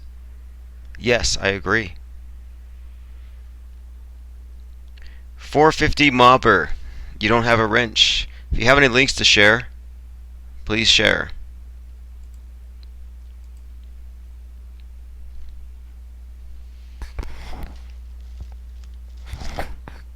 Dragon Lord, oh yes, go to Nathan Oakley's channel. Post a link there. Actually, if you go to soundcloud.com/Infinite Plane Society, I had a discussion with Nathan Oakley about what I call Hollywood archetype casting, about how they give you archetypes before they introduce a character to you, a politician. They build them up first. Can I write a book, The Flat Earth Entrepreneur? I probably should. Actually, I probably should. That's a good idea. I'll start with videos first, though. Brian Blazer says, smoking cigs is a subconscious desire to connect with the supernal flame. Yep. Alright, Cartoon Ball. Well, thanks for stopping by. We appreciate it. You listened to the random rants of Ryan. Yes, how funny. I went onto this random show last night called Random Rants of Ryan. And he posted a link to call in, so I called in. And I was like, Earth's flat. And he's like, nah, my friend went to Antarctica and touched the South Pole. And I don't believe it necessarily. I don't think he was lying, but I'm just like, I think you're just throwing it out there. So I'm like, well, just because your friend went to the South Pole doesn't mean there's an ice continent at the bottom of a ball. It just means there's a region here that's been designated Antarctica, and they tell you it's the South Pole. But this is a flat land mass, and we're in a area surrounded by land, 360. And they just tell us there's a South Pole, but no, there isn't one. And the guy was like, what? That's crazy. But I let him know that the reason why they disguise this fact that we're on a flat plane is that they're hiding land and resources, and that we are, for all intents and purposes, in a plantation, and that we're not allowed to leave this area. But, you know, the conversation was interesting. The guy was open to the ideas, and I just want one thing I did point out, and he didn't ask this, but I just to make it clear at the beginning, I said we are not saying we're on a disk floating in space. We refute heliocentrism altogether, and we have a small localized sun, and we do not know how big the plane is. Because people have this idea that flat Earth means a heliocentric system with a disk, like just flat Earth. It's like, no, we're not being that literal. We just mean it's not a ball. It just, we can't say not a ball Earth because it doesn't, you have to say flat. But yeah, people have these misconceptions, and it's intentional.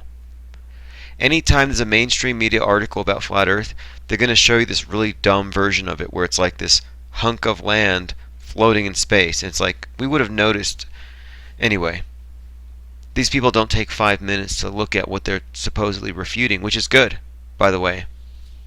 It's really good.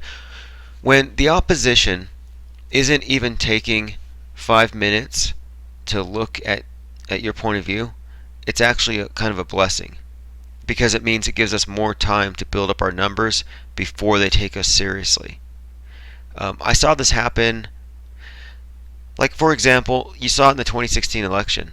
A lot of people just they hated Trump so much that they focused on all the bad things he said and on everybody he offended.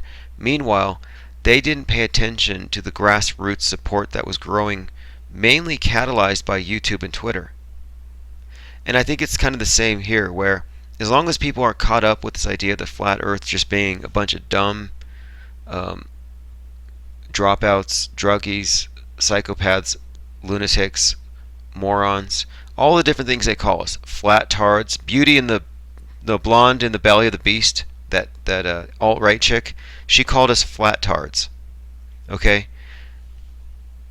I don't know if you caught that the other day. She called us flat tards. Well, doesn't offend me. I think it's funny. It's really funny. But what I'm saying is that as long as they think that we're just flat tards, then they're not going to look at what we're really doing, which is essentially, how would you put it? How can you, without overstating it? I mean, what we're actually doing is we're undermining a centuries-old deception and dethroning the people who have used it to arrogate into themselves a lot more power and influence and wealth that they're actually entitled to. We're just leveling the playing field, is what we're doing. And the longer that they call us flat tards, the longer they underestimate us, the deeper we're going to get in this. This is an insurrection in many ways. Queen Victoria says flat tard and proud. Flat pride. Yeah, stop flat shaming. Don't let the flatophobes or the globophiles flat shame you. John Loxell says it's about time for Hollywood to release a mainstream movie bashing flat Earth, just like a national treasure, after so many people started talking about esoteric symbols on money. Yeah, that's true. See, they're probably right now trying to invent some type of a straw man to attack. Hey Mark, what's up? Yes, you're showing up in chat, and here's your wrench. You know, I went over to Candy's chat. Candy is I Spy Nestle Eyes.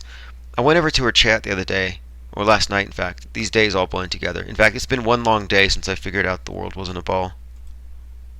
But I went into her chat room, and there's like 20 people, and they're all blue. They're all wrenches. I'm like, what the hell? But honestly, this is the model for the future, I think, on how to keep your chat rooms under control, is this idea that an armed society is a polite society, and if we're all able to regulate ourselves, we can be trusted with these wrenches. Like, you're not going to abuse it because you're using it to filter out the right types of people, which is anybody with an agenda. And then of course it lets you post links. If you don't have a wrench, you can't post links. You can't share important content. Okay, so Kyle McDonald just posted a link. Please go there, and if you have a Twitter, just retweet it. I'll screen share so you can know what we're doing.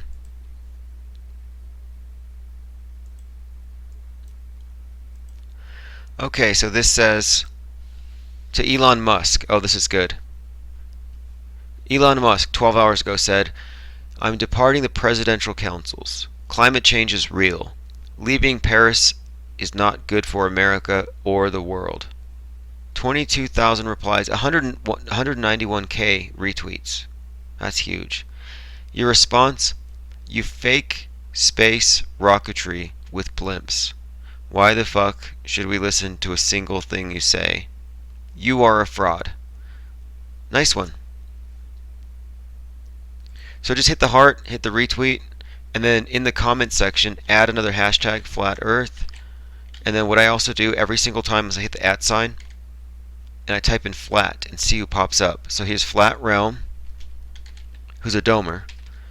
I am on a flat earth, who is We Are Waking Up. And I'm just doing this by random.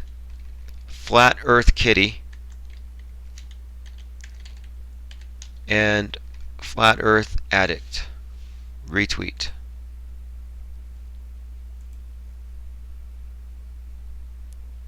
There we go.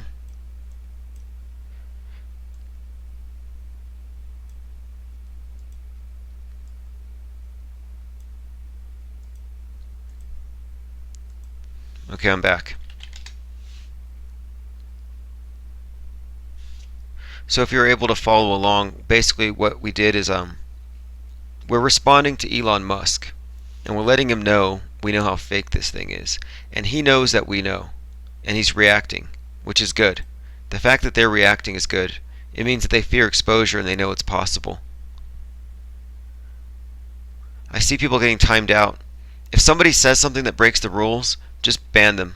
No need to time them out first. Flat Earth ANCAP says anarcho-capitalist Doug Casey uses this armed society is a polite society. Yeah, it's true. I mean, look at this chat room. Do you see any major disruptions? No. This is NSFT, not safe for trolls, and they all know about it too.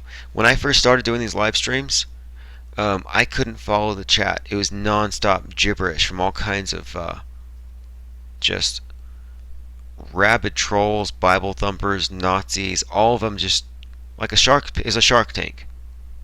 And then I started handing out wrenches to everybody that I knew, and I'm just like, hey, I'm trying to concentrate. Why don't I just delegate the violence? Would you go ahead and just regulate? And so that's where the wrench squad came from. And then out of the blue, one of my subscribers came up with the wrench squad t-shirt, which you'll see on the screen momentarily. Interest in Hero says not safe for curve cucks. Curverts, you mean? Curverts. Well, a curvert actually would be different. A curvert is someone who's knowingly lying to say there's a curve. A curve cuck is someone who's just submitted to the globe, like a sphere cuck.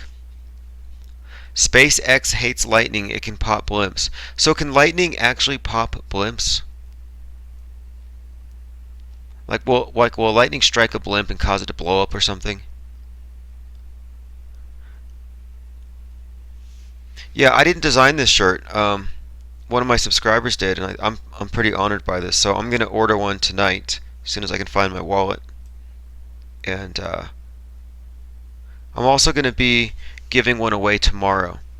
So tomorrow, I'm just trying to determine what the how do I give it away? What kind of contest should I have? What up, Flat Earth Clues? Nicholas K. Listen to this. This might be worth. Yeah, I think this is a good point. I can point out again that Twitch TV is the largest gaming platform for live streams. YouTube is just a copy of Twitch when it comes to the live stream. Now, what about outside of gaming? I mean, we need to get cross-platform. IPS, have you ever typed in Illuminati backgrounds and press.com? I'll take a look.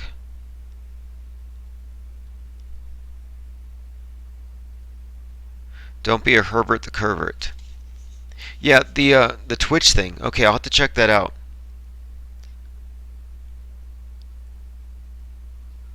Yeah, that's right. Twitch is way bigger. Okay, YouTube is small potatoes. Well, see, that's what surprised me. The other night, I was just looking around. I'm like, where are all the live streams? This thing could be packed, and it's not. So, Ellison, you found a radio station that does a live stream in the mornings. So, one of the things we're going to do is we're going to have a database of phone numbers. Like right now, how many live streamers are on, and which ones have phone numbers that we can call? Do you know that Indonesia Googles flat Earth more than any other country? Really? I know DeBay had his book 200 Proofs translated into several languages, targeting different audiences.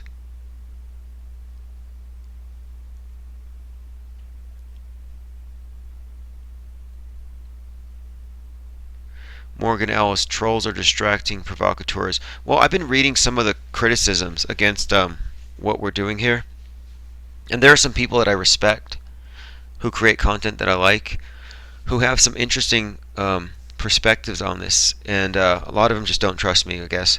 But there's one channel I like. I'm not going to name this channel, but for weeks now, he has been telling people that I'm a provocateur and that getting people out of YouTube is an attempt to incite extremism and cause a counter reaction. And I'm thinking, no, that's the opposite. Because if we keep this thing on YouTube, it's not going to explode exponentially. And so if we can get into Twitch, if we can get into Snapchat, into Facebook streams, into everything, then the better. In fact, there ought to just be a flat tube. Do you know what I mean? Like, there ought to just be a platform for this type of content exclusively. Just because, or where we can mirror stuff. Like I'm saying right now, we should have we will have it. It'll be the flatearthconsortium.com, where you can download just torrents of flat earth videos that you have the permission to upload on your own. Because we have to decentralize and saturate. And the reason why is that when people wake up in waves, there's, like Mark Sargent has said this. He said there's not going to be enough flat earthers to go around to explain stuff to people, which is true. And so the bigger the infrastructure, the more we can expect this thing to scale up. Like, it can't scale up without that.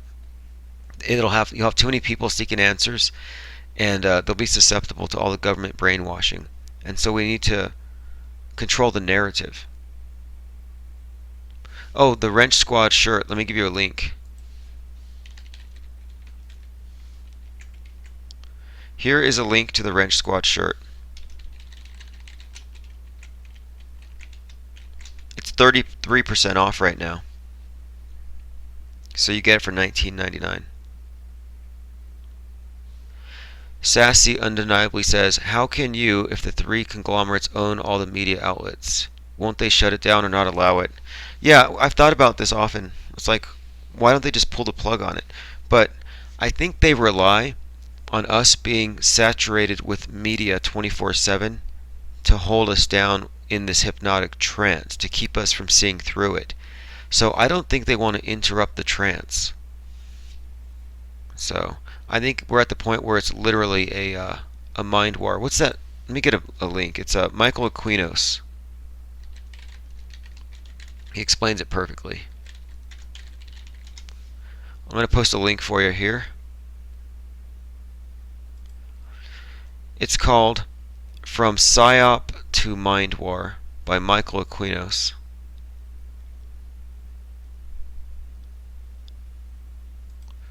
One second, I'm going to open up my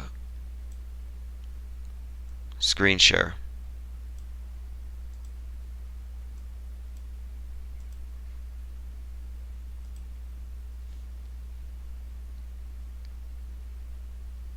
Here's what we're looking at. You can just look this book up, you'll find it. You shouldn't have to pay for it either. It's called From PSYOP to Mind War: The Psychology of Victory by Michael Aquinos. Okay, I found a link. I found a PDF for you.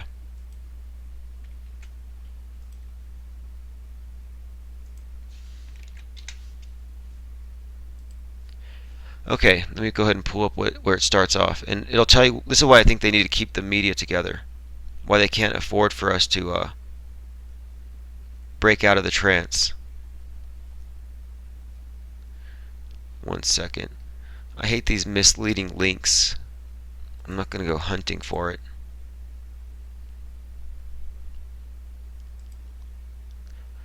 Okay, anyway, here it goes. This is where it gets pretty dark, though. From PSYOP to Mind War: The Psychology of Victory, a Nietzschean scheme for waging perpetual psychological war. Perpetual psychological warfare against friend and enemy populations alike, even the American people.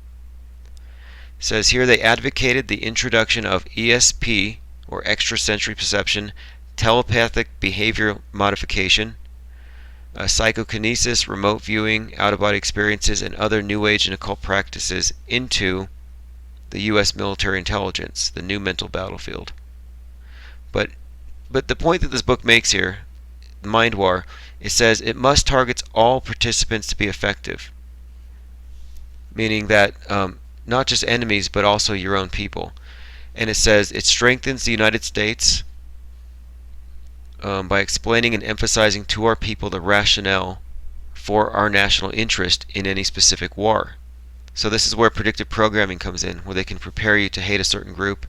It's the reason why the churches are pushing the narrative that the Antichrist is coming out of the Islamic world. There's so much good stuff in here, but essentially, it just shows you where they are at, how they view people, and how they see that it's just more expedient to control people by controlling their minds than by controlling them with force. And Machiavelli said the same thing. He said, and these people are Machiavellians to the core, he said, never do by force what you can accomplish with deception. And I think it's just more expedient for them to deceive us. Sassy undeniably awesome, thank you for ads. Time for an ad break, says Seven Raven. Gotta support what you know to be true. Exactly. Yeah, what I'm doing with my Patreon, I didn't realize so many people were gonna contribute. It's like it's not huge right now, but it's like $49. So I'm using it so every person who contributes is getting 4x6 postcards, and then the rest of it I'm distributing to other content creators, and it's nice because you get a list. So right now I've got You've Been Exposed, Bro Sanchez, ODD. I think I have his. I have a few others, but anyway, I'm building up a list because when you support them on Patreon, you get monthly or weekly email updates about what they're doing, so it keeps you in touch with them as well. So um, it's not just about that. It's about having the service of being in contact with them and then being able to reshare their stuff, because it's not that you want big donors, you want lots and lots of tiny donors. But it's a great way to keep in touch. And any of you who are interested, or any of you who have Patreon or know people who do Patreon, and I'm going to get in touch with people about this. Like, there's no reason why they shouldn't have flyers made into 4x6 postcards. And then I have a number of sites to recommend where people can have it, where it's pretty much automated, where all of your supporters get them in the mail. I've been doing this, and people send me pictures like, look at this. He was showing me it was a meme postcard he got in the mail that had the flat Earth map next to the UN flag. And someone tweeted me a picture of it. He's like, yeah, my mom got the mail today and she saw this postcard. And I was like, that's funny. It sparked some kind of a conversation. Nicholas K. ODD doesn't support dome belief. He's very open-minded. When I first started making videos, I basically said, call out the domers, get them to prove the sky curves or account for their belief, because we have to go on what we know. We can't make any assumptions. And he was one of the first ones to email me about it. He's like, hey man, I like the idea. A lot of the ideas make sense, but I'm with you. I'm going to see what's there before I state anything unequivocally. We got to be scientific and not fall for dogma. So, no, I mean, I'm totally on board with that. Hey, again, the Buzz Dev, good to see you here, and thanks for the support. Nice to always see you in the trenches. You helped us shut down SpaceX today. We can't overlook how big that is. Some people might want to say it's a coincidence, but I really don't think so. I think when they saw that we had flooded the Twitter sphere and their hashtags with destructive memes, and when they saw how many of us were watching and how we were taking over the narrative in their chat room, I think they pulled the plug on it. Like, I don't think that was a coincidence. Anybody? Anybody else? I mean, if they had one flop, if they had one little defect, one questionable scene on their little staged magic show, they know we're watching it. So we don't even have to, it's not about mobbing him anyway. We don't need 1,000 people to control a chat room. You just need one dissident in the chat room before a rocket launch willing to throw down $20. Like I try to do, just throw down $20 and say, Earth is flat, these rockets are all blimps, you people are deceived, look it up. You just put one thing like that, and it screws with them hardcore. And they pulled the plug on it today. I kind of think we screwed them. I think we did it, but they blamed it afterwards on lightning, but in the beginning of the launch, they said it was 9 mile per hour wind. Like, seriously, like a 9 mile per hour hurricane. Oh, yeah, ODD calls them parties. Yep, flat Earth parties or flat Earth interventions. No, they're flat Earth parties. We called it a SpaceX launch party being thrown by flat Earthers. But it's interesting to see the power of this thing. I mean, I've seen it before, but this is different. This is different than like Anonymous, which are just destructive cyber mobs. This is just internet activism, and it's not limited to the internet. Every day I'm getting more videos of people who are going out into the streets and talking to people about it. Authentic Intent has the number 9. The number 9? Are you talking about the Falcon rocket? How can they do live launches ever again? Good question. It's such a risk. It really is a risk for them to pull something like that off. Like, they could never do another 9/11. They could never do something like that that's so brazen because of how many people could contradict the official narrative. They got away with Sandy Hook because it was a closed set. Floyd Mayweather admits the establishment makes plans hundreds of years ahead of time. I kind of agree. I actually think that when it comes to their plans, that they do mark these things. Like, I don't think it's a coincidence that we're the 500th year, 5 centuries exactly, from the beginnings of the Reformation. 3 centuries from the first Masonic Lodge in England. The Grand Lodge was in 1717. And then 100 years from the Bolshevik Revolution. Hey, Song, thank you very much. I appreciate that. And I'm definitely getting the Wrench shirt for sure, and I'm going to be giving one away every single Friday. And hopefully I find my wallet, man. It's the trippiest thing, though. I don't like to get paranoid, but I thought it was very strange. But regardless, it's not a major inconvenience. It just means that the whole rigmarole of canceling cards and all that. Derek Nichols says they require nearly perfect conditions to propel a blimp. Yeah, see, a lot of people are confused by this. They're like, why does a 10 mile per hour breeze that could barely, that's fly a kite with that. How is that going to throw off a rocket with that much power and force that it can go up into space? Kyle McDonald remarks, go search SpaceX on Twitter. We owned all the top trending posts.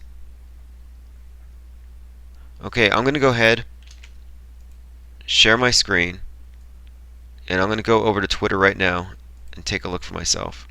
Because I happen to think that this is the reason that they stopped it. Okay, so hashtag, just go in the search bar at the top, doing hashtag SpaceX.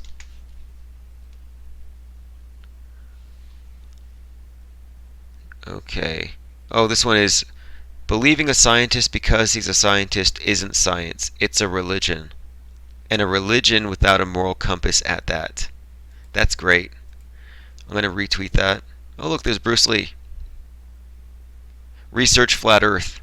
Macro cloud. Too windy for a blimp. Launch cancelled. Rockets are blimps. This is good. Retweet. And this, by the way, this lady on the screen, this is it says research flat Earth. This is what we'd call mimetic engineering.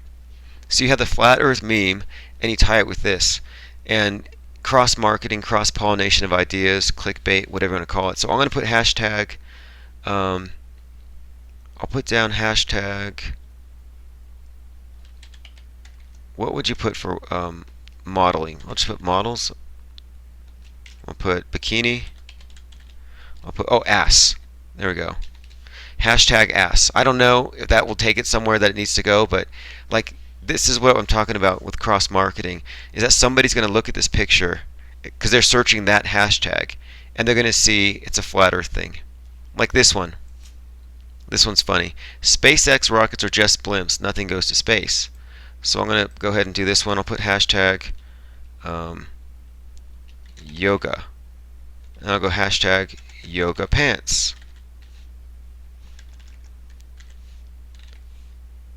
Bam. And this is what Twitter's for. It's not to be taken seriously. Twitter's just being, it's a meme delivery site. It's just for cross-pollinating ideas, guerrilla ontology and all that. That's all. And these people respond like Pavlovian dogs. Like, oh, there's a girl on the screen. They look, and then it's going to say, research flat Earth.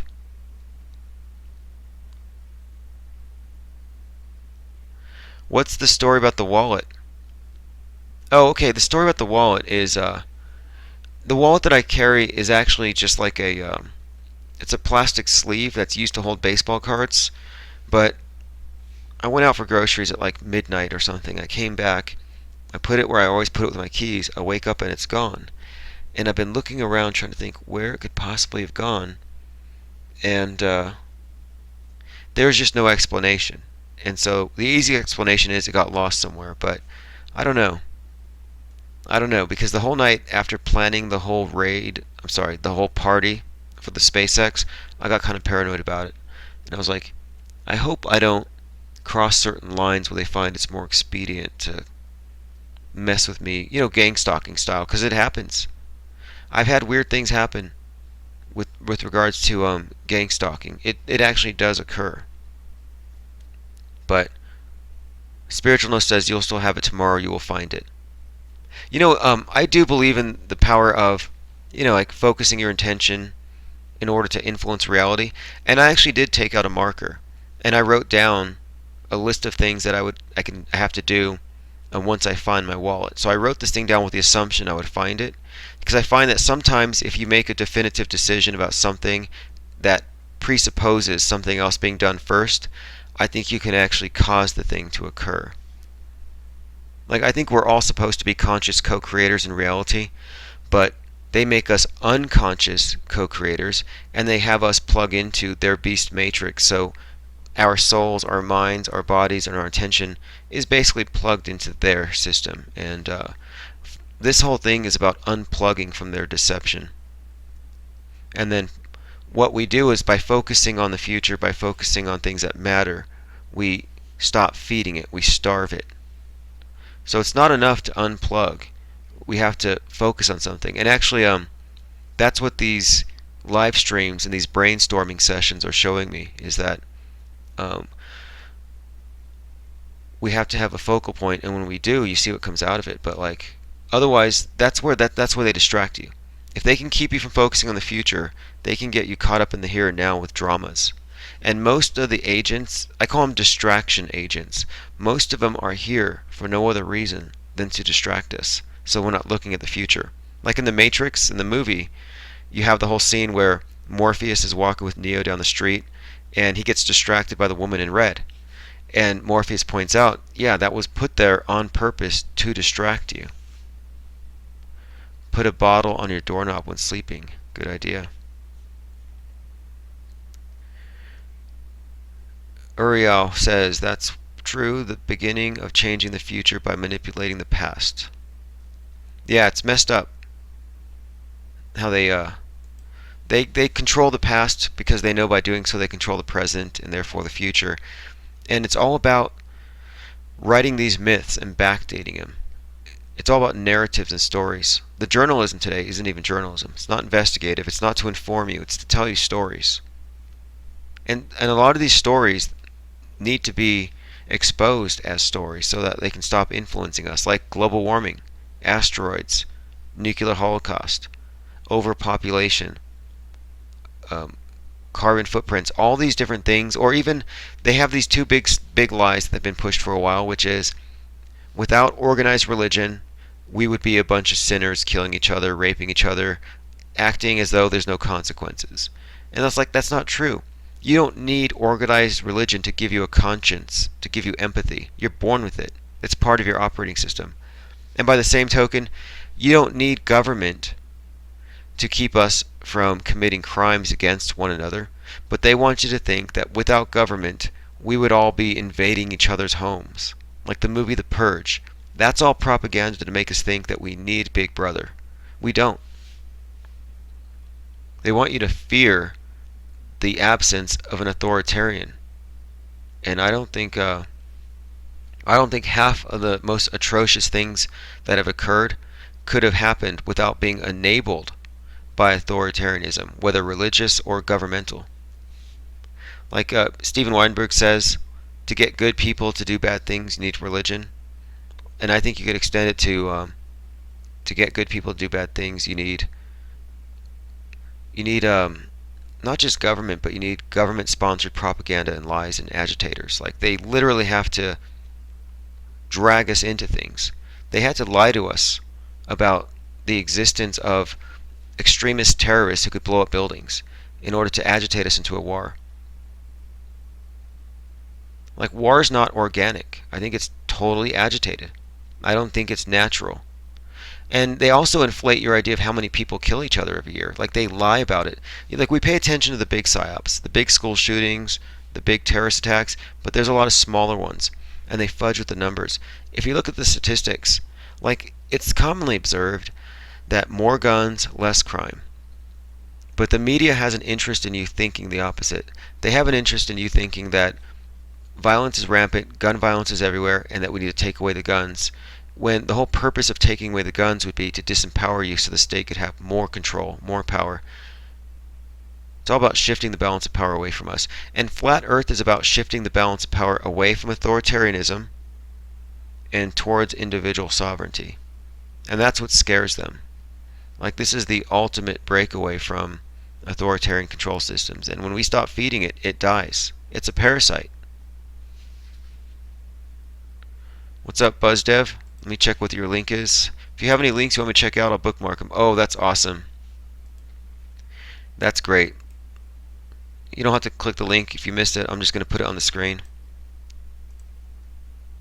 Meme warfare is so critical. And one thing about flat earthers and this whole flat earth thing is that the meme generation is just incredible. It's just they proliferate like... There we go. There you go. Buy yourself a ticket for the next SpaceX launch. That's what I was hoping to see today. I was exactly this. I wanted to see the SpaceX rocket blow up in a way that a rocket wouldn't possibly blow up. This is brilliant.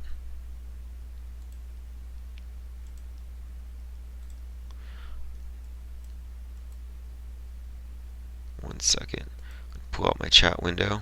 I want to keep that on the screen. If you have any memes to send me, send them to infiniteplainsociety@gmail.com or use the contact form in the description. And put your account on there if you want, and I'll link. But I want to keep up with these things. I get so many memes every day; it's incredible. But this one's good. But this is what I was hoping for. I was hoping for a big blimp to explode and just embarrass them. I think that SpaceX is the weak link that could bring down all of it, discredit it.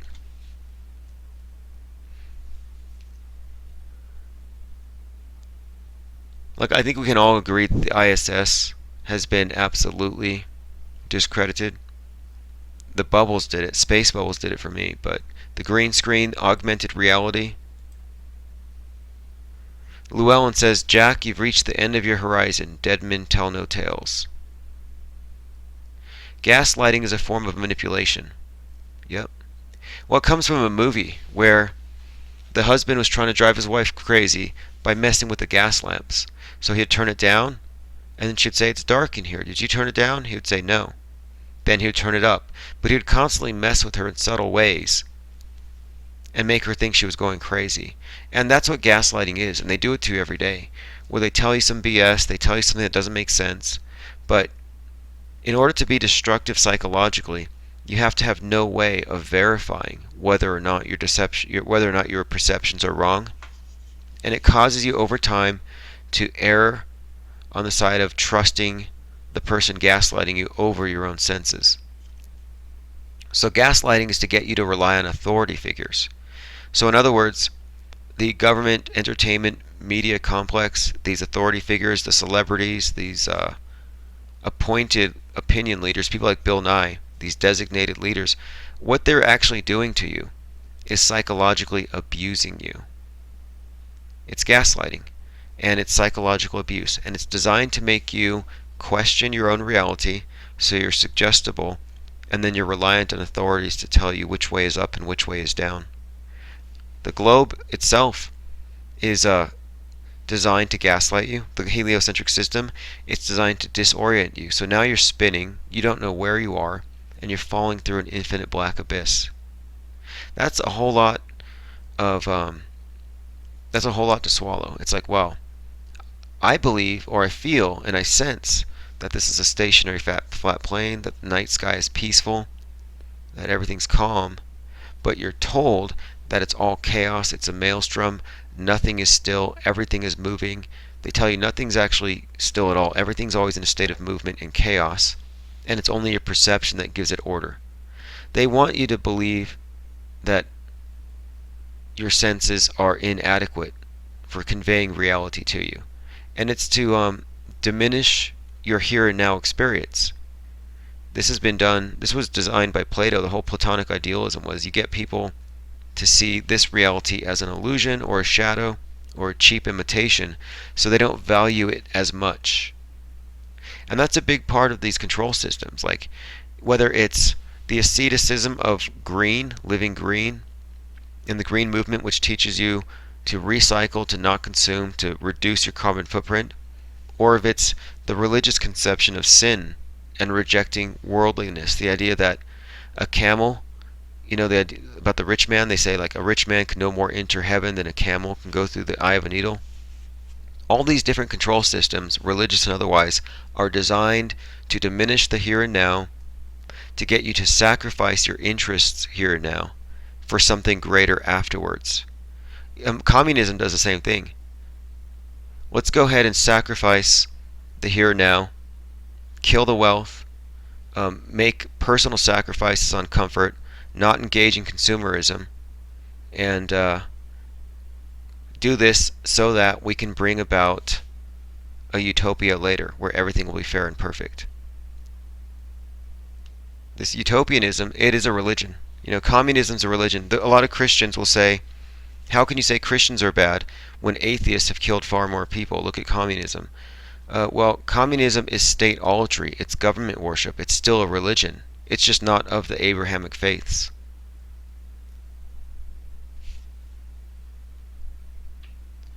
Sorry, I'm missing some of your comments.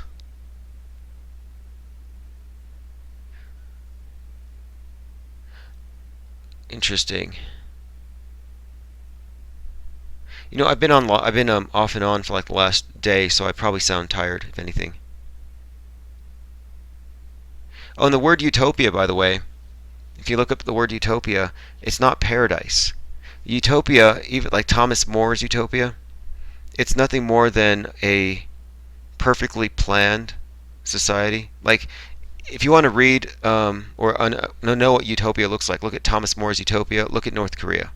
The idea in that book is you fence everybody off, you control them cradle to grave, you restrict the size of their families, you restrict their movement. It's all about a perfectly planned totalitarian state. And so utopianism isn't really like a heavenly paradise. It's basically 1984. Cartoon ball, statism is a religion. Yeah, state-olatry. And what we're dealing with now with these people who support globalism is state-olatry. Globalists, listen, if you believe in global warming, you may as well believe in the second coming, because that's a doomsday cult. You are a religious person. Andy Patrick says, nobody stops to think about the impossibility of docking with the ISS at 17.5 thousand miles per hour. No kidding. Well, no, they'll see it on TV, so they'll know it's true.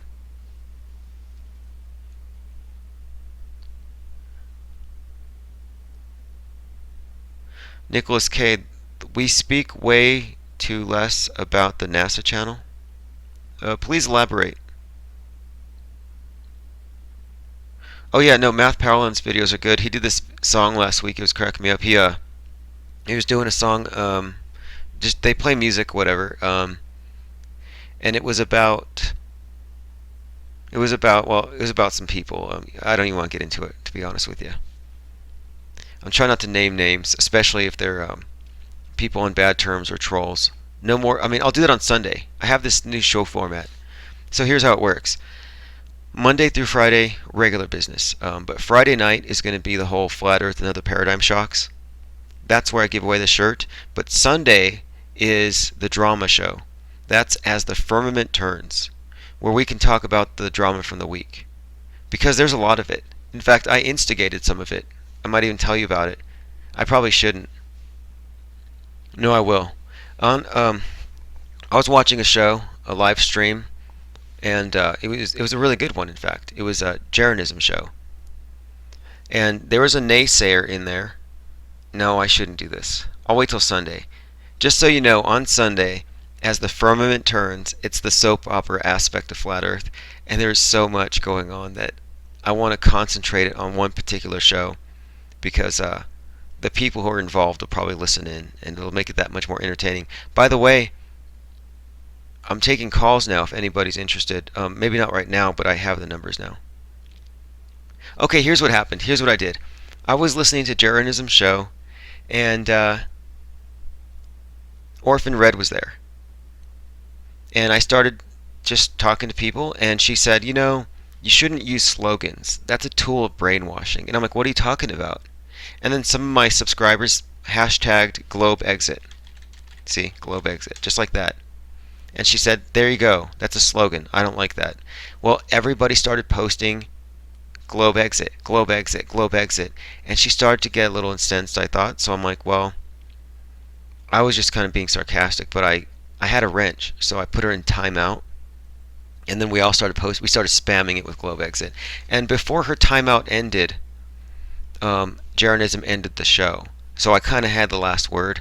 And I think it was mean for me to do it.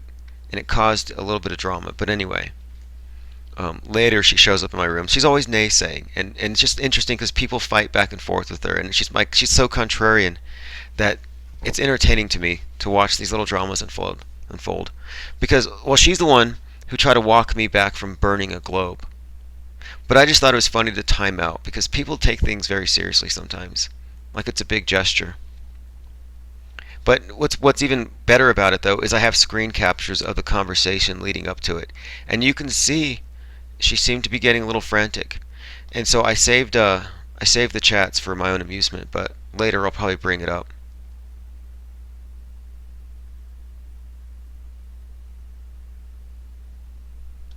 I mean, it's kind of mean to wrench people if they don't deserve it. And then we have another one. Another good one was Blonde in the Belly of the Beast. I mean, we got a big reaction out of her. But then she followed us around on all of our parties the next day, trying to block people. We went into one room and she asked for a mod wrench so she could, quote, get rid of the flat-tards.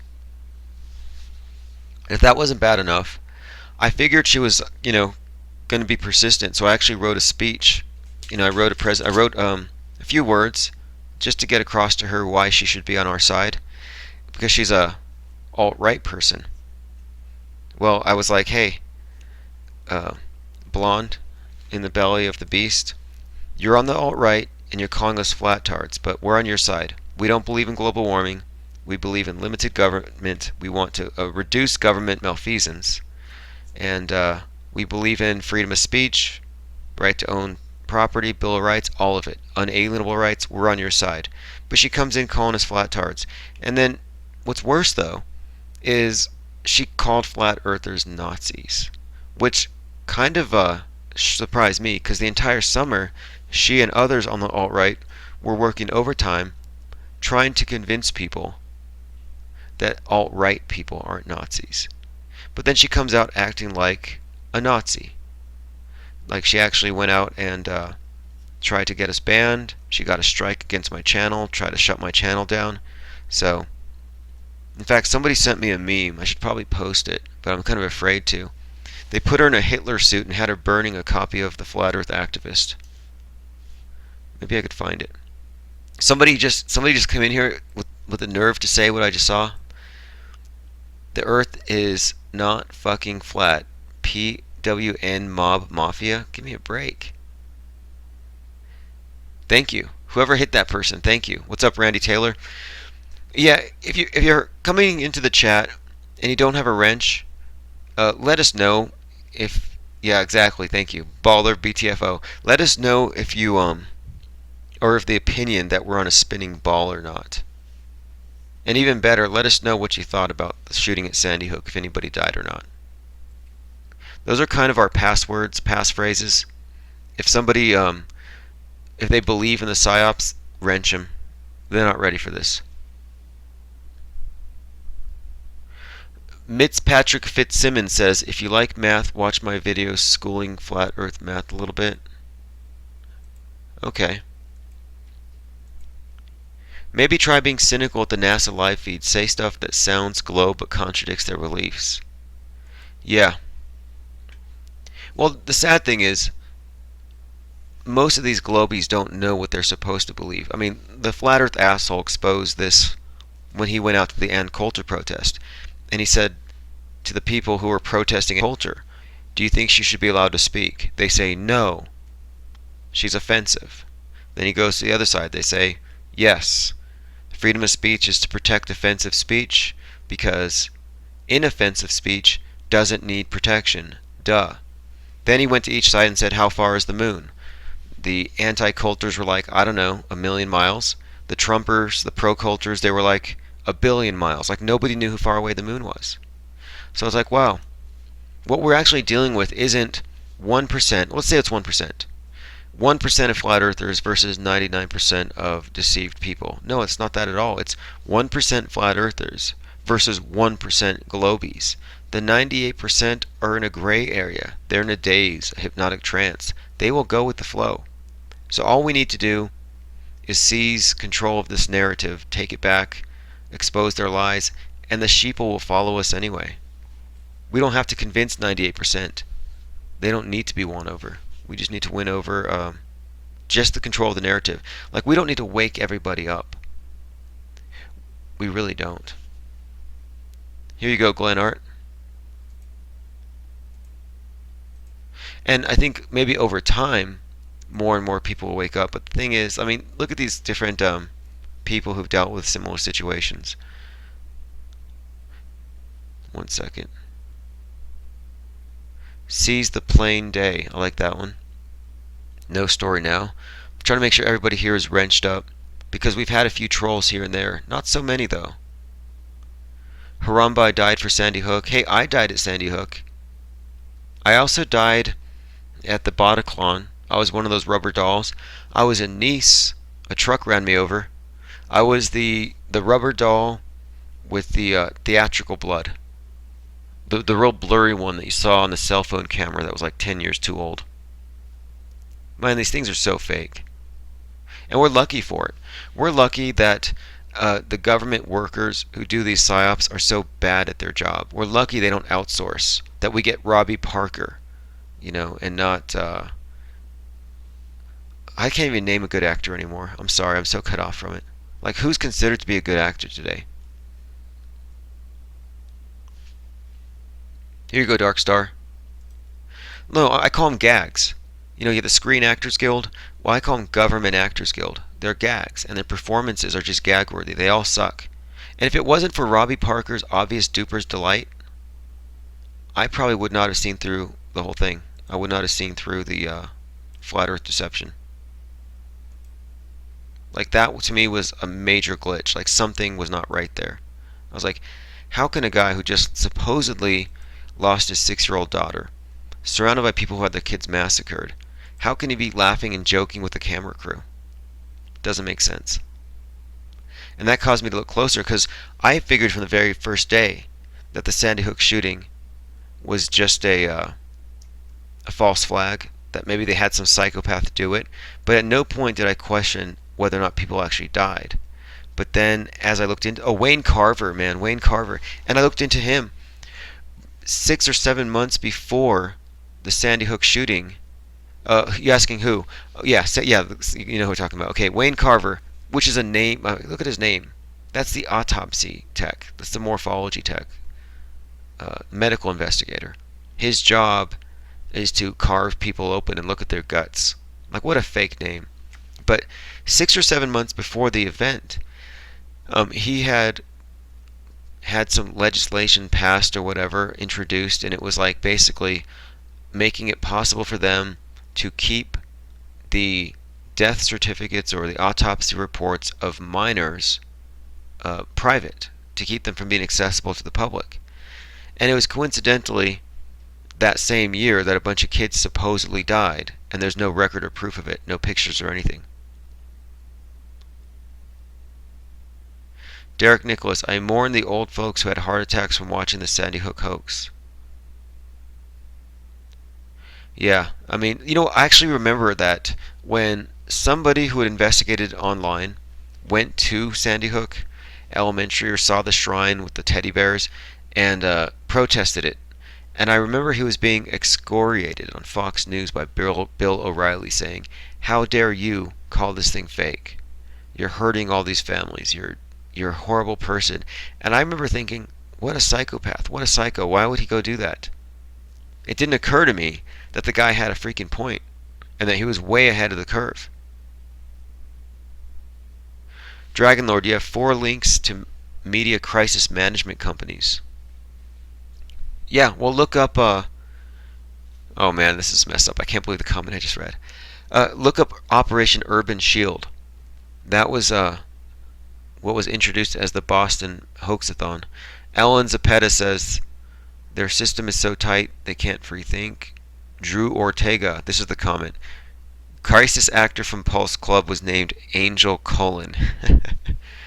Yeah, I remember that. That's funny. Yeah, by the way, there weren't 50 people killed in Orlando at the disco. Didn't happen. Nobody died. Nobody got hurt. That's been exposed like crazy. Where you see them running, like carrying bodies in front of the camera, but they're going right back into the club. I mean, almost as bad as the Sandy Hook, the families running in a circle around the firehouse, which had 26 Christmas trees leaning against it.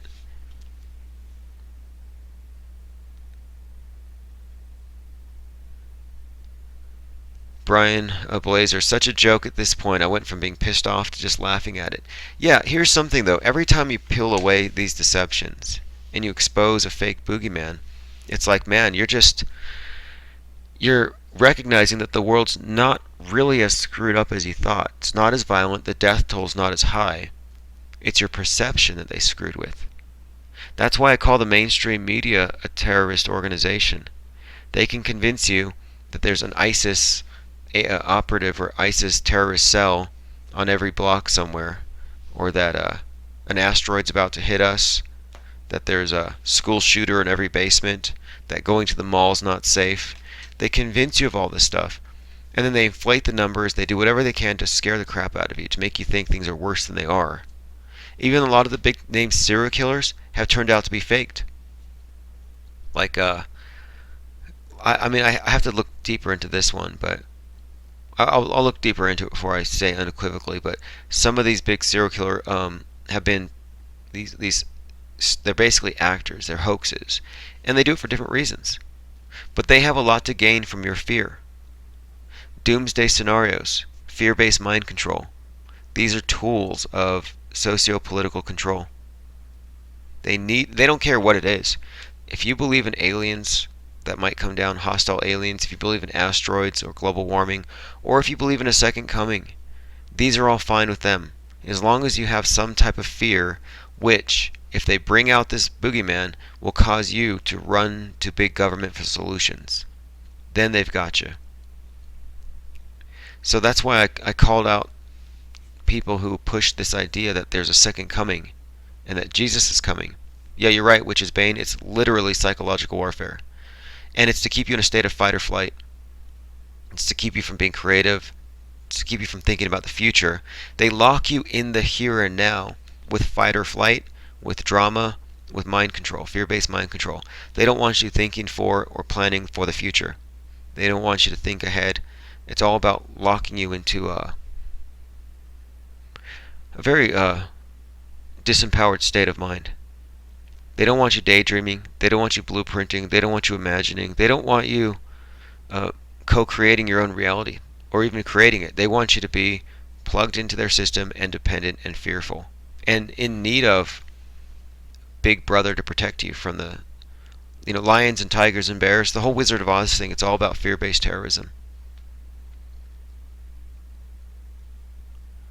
New Perspective says Tom Hardy is considered a good actor by most. Interesting. Diva Dante, it's to keep you from connecting to your inner self. Exactly. Because they're trying to kill empathy. I was talking to, who was it? Somebody I was on a conversation with the other night. And one of the things she said was, or one of the things we were talking about was how there was this study done, and Anthony Robbins talks about it in Unlimited Power, where they would have people sitting in chairs face to face, looking each other in the eyes, and they were measuring how feelings of empathy or even romantic attachment would follow long periods of sustained eye contact. And one of the things we're talking about is how the idea of conversing in eye contact and face to face, that's being not necessarily completely eliminated, but it's being replaced by this mediated conversation. And this is good ideas. It's there's nothing wrong with it, but you're missing out on a huge part of the larger part of what's being communicated. You hear it in the tone of the voice, the rate of speech, the verbiage, but you don't see the facial expressions. You don't see the body language, so you don't get the whole gestalt, and you don't get the eye contact. And one of the things he was suggesting is he thinks that they're trying to keep people from connecting on a personal level. Like, you remember the whole Milgram experiment, where they would have people behind on the other side of a screen. You turn up a dial to electrocute them. You know, it's easier to inflict the pain if you can't see the person. Dragon Lord says selfies, mirror, mirror on the wall. Yeah, well, I also look at the names of things like iPod. Like, what is a pod? Or even cell phone, iPhone. Yeah, these constant references to cocooning yourself, to being atomized. And it's like kind of, I think it might even tie into the introduction of like, if you study the MGTOW movement, this idea of people becoming increasingly isolated, thinking that you can live without others, or that you should. Like, one of the ones, like they're introducing this idea of sex robots. Like, have you looked at some of these things? Androids. I saw this documentary where this guy was like, he had this. It's like a doll, man. It's just a fucking doll. He's got this robot android, probably costs more than his car. He dresses it up and he's sitting there petting it and like kissing it. I'm like, that's just necrophilia. You know, if you're humping a robot sex doll, you're a necrophile. You're basically like Ed Gein, but instead of digging up the bodies, you're just having them made out of plastic. You're Ed Gein. It's necrophilia. It completely takes the soul out of it. It takes the it's a purely I don't know. It's insane to me, but whatever. I'm not knocking it, but I'm saying this is being introduced into the culture for a reason. Like the notion of privacy and solitude. You know, where does solitude fit into your life now? You can't consider. I mean, you can't actually be experiencing true solitude if you're accessible to the extent that people are accessible today. Cartoon Ball says Japs are into the dolls big time. We all hump dolls. You're the weird one here. IPS says ratio perfect. Am I? Wouldn't that be that'd be messed up? There's like 324 people watching. They're like, yeah, 323 people here all have Android sex dolls at their house. I'm like the only one. I'm the last one on my block to know. Don't be the last person on your block to know that the world is not a ball. Please tweet the neocentrism meme. Will do.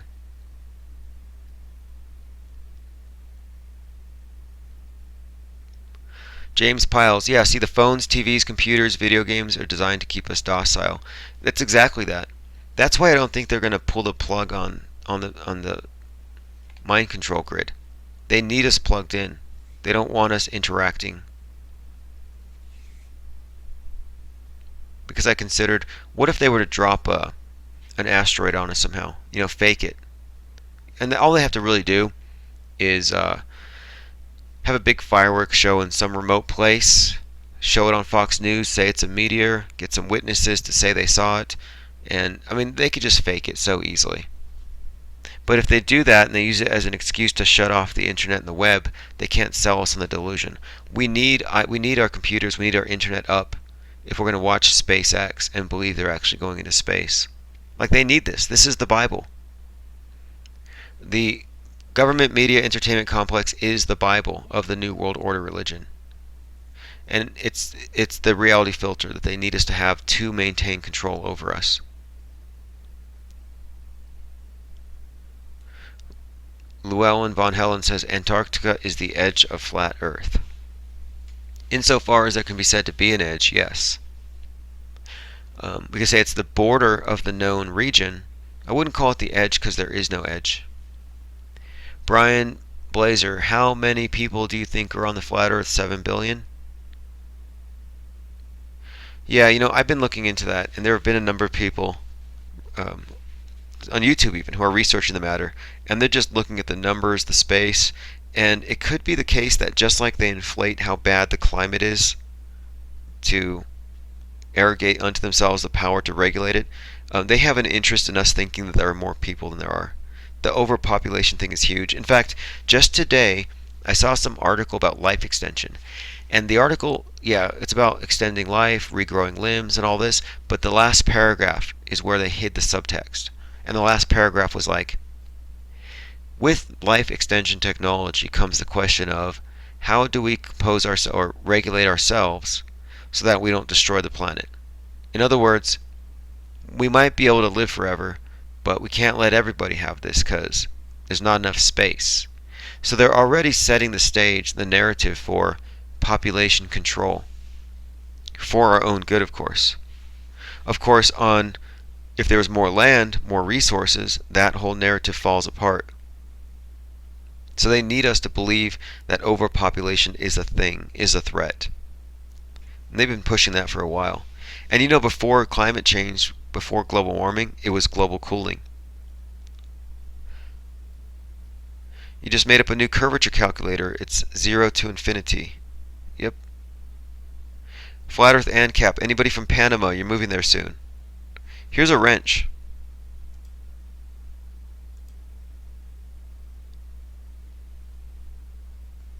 Anonymous guest says, trolling here, NASA TV, public education. We're listening to you. Very zen.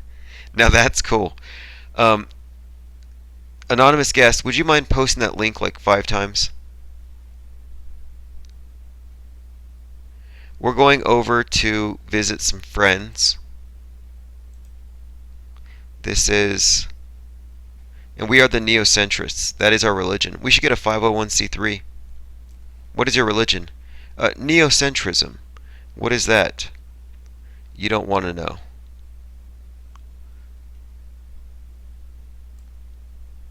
Okay, here we go.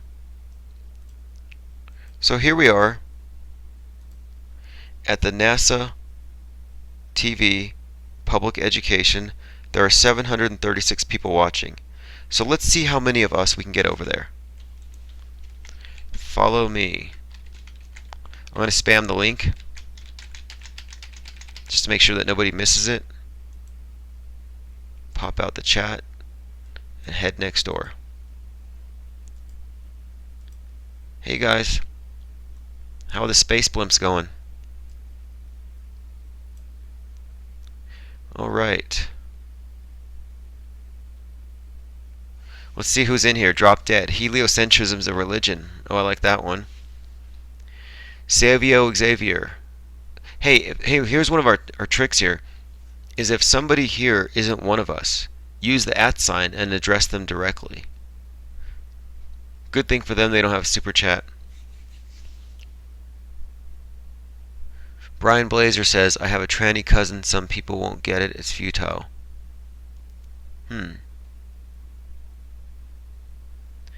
450X Mobber says, just curious, are there any transgenders who realize flat Earth can't convince my lesbian sister's husband? Interesting.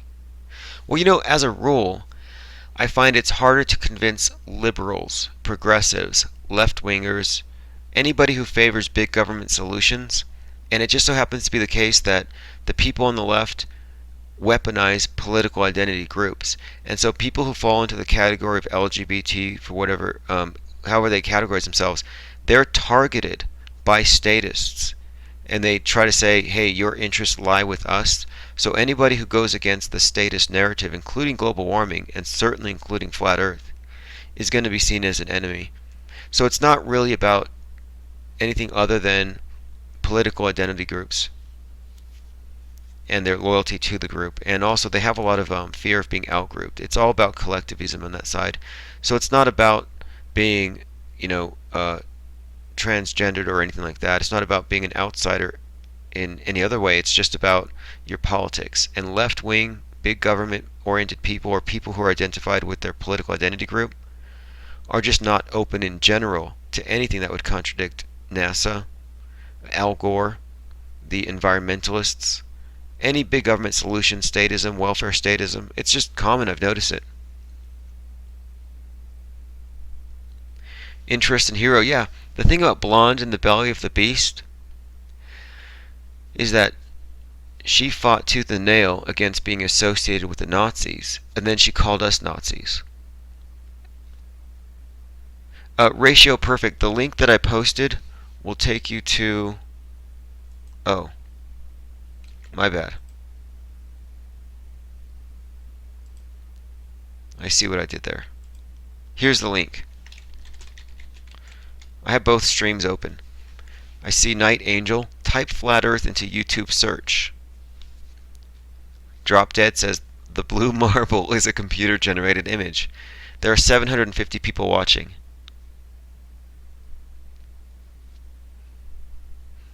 .450x Mobber says, I think they're more relativists who lie about themselves and love the globe as a religion. They do.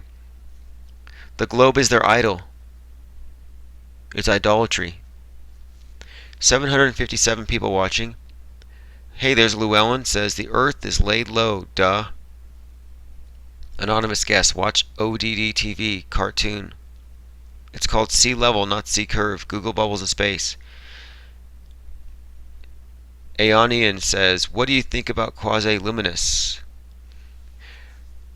I'm all for quasi-luminous. I think it's fine. The enemy of my enemy is my friend. He's against the globe, I'm with him. As far as the blood over intent, I think it's a powerful gesture. It's a ritual, a self-initiation. It's a declaration of independence from the authoritarian control grid, the beast matrix.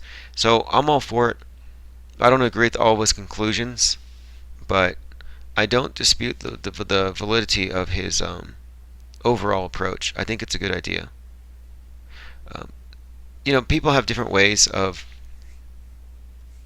breaking away from, mental shackles, be it religion, a cult, anything that might be a hindrance.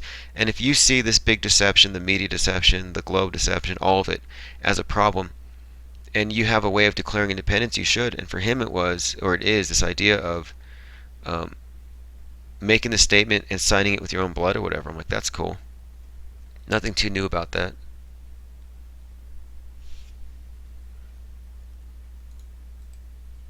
I'm not going to do it, by the way. Okay, what am I looking at? What the hell? Red Shoes, Podesta, and the Pedophiles. A red shoe party. These people get creepier and creepier. What is that a reference to?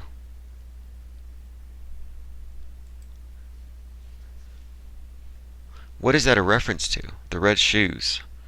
Dorothy? No satellites are ever seen. Man, this chat room is on fire. Now it's 792. Okay, this is good. It says we need more backup at NASA. Here's the link. Anonymous guest said, you need a woman. She'd tell her to go to bed. You sound tired. No, she'd be on a computer next to me doing the same shit. And if I had kids right now, they'd be doing the same thing. No, I'm just kidding. I wouldn't do that. I don't think you indoctrinate the youth. I think you tell them how to think, teach them how to think, and they figure it out for themselves, or they don't. Citizen Z, thank you. My dad seems to be NASA bulletproof. Yeah, don't worry too much about them. Remember how people said they wouldn't pick up the cell phone? Oh, I don't want to be tracked. Then it's, I'd never get a cell phone. I'll never be texting. I'll never be on a smartphone. All the people who said that are on smartphones. James Piles, IPS, have you heard the claims of why a Polaroid camera is non-operational in a hot air balloon or glider or space? No. Polaroids cannot be faked. Ooh, that's a good point. Good point. Bill Hake, break from the trance. None of the astronauts can agree whether or not they see stars in space. Yeah, that to me has always been a big WTF, head scratcher. It's like some of them are like, yeah, you look in space, it's more colors than you've ever seen. It's like the 4th of July everywhere you look.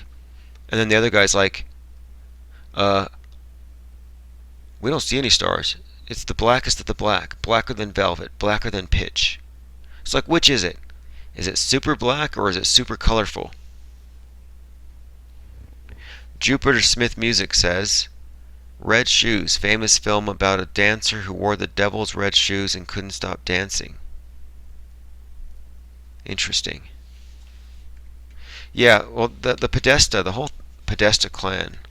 When I look at the words, I mean, there's always coding in there. But, man, this is crazy.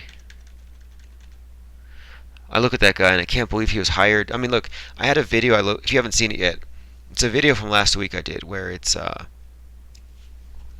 this chat's on fire, 820 watching.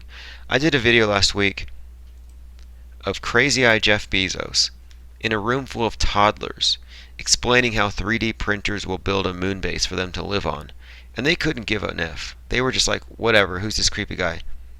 Well, then I find out that Podesta was hired by Bezos to work for the Washington Journal, whatever. Some crappy rag, CIA rag, damage control operation. Okay, so we're looking at the European Space Agency. I want to see where the Russians pee and how on the other end. It's like, I think I have a feeling like they have like this trough, and then the Americans on the other end have like a kind of like a little spigot or a tube that they just put in their mouth. They just drink it directly. They just straight go Russian piss all the way. They don't recycle it first. I'm pretty sure they just drink it straight. No chasers. I mean, I think so. By the way, that Peg is always just gloating about it. Hey, Mr. President, I'm drinking Russian pee. Disgusting. Have you noticed how consistently nice their tans are? How good their hair looks and their makeup? Look at the stagecraft when you look at these actors, these astronauts. Like, who sends them makeup? Who sends them hairspray? What are they shaving with Russian pee? Like, none of it looks real to me. It's so fake. And like what you're looking at right now, there's no continents on that. In fact, you know what that looks like to me? That looks like the freaking sky as seen from Earth on a time lapse. That is so fake. Ellen Zapeta, I'm trying to figure out how to go about it when my child goes to school. Well, here's the thing. You're better off knowing both sides. So, they'll learn one side, then they'll learn the truth. But it's better that you know both sides. And so, the awakening is going to be organic, and it's going to reach the youth regardless. They're not going to be able to hide it.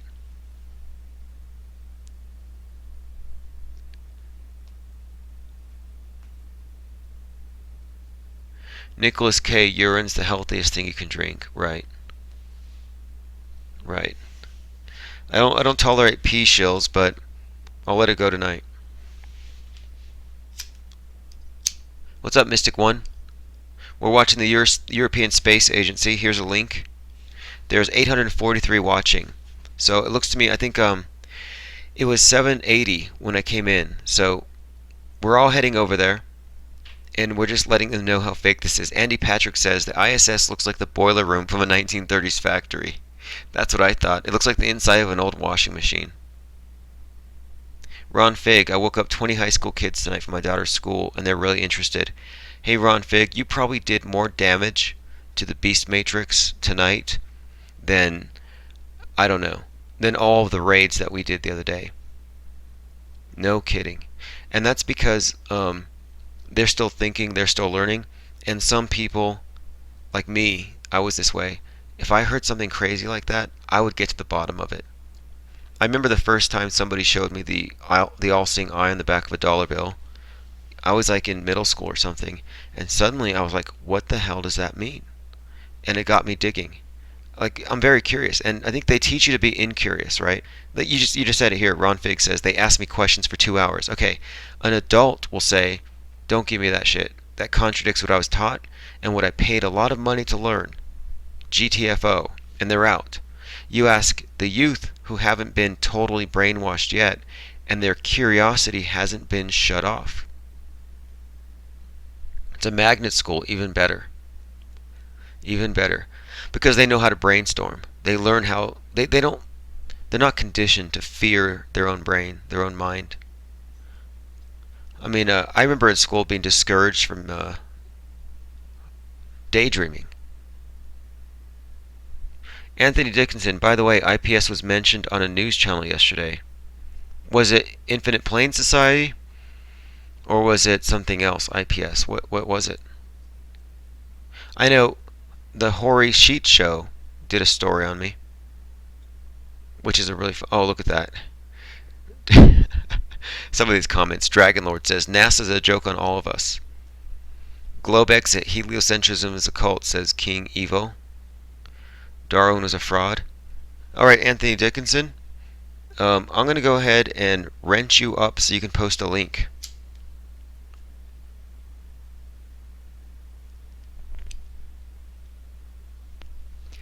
Glenart, you're right. That's Peggy 666. Look at them hugging.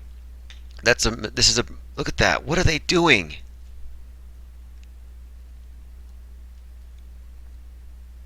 What the hell? Oh, they're saying goodbye. Look at they got cameras, there's flashes going off. Take a picture out the window. I want to see what Earth looks like. Alright, go away. Go drink some pee. These huggers. I could never work for NASA because I'm not a hugger, high fiver, bro hugger.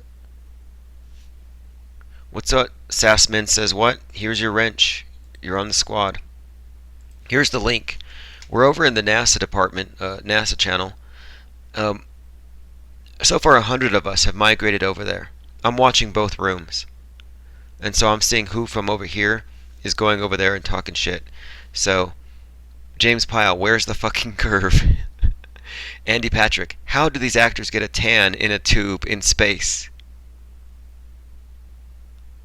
Interest and Hero says, dude, sphere globe, LMAO. Sassy undeniably still awake. NASA told you you can't leave lower Earth orbit, so how did they get the ice up there? Wait, this is too good. I love these questions. Sassy undeniably says, NASA told you can't leave the lower Earth orbit, so how did they get the ISS up there, but can't get back to the moon? Exactly. And notice the all bold, see how she's typing in bold? For those of you who don't know, just do a web search, typing bold on YouTube, and you can find a site that will translate it into bold for you. Flat Earth ANCAP says stinky hugs at ISS. Ron Fig, those kids were laughing at first but turned into serious questions. They sent group text for 2 hours or more. Man, that's heavy. See, I was talking, for the last few days actually, I've been discussing this concept that the instant the people who are still in the indoctrination camps figure this out, it's over. Because they rely on it being indoctrinated into the youth, and they don't care about us. They can let us die off. They can lie to us. They can nullify us. But that's the thing, because I know for a fact, like I remember how I would bust my teachers as whatever on anything I could. If there's anything I could be a contrarian on, I would. And if I had flat Earth back then, I would have been like a thorn in my teacher's side just to drive them crazy. I would have triggered them for the fun of it. Hey, what's up, Anonymous Farm? Here's a link. Go there. We're watching cartoons on the NASA's feed.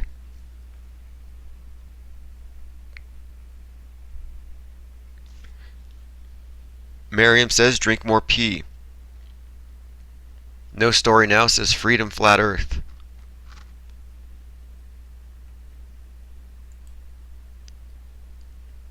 So this has been streaming. This NASA public TV education has been streaming since May of 2017.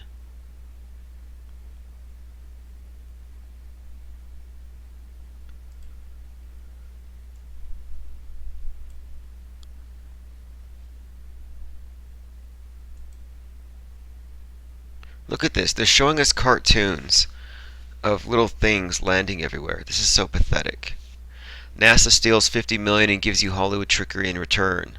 Tom Connor says, I dare anyone to debunk flat Earth. Sassy undeniably, I thought space was a vacuum. Nothing works in a vacuum, especially rockets. Brian Blazer, bah ha ha ha, NASA Disney, what's the difference? Research, Admiral Byrd, Antarctic Treaty, NASA cartoons, I prefer Disney. Mystic One says troll attack. Somebody hit at Mystic One.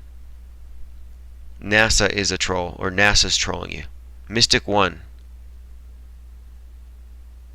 I call it sniping. Like when you're just dropping comments in their chat, that's laying down the suppressive fire. But when you target an individual with the @ sign, like Mystic One, somebody hit at Mystic One and tell him to STFU. There we go. Hydro or Howard08 says, at Mystic One, NASA's trolling you. Sky Hunter, NASA's trolling you. Exactly. This is sniping. So you lay down the suppressive fire, somebody stands up, you snipe him. Weather Mafia, this isn't live, but the 921 people in this chat room are watching this thing.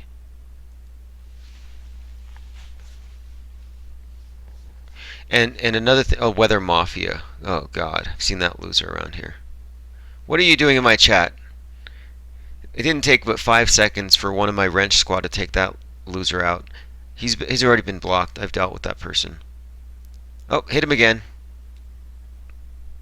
How many? Testing.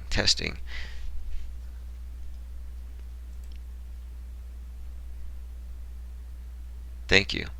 Thank you, Derek. Nice hit. Nice shot. Globe is dead. Oh, this is a good one from Gathaka G. It's easier to fool a man than convince him he's been fooled. NASA, are you lying to people? A little Mark Twain. Car Ramrod says, not even funny cartoons. There's not enough weed in the world to make these funny. Car Ramrod, are you in the same place? This is where you're supposed to be. Go here. You want some shit to laugh at? Go to the NASA Education channel.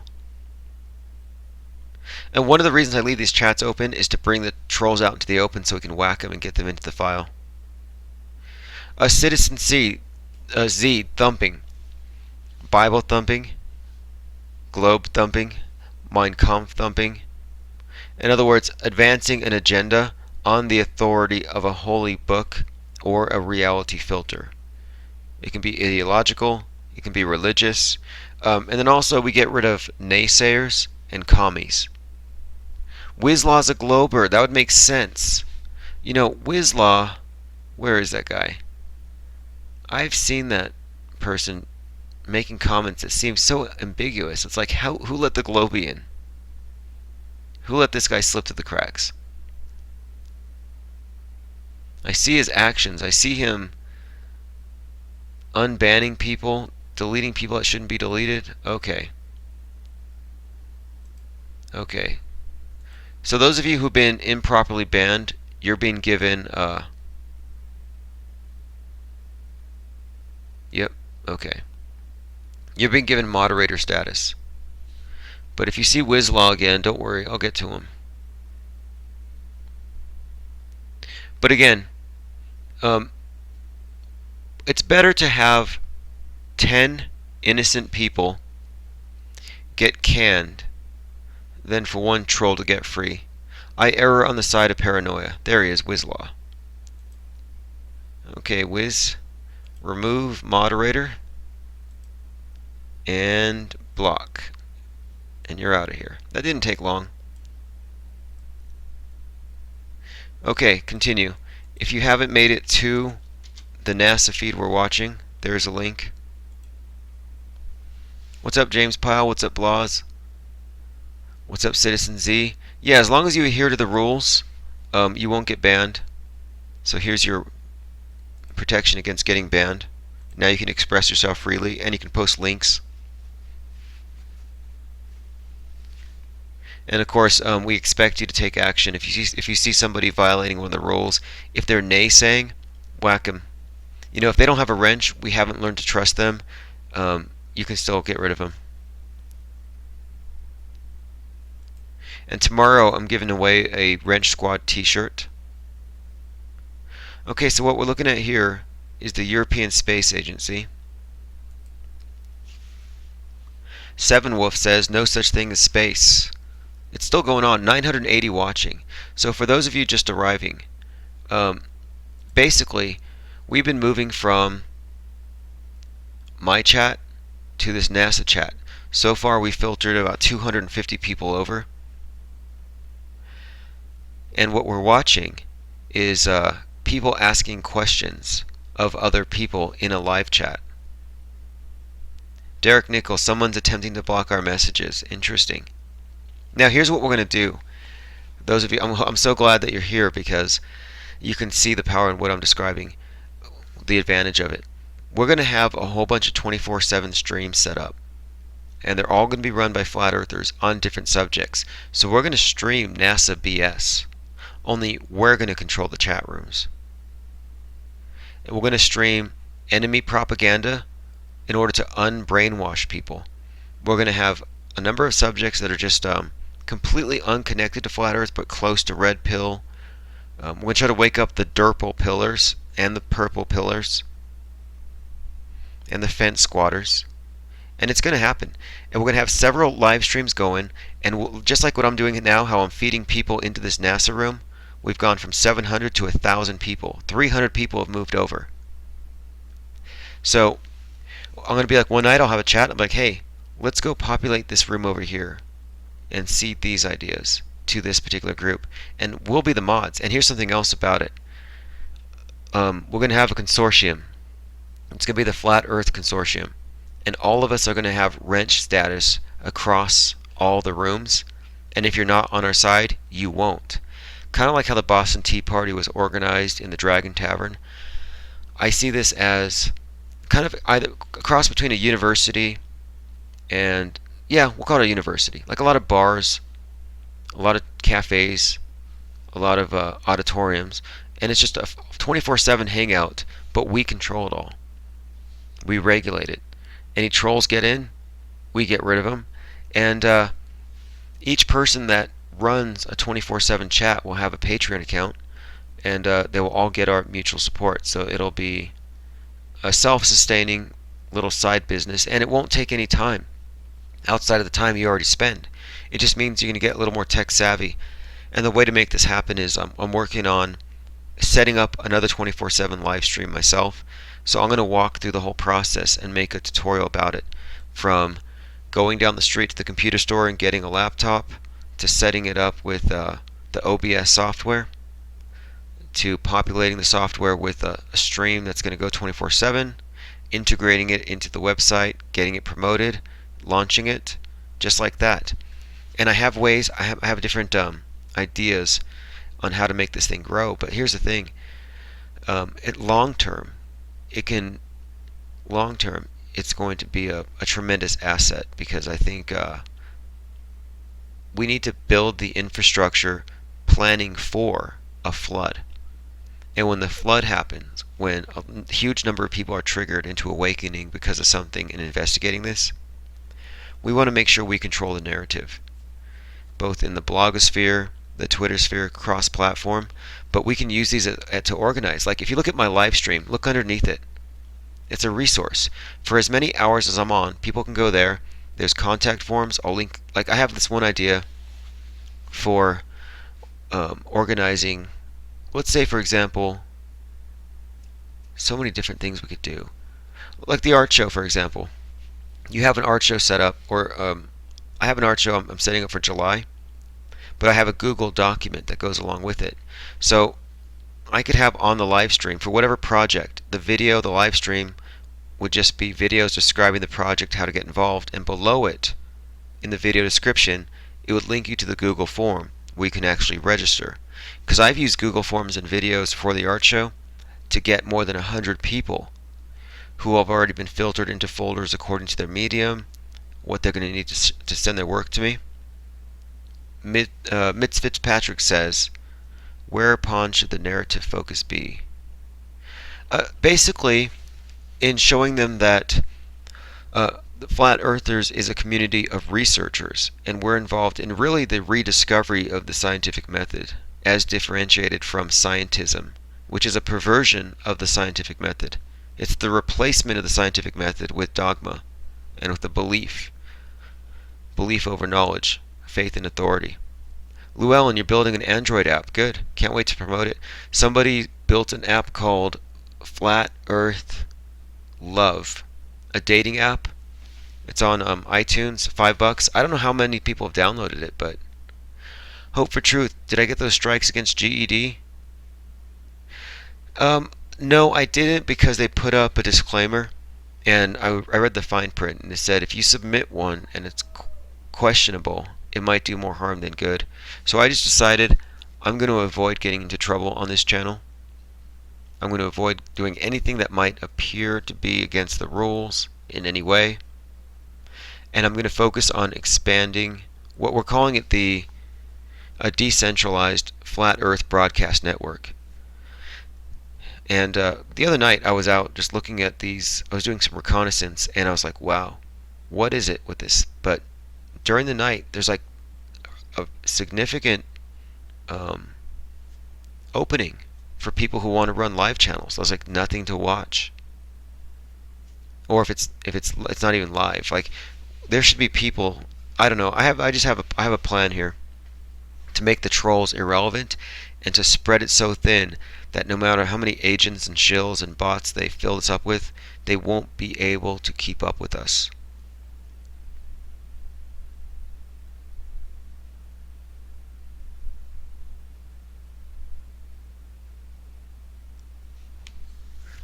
Here's some more. Here's a link if you haven't been there yet.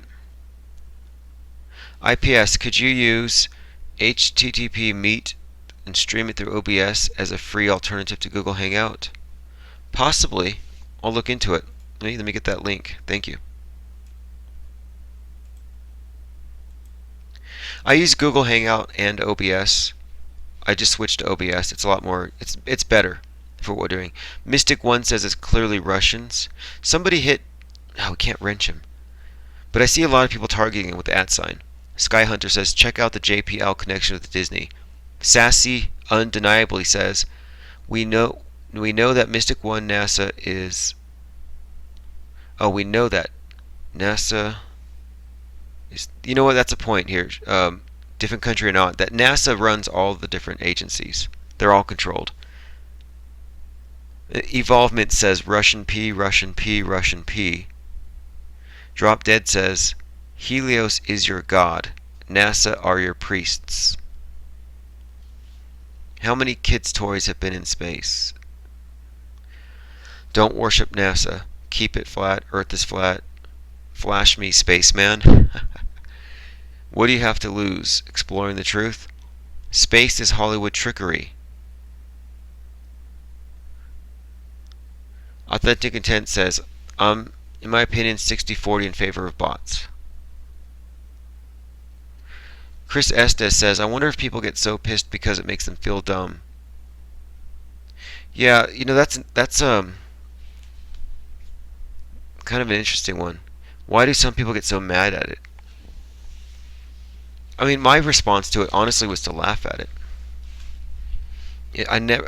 My assumptions though, my initial assumption when I heard flat earth was programmed, and I know it was, because when I heard the phrase flat earth, I imagined a group of religious fundamentalists in Kansas somewhere. Like, I just had this picture of them being these kind of religious nutcases. And it's interesting how they can implant an idea like that in your head, and it causes you not to look at something. 450X Mobber says, red in the face working on the space station. These people are not fit for space. Rip NASA. I like that hashtag, Rip NASA.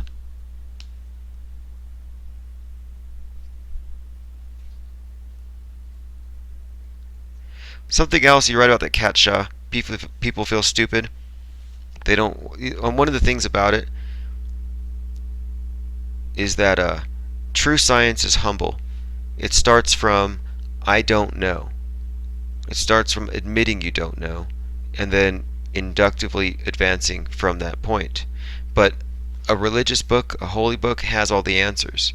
If you have the right belief system, you can say science has all the answers. And so these people aren't willing to say, I don't know. They're too arrogant and caught up in this. And you have to be able to say, okay, I was tricked. I don't know as much as I thought. Many people have said that the beginning of wisdom begins with the recognition of how ignorant you are. Authentic Intent says it's even more weird that it is in our movies. Flat Earth maps and a handful of shows. Yeah, that's kind of something. Rip NASA from its pedestal, says Seven Ravenwolf. Yeah, I've been saying that about these astronauts. They got to stop being treated like heroes because they're not. They're actors. Like I did a poll one night. I said, who's a better actor? Who's a better astronaut? William Shatner or Neil Armstrong?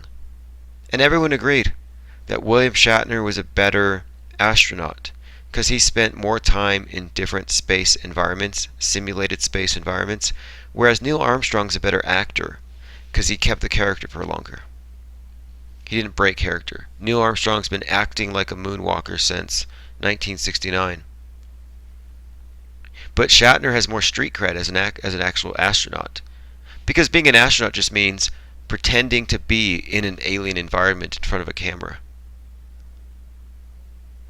Science and science fiction are the same thing. Yeah, absolutely. The Isaac Asimov, who came up with the idea of the geostationary satellite, and he was also the one who came up with the idea of the wheelchair-bound brainiac who could foretell the future, and it was all doom and gloom. Stephen Hawking was a sci-fi creation before he was a real person. And I brought up that book, Psyops and Mind Wars, because it says that the way that you get to people on a deep level is first you go into their deep mind with the culture, with the archetypes, with the movies, with the film, with the art. Then later, you have the government-sponsored media propaganda, whether it's a psyop or just partisan news, but it fits what they softened you up for with the predictive programming. So I say it starts entertainment, media, and then government. So for example, entertainment's going to show you movies about asteroids. And with entertainment, we could also say education. So within your education and entertainment, they're teaching you about the mass extinction of dinosaurs by asteroids. And then in the media, they tell you, oh, NASA says there's an asteroid that's going to hit us in 2 weeks. And then the government uses the media and the whole fakery of it to advance this notion that we need solutions for asteroids. You need to give us money so we can buy lasers that will blow them up. But it's all integrated. And that's one of the things they don't want you to know. And this is what purple pillars can't understand. The reason why people are purple pillars is because they're not willing to recognize that the media is not separate from the entertainment, it's not separate from the education, and it's not separate from the government. Nicholas K., are you still talking about drinking pee? So IPS, you and I both don't know if you drinking urine is healthy. I can suggest look at allegedly Dave. He looks 20 years younger. Okay. Even if drinking pee, you know what? Come on, man. Come on.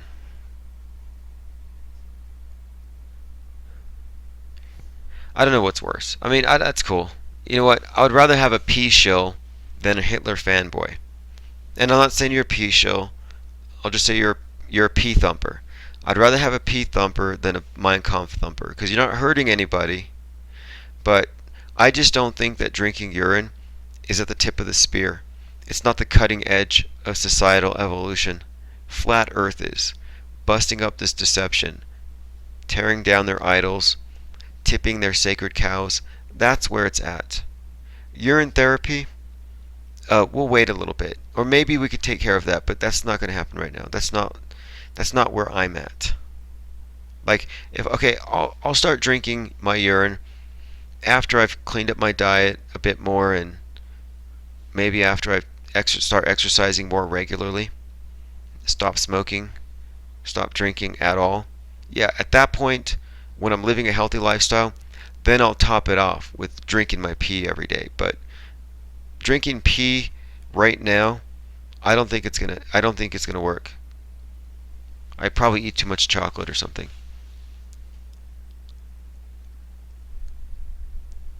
By the way, someone mentioned toothpaste. They drink the toothpaste, the same stuff that's toxic to us must be. Yeah, okay, toothpaste. Um, I had this idea because I've been saying that the flat Earth is already out of the, what do they say? The toothpaste is already out of the tube. The genie's out of the bottle. The horse is out of the barn. So I'm like, yeah, enough, right? Mixlix, I agree with that. And so I was like, well, what if I came up with a private label brand of toothpaste called Flat Earth Toothpaste? Because I'm always saying the toothpaste is out of the tube. So I actually looked it up, and I found a company that will produce toothpaste, non-fluoridated. You could just put your own label on it. It would actually be cost effective to produce it.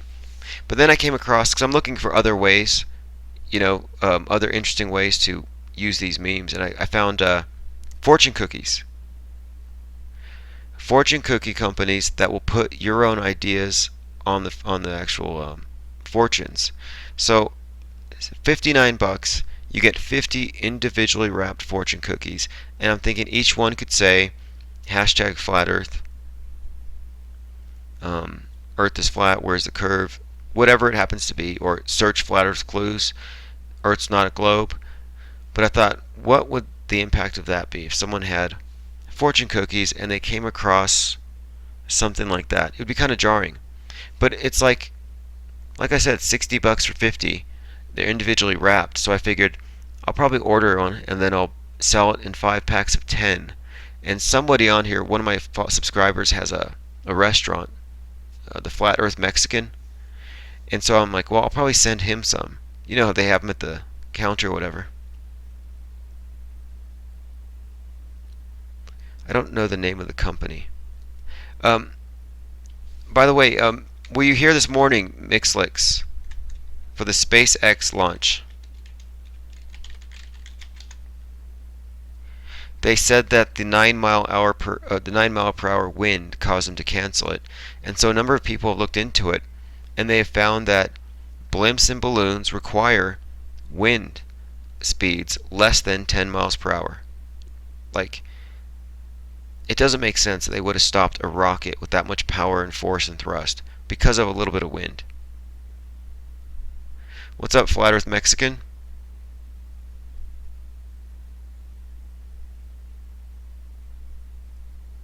We think, though, and I kind of agree, I think that we actually stopped him because leading up to it, there were certain hashtags that were being pushed by SpaceX. SpaceX, CRX-11, Falcon 9. And what we did is we seeded the whole Twitter sphere in those hashtags, and we're still controlling it. If you look at hashtag SpaceX, you're going to find nothing but stuff we put in there. And they didn't want it to trend. So they said, yeah, we had to cancel it at the last minute. And they knew so many of us were watching. Well, when it was on, we went to the chat room, and a number of us gave them super chats. They deleted the super chats as soon as they posted, because mine said, you're going to look at a blimp, a rocket-propelled blimp, Earth is flat, SpaceX is lying, it's all a fraud. They deleted it. I've never seen super chats deleted before. They were on the gun. They knew we were going to do this, which means they're watching, which is kind of interesting. Like, Bill Nye the Science Guy knew we were going to go crash Earth Day. Hey, what's up, K Crew? So what we're working on now, for those of you who just arrived, so far, since really the last 30 minutes, we've had from 700 people to now we're at 1,200. So 500 people in the last half hour have moved this NASA TV live stream. Now it's just replayed footage, but the chat's real. There's 1,200 people in there right now. And all we're doing is engaging in conversation with the NASA fanboys. And also I have a VidMe account. I'll post a link. I'm putting a lot of my videos on other platforms because I got a strike today. There were people trying to take down my channel. Truth Told says NASA is stealing your money. Agnostic Frog says flat Earth. Drop Dead says gravity's just a theory. You know what? Peggy is red in the face. I think the astronauts just now were hanging upside down. One of the tells you'll know the astronauts are hanging upside down when they have their arms crossed over their chest. It's a common thing, right? Because they're trying. Look how awkward. Like look at the guy on the right, the bottom right. You see the guy in the blue polo? Okay. Look how high up his shoulders are, and look how his hands are. How awkward that is. None of them have their arms hanging or in any way. None of them look natural. And I'm thinking it's plausible that they're hanging upside down. And look at the way the collar hugs his neck. But look at the color in their faces too. I don't know. I'm just like I'm of the opinion that these people are hanging. Lucian Key says, "Who's the blonde girl that struck me down for raiding?" Um, Beauty in the Belly of the Beast. I don't know. Her name is so convoluted.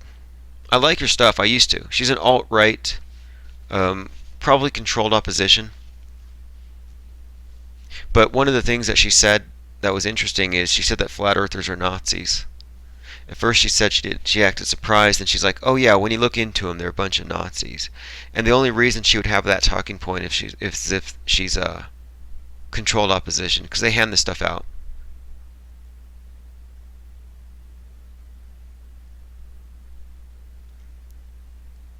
What is with all this hugging?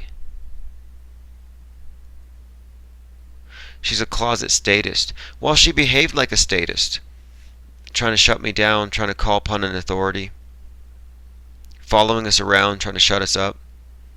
You know, if you had looked into her videos from 3 months ago, you'd say, "Wow, she's a free speech activist." And it went from free speech activist trying to keep the alt-right from being tarnished with the Nazi label to all flat earthers are Nazis. No, it's not Lauren Southern. Lauren Southern has a thicker skin. I think she's great. I like her work. She actually goes to the Berkeley riots with a helmet on and bodyguards to get first-hand reporting. She's all into the gonzo journalism. Kate Crew, have you ever considered running for elected office? Why or why not? Because the globe is a big government problem, and you don't solve big government problems with big government solutions. What we have to do is break away from our collective codependent relationship with big government, big religion, authoritarianism in all its forms.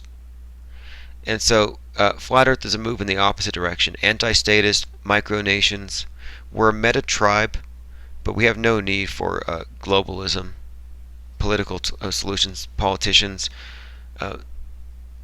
This could be potentially the greatest abolitionist movement ever conceived, if you think about it.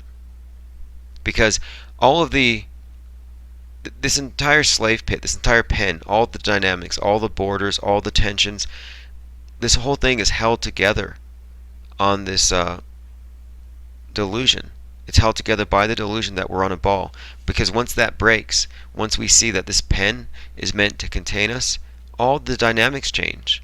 Like all those Hitler fanboys, I'm like, hey, listen, you expose this thing, you can go run away from the Jews if that's the thing you hate so much, you know, or it's like these people are like making these tribal warfare, these little like these really what are, when you look at the big picture, they're kind of petty.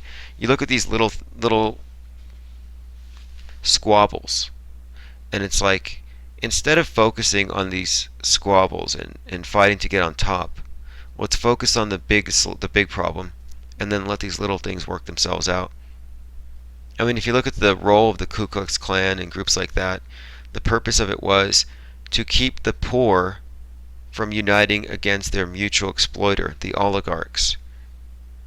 Nobody benefits more from racism and division among lines of race, ethnicity, ideology. Nobody benefits more than the oligarchs, the elite. It's all divide and conquer.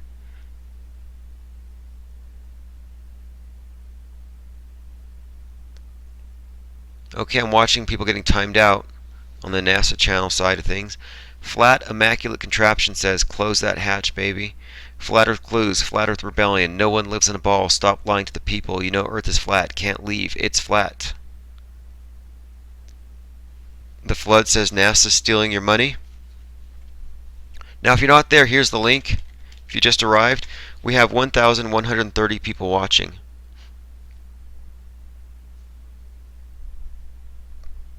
And all we're doing is engaging with other commenters. It's just a rebroadcast from a feed that broadcasts 24/7.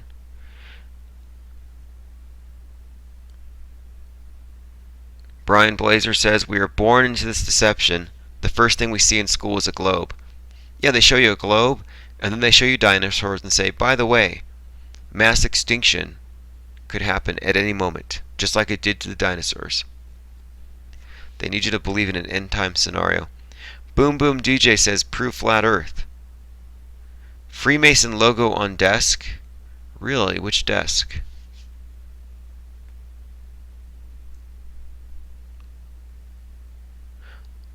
Interesting. Miles Culture was banned by Zetetic Mindset. Shout out to Shrek. What's the problem with that? And Sam Audi. In fact, Sam Audi, you look familiar. What was it? That's right. I saw you in another chat room saying... What were you saying about me? It wasn't good. Bye-bye. Yeah, Samadi was in another chat room telling people something. I think he called me a Pied Piper. I don't know, whatever it was. Not cool. And ban first, ask questions never. Don't time people out. That just gives them the chance to double down on their BS. If they say something worthy of being timed out, just get rid of them. Lucian, people get banned for one of 5 things. If they didn't do one of these 5 things, there's a contact form below where you can let me know what their username is and I'll fix it. But my contention here, my approach here is just that it is really better to ban 10 innocent people than to let one guilty troll run free. So we're a little ban happy. But if you're not thumping a Bible, a globe, a Mein Kampf, if you're not a naysayer, you're not a commie, then you're pretty much cool. Sun Prince says, don't they have a gym at NASA? Why are the computer people so damn fat? Yeah, Steven, it's about quality control though. See, I decided something here. I decided it was the night that we did the billboard, where we were brainstorming ideas for a billboard, where we came up with like 200 solid, just perfectly usable memes. And I realized what we have here is a think tank. And as long as we maintain quality control and don't let it get derailed by people with agendas, it continues to be productive. I've never talked to this many people with their heads on straight in my entire life. Everybody else has the whole spinning head syndrome. They're globies. Their head's always spinning around. But we're pretty much down to earth. We're connected to reality. We're in a state of cognitive harmony. And so we're communicating, and we're just trying to keep the dissident people out, the cognitive dissonant, mind-controlled, brainwashees out of here. And it's been working. And we maintain quality control in this way. No, we don't need globe debaters. See, we don't deal with globe thumpers. There are other channels for that, because most of them are arguing from a place of intellectual dishonesty. Sunprint. Nobody's... Oh... You don't know about the P thing. It's not our fault. We just noticed something quite peculiar that had to do with NASA. Do a web search on NASA, and I don't even want to say the terms. Yeah, just time them out, ban them, whatever. If you haven't Googled it, you don't know NASA's weird obsession with their own waste products. It's bizarre, and we're just pointing it out. That Peggy 666. Mrs. I'm going around the world for 666 days. Every time she's on the news, talks about drinking Russian urine, specifically Russian. And the Russians drink water, so There's a weird subtext, but we're not going into that now. James Dean says flat Earth. If you're not over there, here's the link.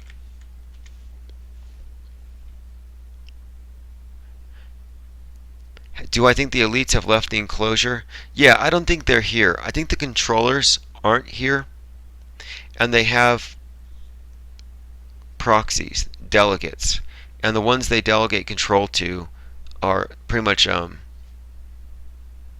the public facade. Like, we never see who's really in control, which is why it doesn't make sense to jump to the conclusion and blame a particular group when you don't know who's pulling their strings.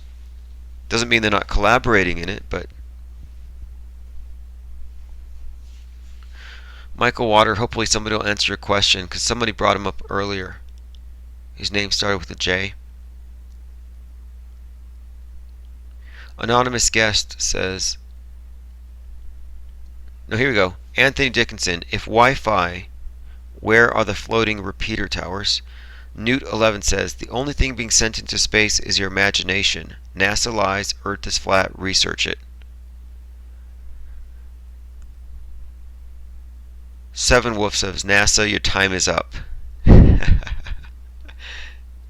love this angry mob of flat earthers in all caps and bold at 3:40 in the morning on the NASA live stream, just shouting. This is kind of funny.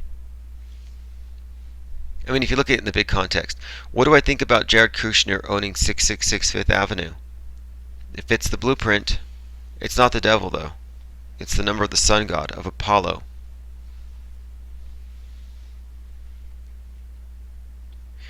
Yes, exactly. Uriah. Those people pulling the strings are essentially like the directors of The Truman Show. And that's why I've been pointing out Alex Jones being Bill Hicks, Jim Morrison, Rush Limbaugh, and all the rest.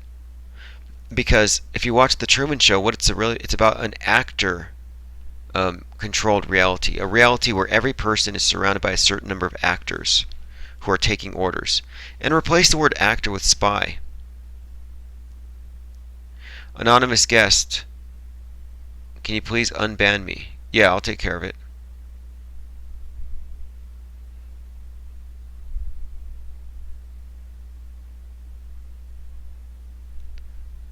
This live stream went from dark side of the earth and it switched to the sunny side. Yeah, it never looks real. And something else I think is interesting is look at the Terminator line. You know, when you look at the images of a space ball, it's getting light from the sun on one full half, and so you have a perfect Terminator line where day and night divide, right? But when you watch the sun rise and set, the light follows it. It recedes. It doesn't light up the entire horizon like the Terminator line would suggest. I mean, it's obvious just by looking at it that the sun is a local light source. It is absolutely a local light source on a flat plane. It is absolutely not a distant gas giant lighting half of a sphere all at once. The Terminator line itself. Besides, the blue marble image of the Earth has been debunked. The lighting doesn't match. The position of the continents don't match. And it doesn't match with the time and the date and the time zones. It's not lit up properly. It's all BS. Vince Barnes says, haha, what? Yeah, the Terminator line disproves it. You can look at the CGI footage NASA shows you of the Earth at sunrise or sunset, where you see half the planet bathed in darkness and bathed in light. And that line separates night and day, right? However, in real life, when you look at the sun rise and set, it is not lighting up the entire horizon uniformly halfway down the sphere, cutting the sphere in half, bisecting it. Wrong. It's a local light source. You see the light, follow it, and it retreats into it follows it. It doesn't uniformly light the horizon. That alone disproves the globe model. There is no Terminator line in real life. I'm assuming you didn't know this because you said haha what, but yeah, the Earth is flat as fuck. Okay, so Plain Sailing says more research required. King Evo says, NASA lies, research flat earth, hashtag globe exit. Vince Barnes says, fuck you, ban me. We're not going to ban you just because you're deceived. Oh, never mind. He's been banned. Well, honestly, this is not the place for the Globie. This is no place for globeheads. No country for globeheads. Ratio Perfect says, IPS do believe in archons. I've given a great deal of thought to it, and for a long time it makes sense.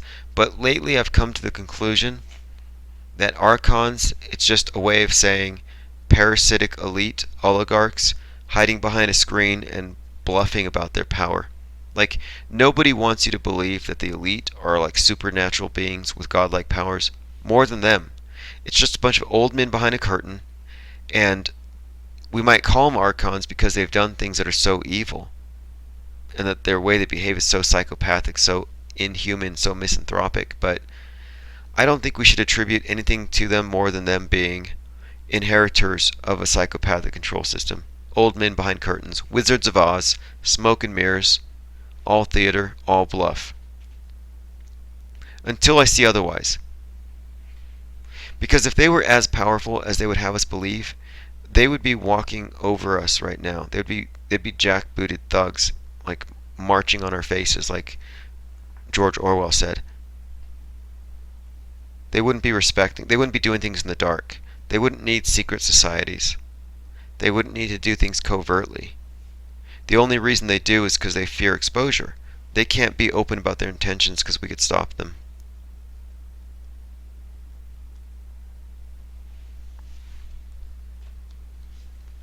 Jay Leno's Chin says, belief is the enemy of truth. Jay Leno's Chin is the one who coined neocentrism.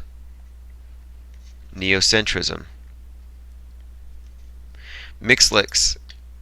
Oh yeah, you got to be quick on the draw. Some of these people, especially the newbies, who just get the wrenches, they're kind of eager, to get a notch on the belt.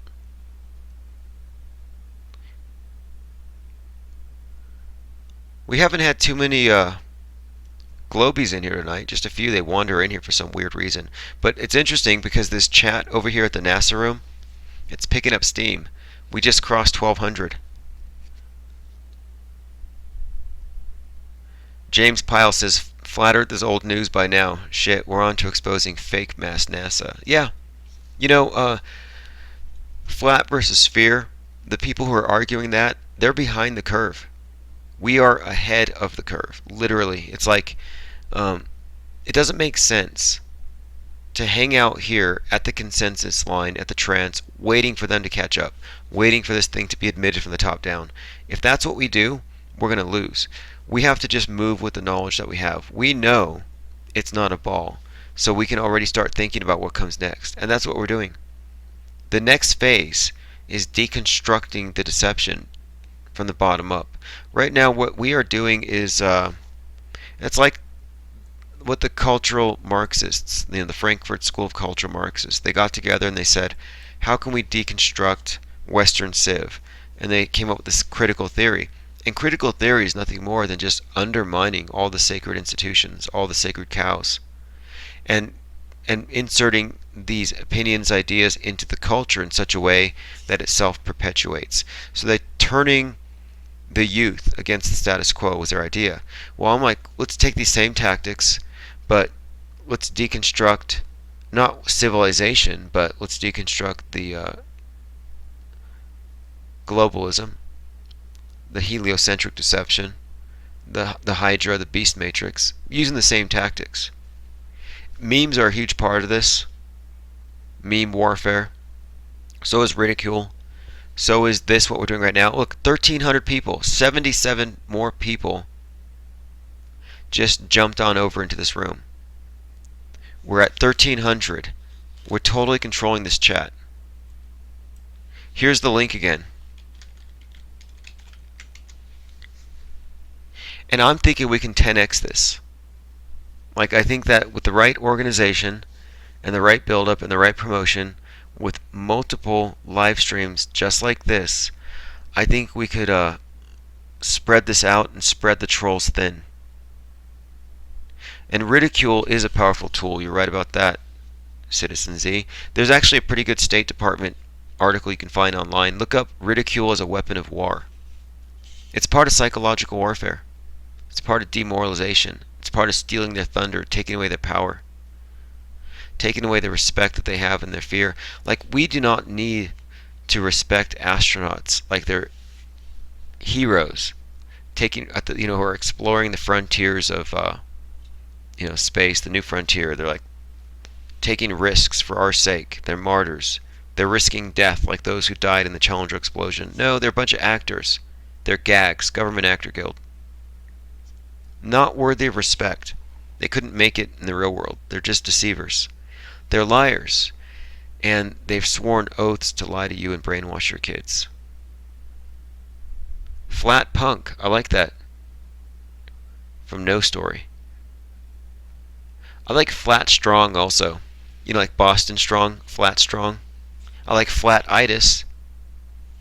I've seen flat-itis a lot. Sphere versus flat is so last year. Rip globe. Exactly. Flat-itis, someone was posting, and I'm like, yes.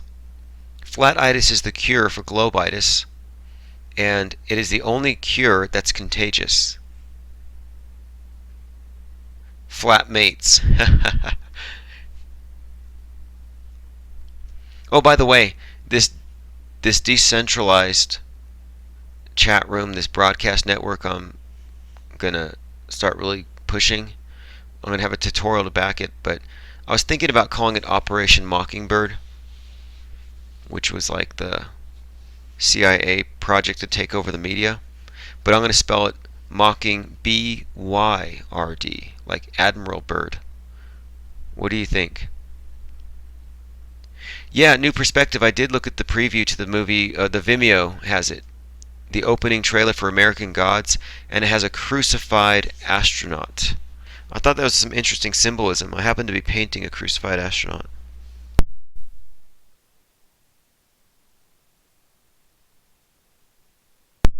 Another thing we came up with today, in addition to the Operation Mockingbird, BYRD, is there a way we could make the Emperor Penguin into the Flat Earth Pepe?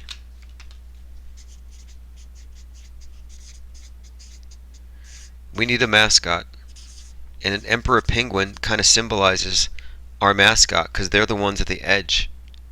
They're the ones at the edge of the flat Earth as far as we know. Could we turn the Emperor Penguin into a Pepe-like meme, proliferate it, have other people twist it? You know what? I mean, here's an idea. Man, that's heavy. The Pepe thing caught me off guard. I was like, what the hell is with this stupid frog? Why is Hillary Clinton talking about a frog and calling it racist? So I took a bunch of Pepe memes and made them into a coloring book. And right before Christmas, I sold it on a number of Amazon and stuff, and it sold like crazy. And I'm like, all I did was I took a bunch of Pepe memes and modified them. So it got me thinking, would a penguin, an Emperor Penguin meme, proliferate in the same way? How about an Emperor Penguin with a flat Earth map on its belly? Yes. Exactly. Fargo's latest episode shows the moon landing set as fake. Flat Earth ownage. Is there any footage of the sun from space? That's a good one. When is the ISS going to show us the moon from space? They now admit that they will inject our sky with stuff that doesn't belong. Thanks for the link. Micah Sarver says, I don't think that memes... Somebody caught that naysayer before I did and took him out before I could even read his comment. I'm going to read it though. I don't think memes are the way to spread flat Earth. People make memes about 9/11, and it's some of the most ignorant behavior, and I don't think we should partake in that. Sorry, Micah. I think we told you that naysayers aren't allowed. I don't think memes. I don't think we should use words. I don't think we should mock. Sorry. Whoever whacked that person, good job. Oh, that was plain sailing. Hey, plain sailing, nice shot. Nice shot. You caught that, naysayer. Hey, naysayers at the top of the dung heap. They're worse than Hitler fanboys. They're worse than commies. Naysayers are passive aggressive. They're morale killers. They're they're they're cancer. But anyway, good shot. Anonymous guest over here on the NASA side of things says Astro Priests. We're now at 1,300 people watching. It's flooding in.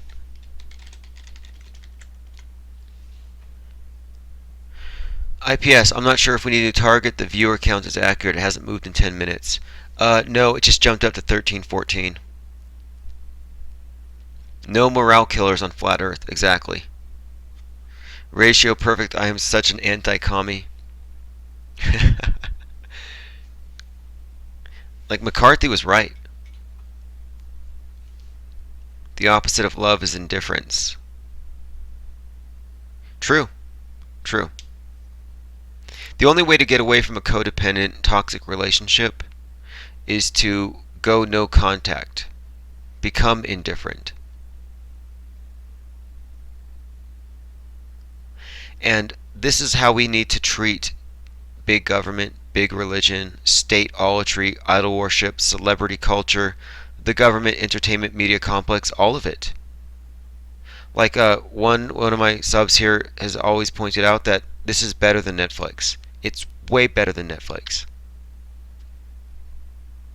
And the reason that's important is that we're choosing to not show any. We're choosing to be indifferent to their garbage media outlets. We're choosing not to give them our attention and our time, which is way more valuable than your money.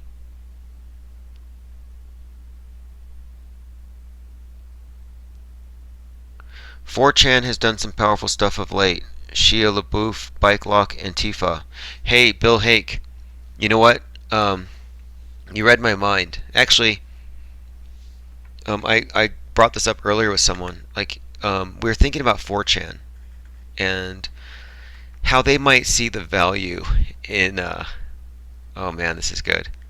How they might see the value in what we're doing if we could just get them to go full on red pill. But so many of them are conformists.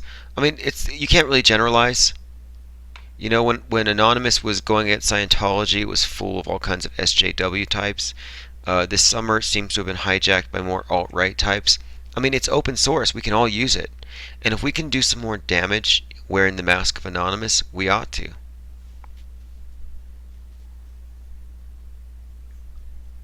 But the difference is that what Anonymous does is they're doing stuff just for the sheer prank value of it and stuff. And it's fun and all that. I can see it. But they're not doing an actual PSA. Yeah, 4chan, I wouldn't really worry about it. I would focus more on building actual real live social media networks. Because the problem with being anonymous in general is that you don't know who you're dealing with and you can be compromised, it can be infiltrated. What we have right here, like when we have this network of live chats, you're all going to have wrenches. The people who aren't part of our group won't. So we know who we're working with. We police our own. We'll have rules all the way across the board on who to filter out. This is a war against AI, against bots, against government agents, against shills, and against distraction. Because they want to keep us focused on the here and now. They use a lot of drama to do that. And so what we're doing is we're just turning I'm focused on September 1st. Like, what can this look like in 3 months? And I know some things we could ignite. Like, see these guys here jumping? Are you watching the NASA screen? Here's the link if you're not. You see these morons jumping around in this fake space station. Alright, if you have a garage and a small budget and a green screen, you could do a better version of this. And we're going to have people faking space stations to compete with this ISS stuff. And we're totally going to just rip on them. Ridicule, satire. But I'm thinking that in July it's going to be interesting. In July it's going to be interesting because I'm going to get together with, hey, this guy ARWIJN is asking me to unban him. But if you're listening to me, just so you know, I never ban someone without provocation. So you were probably being disingenuous. And so I won't unban you unless you can express in the NASA chat where I can see you what you want to communicate to me on my channel. Isa says no one died on Christmas. Well, I died at Sandy Hook. I died at the Bataclan, and I was also, where's the other one? Oh yeah, San Bernardino. It was killed at a Christmas party. It's true though. You do have crisis actors who go show up at different scenes. We have one, I forgot her name. She's been exposed at 6 different scenes. Alexi Massey, you're right about that, but there was no spike reflecting 3000. Anonymous guest, you unbanned him once. Yeah, I think that person who's trying to get unbanned says, I want to speak my mind, but he won't tell me what. And then I let him in here, and he's going to push some agenda, and you're going to have to take him out again. So just find another place, bro. Lots of chat rooms. Look at this here. Okay, look on the NASA screen. You see this guy at the camera? Why won't he show us what's outside of the window?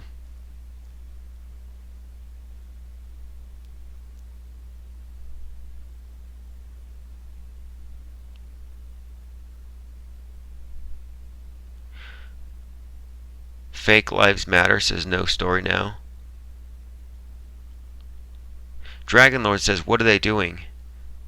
Women's in... Man, there's so many people in here. Good job. 1,364. Whoever said they were freezing it, they're not. We're almost at 1,400.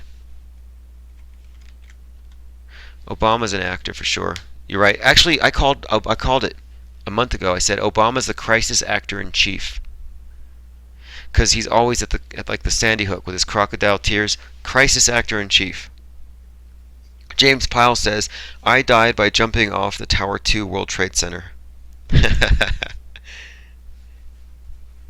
You probably, yeah, that whole story, this whole narrative is such a mess. BuzzDev says, watch out, they're closing that cooking pot cover. Yeah, this space station looks like the inside of a crock pot. The Derpal Pillars, it has to be. Thank you. I love that hashtag, the Derpal Pillars. Hey, there are no red pillars on Ball Earth. I'm going to have to make that as a video title. There are no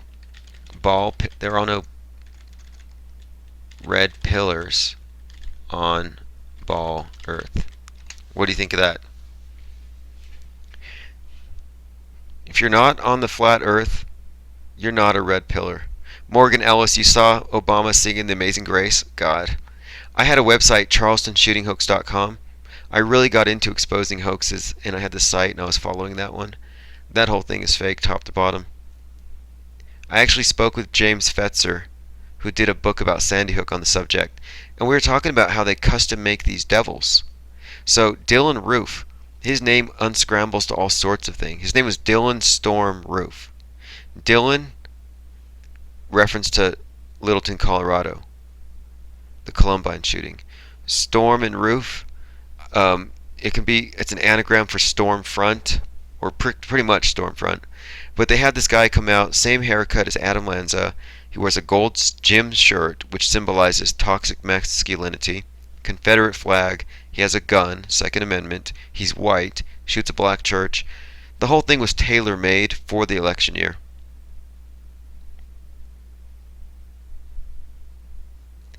Robbie Parker's a better actor than Obama.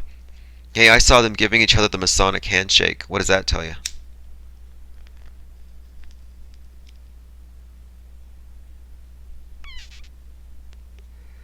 The corridor is aiming downward.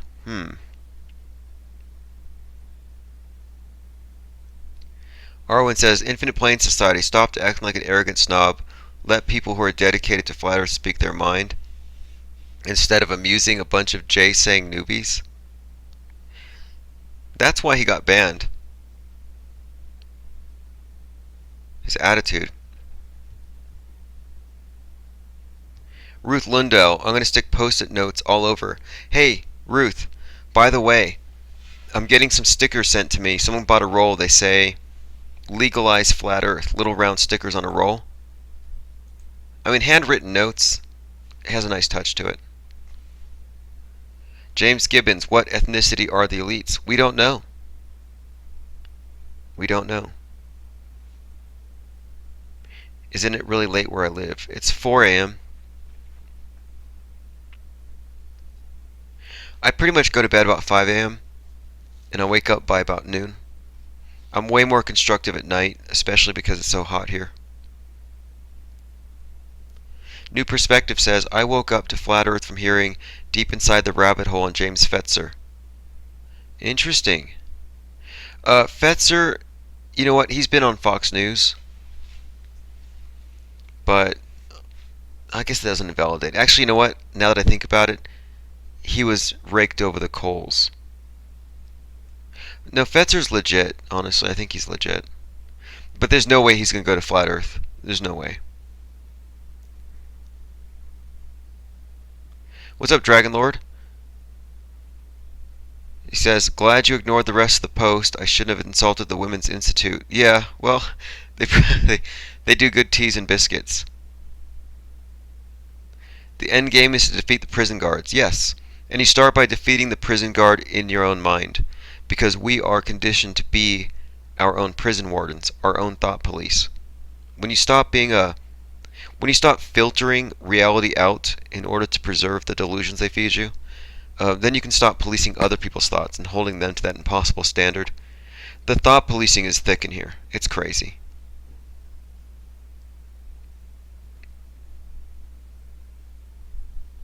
No Story Now says, do-it-yourself stickers with a rubber stamp and a box of blank stickers.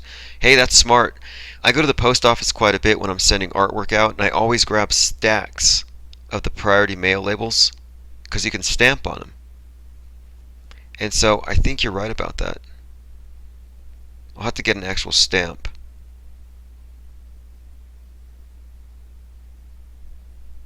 Alright, it has to be. Thanks for stopping by. We have before you listen to this, 1,484 watchers. Look. It looks like we brought about 500 people to the NASA chat room. And we've been just dominating it for hours. This is crazy.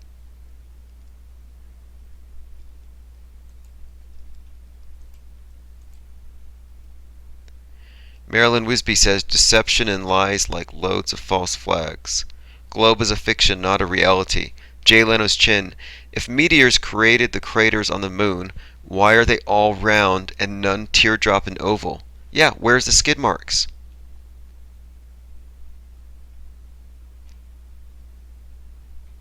Hooch Miller says, deep inside the rabbit hole. Yep. This is rather good. JD, 3 cheers for Flat Earth. Have you ever seen anything like this in your life? Anybody? Have you ever seen such a sustained effort of activists on any subject at all hours? There are 1,504 watchers right now on the NASA TV public education.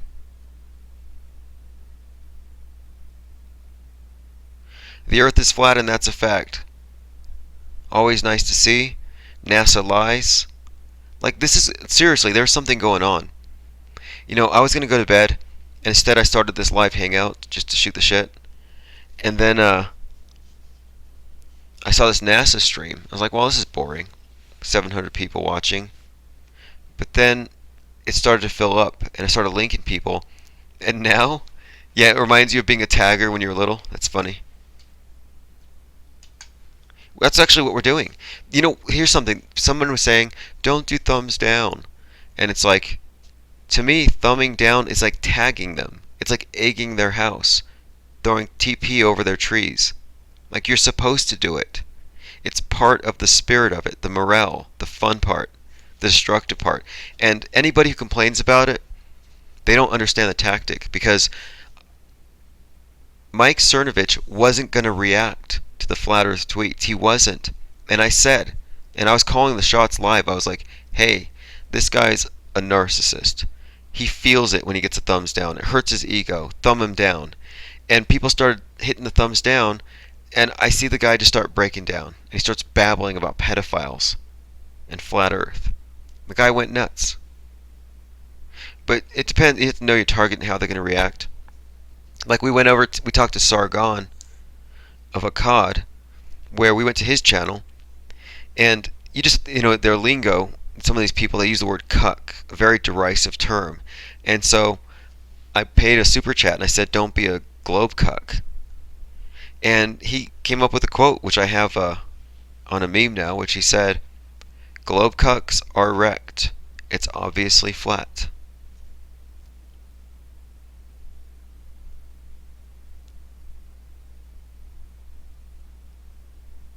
Okay, 1,536 watchers.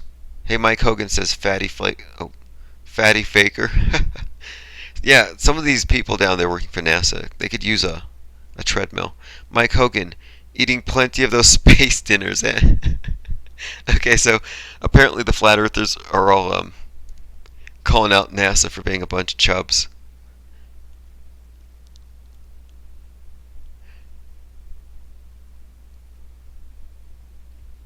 Ruth Lundell says, "Tonight my daughter asked me." I gotta read this. This is a good one. My daughter asked me what good output I'm doing with this info.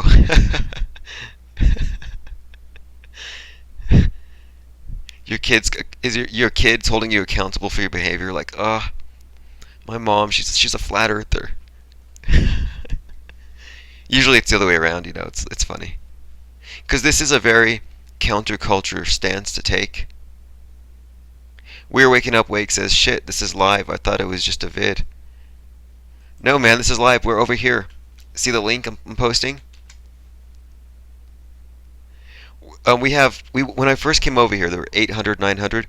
We've got 1,521 people at NASA TV Public Education's 24/7 live stream. No Story Now says 50 million a day for CGI and big dinners. People have picked up on the fact that NASA's a bunch of fat fucks. And I'm not fat shaming, but why I am, but they're squandering our greatest resources, our time, our energy. They're brainwashing people, and obviously they're eating well on top of it. So, Serensnik Street says, "Lol, lots of flat earthers fall prey for bad arguments," and this is where you snipe. You see, constantly peppering them with comments. That's suppressive fire. That's to get them to shut up and sit down and read. But when one of them stands up and says, "Flat earthers are dumb," you snipe them. So you hit the @ symbol, type their name, and it goes directly to them. And so all night long, I just sit here and I watch, but when somebody stands up and says something, they get directly sniped, and other people pile on. Like just now, Brian Blazer sniped him. At Serensnik Steel, if I told my friends what I'm doing, they would agree with me. Especially that this is too good. I love this pile on because I can just imagine these. This is basically it's a cyber mob essentially, right? But it just shows you that the tide has turned. James Pyle says fat gym teachers. Yeah, isn't that a conundrum?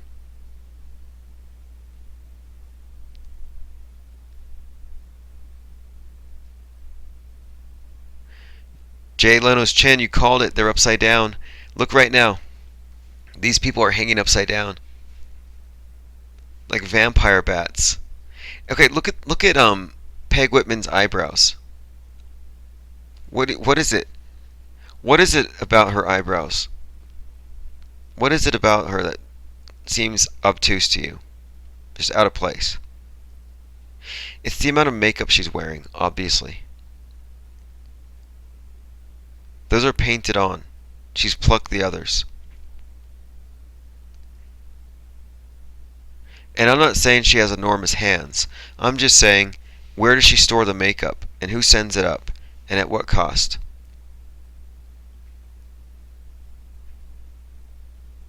Notice their legs. Yeah, I think they're dangling upside down. And the reason I think so, look at how they hold their hands, but I don't know, look at how the fat under their chin, you know how it would look if you're upside down, the blood rushing to your head?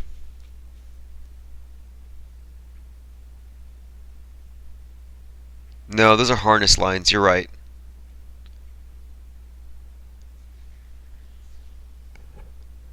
I don't know what is with this clown. But look at them. These people are liars. They know they're lying.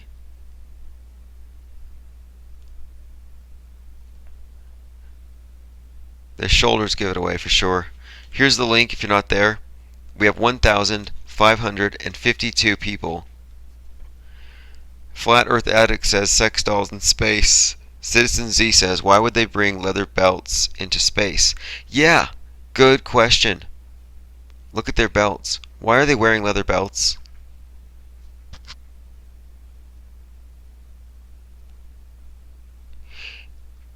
And I'm also amazed at their shirts, how they're always so freshly pressed.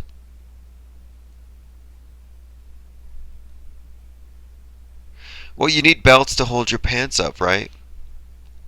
Because gravity. Well, this is just ridiculous. But there's something about their posture that just gives it away.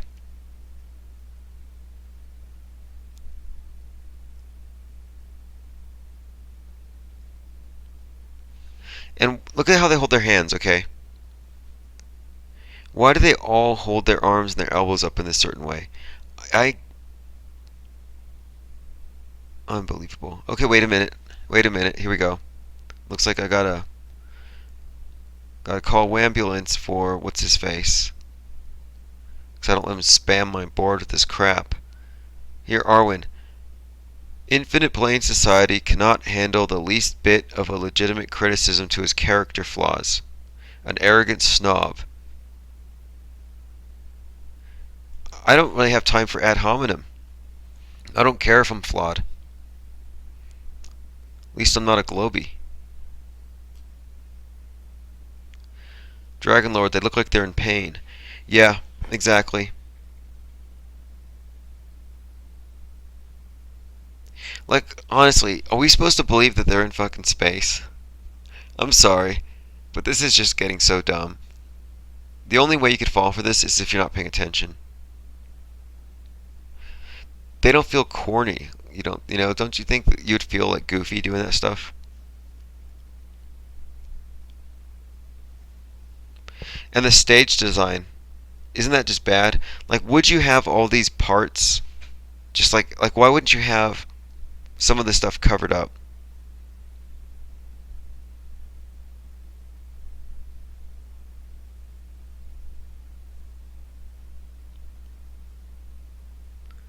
Oh, there we go.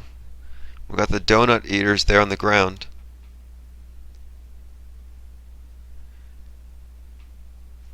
They were all they didn't make they didn't make weight, so they couldn't go up into they couldn't get up onto the rocket. I don't know that Russian guy though. He's got to be weighing the thing down. No, they're not upside down at the moment, but we have seen some scenes where they were clearly upside down.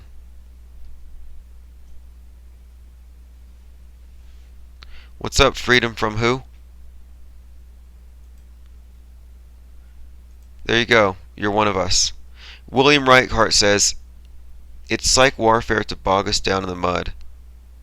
We need to stay on the offensive and ignore the ankle biters. Yeah, absolutely. You just earned yourself a wrench. Let's see what else we got here from the comment section. I only got like one naysayer here. Look, we got 1,536 people. How many people okay, we have 306. Okay. Interesting. For this time of night, that's not bad. But what's more important, I think, is that we have 1,538. This number keeps going. Keeps climbing. NASA, we went our money back, says drop dead. That's good. New perspective, you think she's a 13-year-old boy. Horizontal Horizon. This guy always talks about... Oh, yeah, I know who you're talking about. I'm fed up with that critter. Exactly, he's a critter.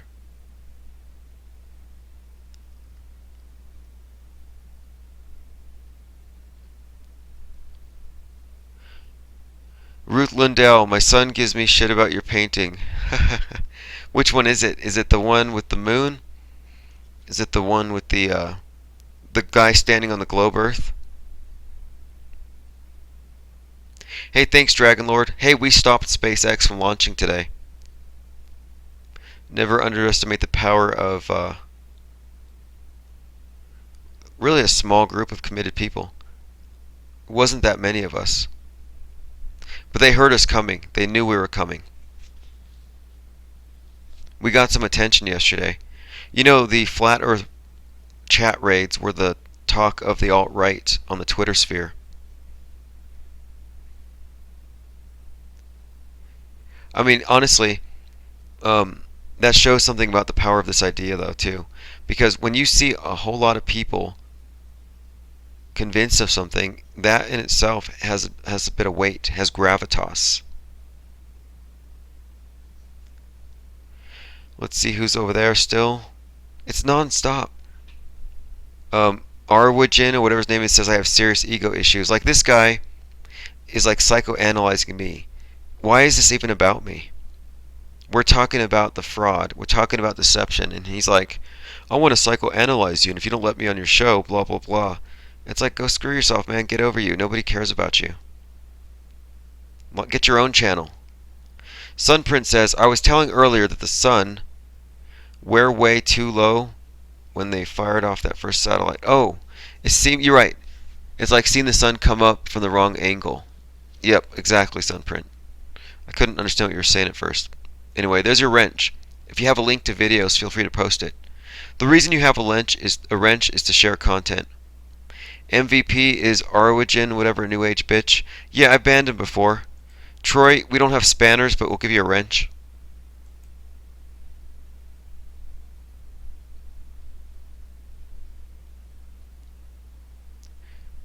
Who is this clown? King Evo, relentless, research flat earth, heliocentrism to death cult.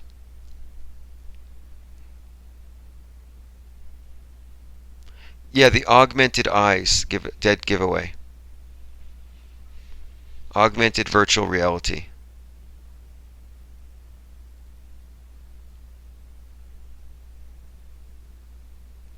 Greg T, Justin Beaver. Yeah, I agree with that.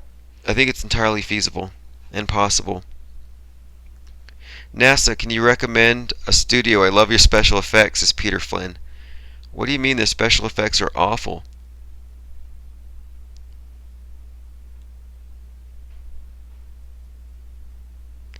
Interesting Hero says, NASA, show us more cartoons. Flat Earth stops the spinning ball, says Francois. Arwajin says, Infinite Plane Society knows how to pronounce mine. I don't even know your name, buddy. Stop talking about me. Look at this is hilarious. This person is trolling the NASA live chat to get comments in my line of sight because he knows he's not allowed in my chat room. MVD Hardware says hilarious chat room footage. Let's take a look.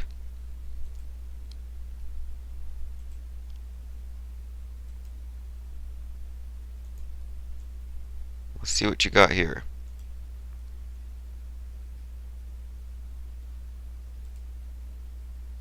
Oh. Continue. Good feedback from Surfage, I know. Oh man, we've been getting some good solid feedback these last few days. It's going to take me 12 hours to sift through this content. Okay, so what we're looking at here, Tuesday Live, mail vlog number 50, 904.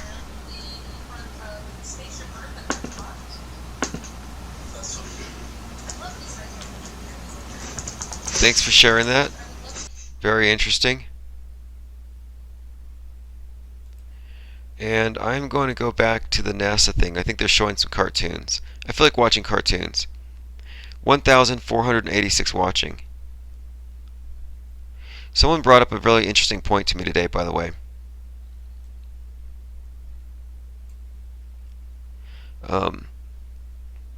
You know how they say, oh, look at this, Arwajin says, Infinite Plane Society, you're controlled opposition to get hordes of people, blah, blah, blah. I wish I had a wrench over there, too. Anyway. They say they can't get a picture of Earth in its entirety because it's too big or something. They have to do it in ribbons. Is that their excuse? Oh my god, look at this cartoon. See, a Globie sees that and they think, wow, that's real. Oh, look, they're going to land a probe on the sun.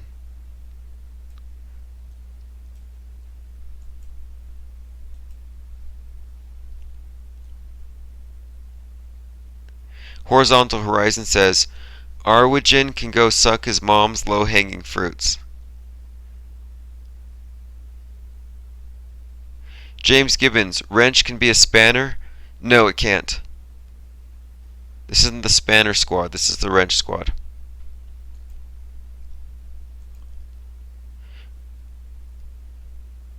Some of that footage is classic. Oh, it's pronounced Arwin. We'll get the J out of it, buddy. It's Arwijuin. Flat Immaculate Conception says, I am Sark Margent.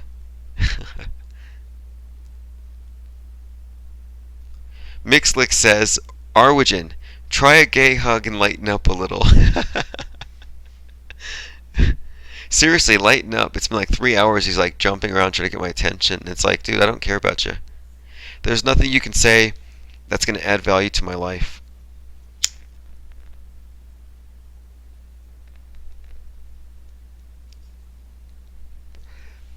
Jay Leno's chin, the neocentrist, said, if there's no up or down in space, why do we always see shooting stars coming down and never up? No, Arwin, it's my literal name. Do you want to see my driver's license? No. Although I lost mine, I could use yours. He's a butt-hurt ball gimp. I like that. Arwin equals butthurt ball gimp. That has a nice ring to it. The butthurt ball gimp. James Gibbons says the Spanner Clan. The wrench squad and the Spanner Clan. There's more wrenches than spanners. He's not the first one to call it that.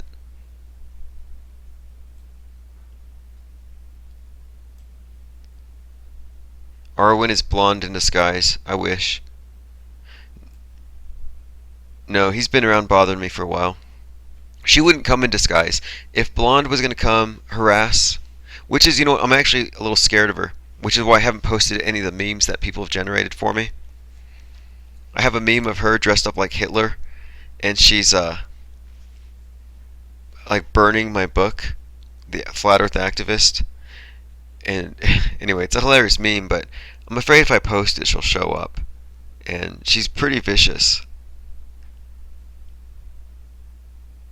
Would I debate her? Yes. I've actually watched a lot of her videos. I followed her for a while. I always thought she was interesting. But here's the thing.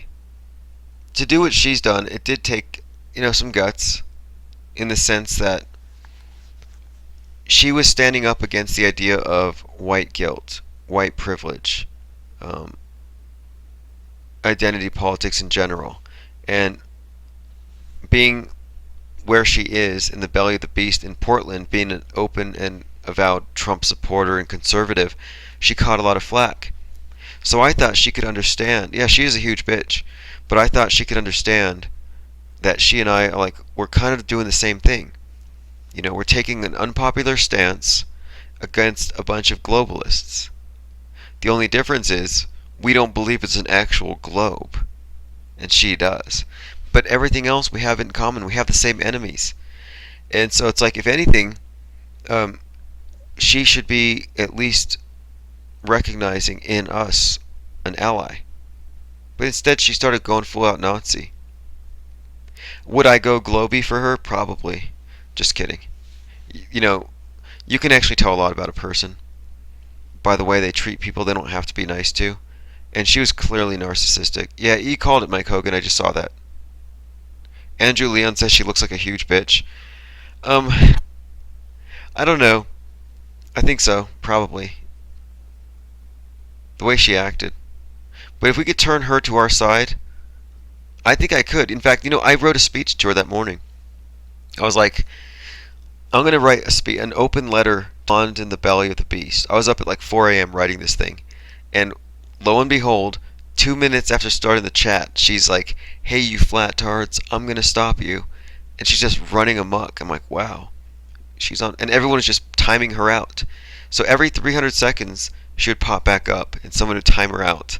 But during that time, I was reading my speech to her. It was more kind of ad lib, but I was just basically saying, hey, listen, if you're on the alt right, you recognize the common threat of big government, centralized authority, malfeasance, political corruption. Why don't you recognize that we are simply a little bit further to the right than alt right? She wasn't having it, but I don't know. I'm hoping she was listening. But she was mad. Oh, yeah, she was mad. She gave me a strike. I asked her buddy to take the strike back, if he'll talk some sense into her. The MVP says, yeah, she probably would. She probably would. But I don't know.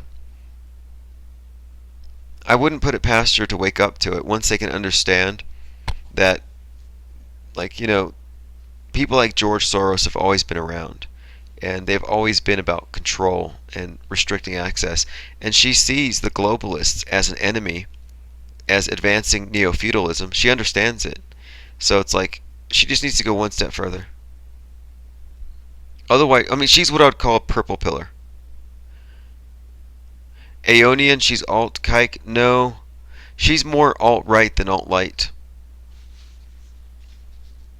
Isn't it interesting, though, if you look at it?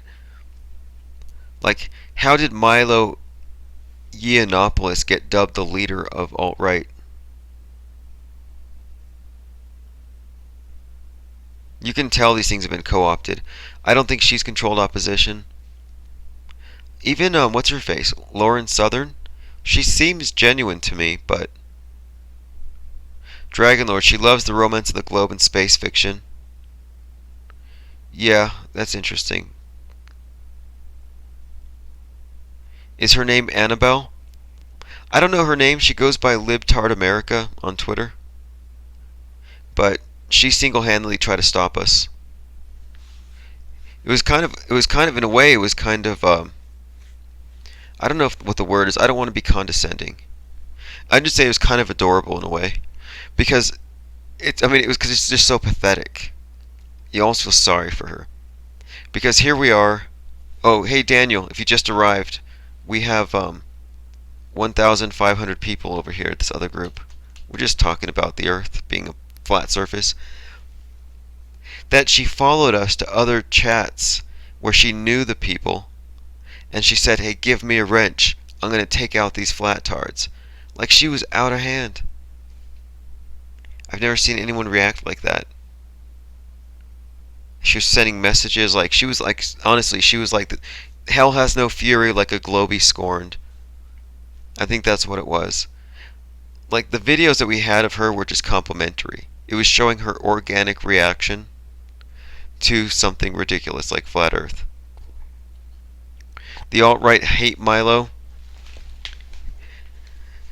Yeah, the thing about Milo I thought was fascinating was how they liked him because he would go out to colleges and he would be politically incorrect. But I listened to him. In fact, I followed most of his speeches, and there was nothing he said that wasn't really just boilerplate right-wing stuff, but he was seen as controversial because of his delivery and because he would get engaged in like fat shaming. He'd say mean things about lesbians. A lot of shock. But when it came down to it, to substance, the guy turned out to just be an empty narcissist, in my opinion. Yeah, Havoc07, I'm actually watching both feeds. I'm watching Arwen having his little breakdown. It's funny. But what surprised me about Milo was he admitted to being at parties with Brian Sanger, where the guy was like raping teenage boys. He admitted to being around these degenerates. But he didn't ever say at any point, oh yeah, I ran to the nearest phone and called the cops, or I exposed the scum. No, and I'm just like, yeah, he rode the SJW bashing wave, but he became I don't know, it was kind of crazy how he was sort of like becoming an apologist for pederasty on more than one occasion. It started with the drunken peasants, the amazing atheist, who's not an atheist, by the way. The amazing atheist, just so you know, is a heliocentrist, state-olatrist believer in global warming. He's part of a doomsday cult. He's not an atheist. But Milo pretty much advocated for pederasty. Well, then later, he gets this book deal. What was it, $250,000, Simon and Schuster? He's opening his own media company. But then it leaks, or it comes out that, yeah, he's been suggesting that pederasty is beneficial to males, to young boys. And he got called out on it. He lost his book deal. He kind of disappeared for a few weeks. And then he throws a big party to announce that he's back. And if you saw that, it was like the cringiest 30 minutes I've ever seen. Where he like marches down the staircase with a snake on his back, with sunglasses on. It's like, with all these fanboys chanting Milo, Milo. It's like, who cares? Who cares? It was never about him. It was about the message. It was about um, being unabashed about your beliefs or your opinions and not kowtowing to political correctness. But I think he mistook his role in it or his importance. Like, the media has a habit of doing this, though. And they did it a lot. In fact, I think they set him up. Because if you remember, right before his huge fall, he was on the Bill Maher show. And Girton, who's Milo, I wouldn't worry about it. Mainly because he's a non-entity now, but he was kind of like the poster boy for the alt-right for a little while. But he was elevated and then dragged down. But it's interesting is that the material they had that they brought him down with. All right, BRB says Seven Ravenwolf. That material could have been brought out sooner. It was after his book deal, and then he was brought onto the Bill Maher show, where he was clearly unprepared for the people he was going to encounter. They made him look like a total jerk, and next thing you know, he gets the rope pulled out from underneath him. Exactly, Bill Hake. They give you enough rope to hang yourself. So what they did was they set him up for a fall.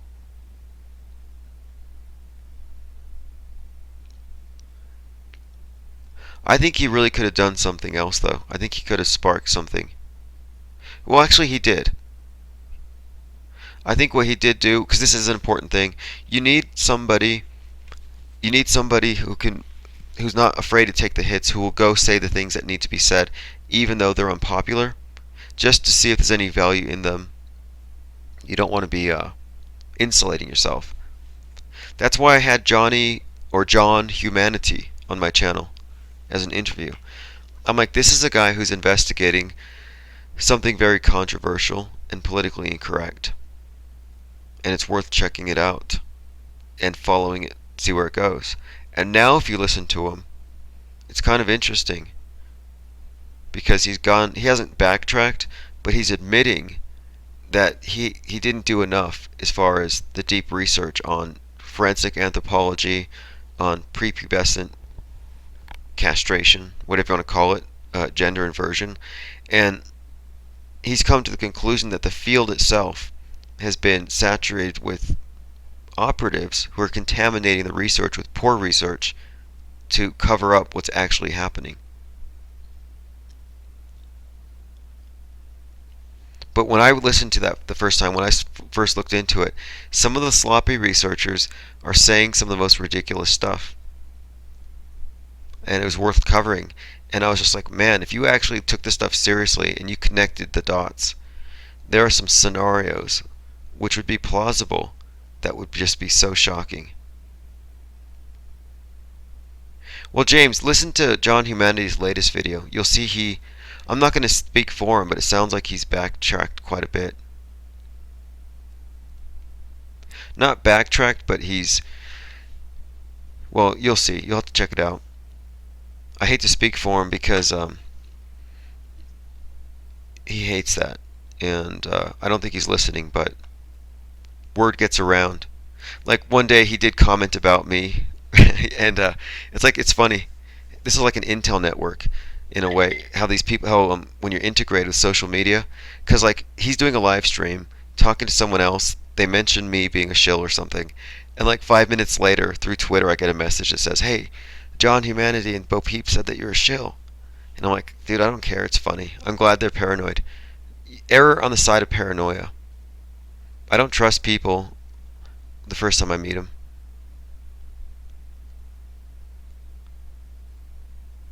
I saw something here. Drady, yes, still going. No reason to stop. No sleep till globe exit. No sleep till flat earth. No sleep till I find my freaking wallet.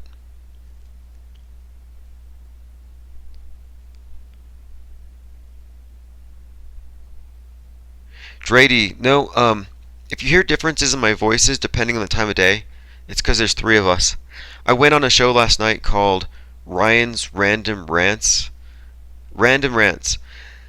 And I talked about flat earth because he said his friend went to Antarctica.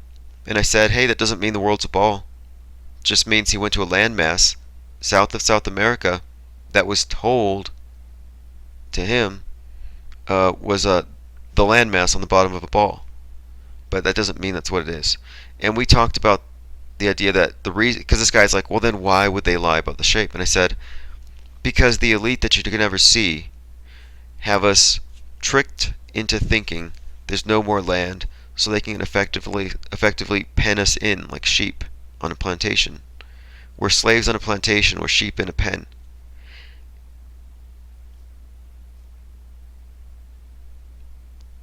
The Afterlife Now says, solar panel hoax. Tesla panels sold as new technology. Nice. I'm going to have to copy and paste that.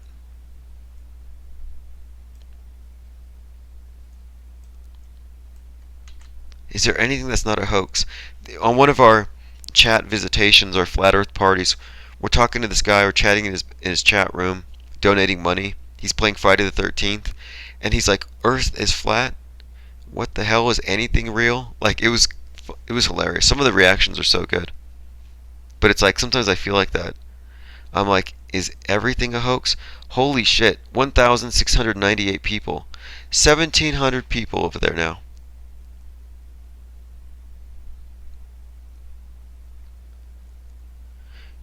Eric DeBay will rule the world. I'm getting out though.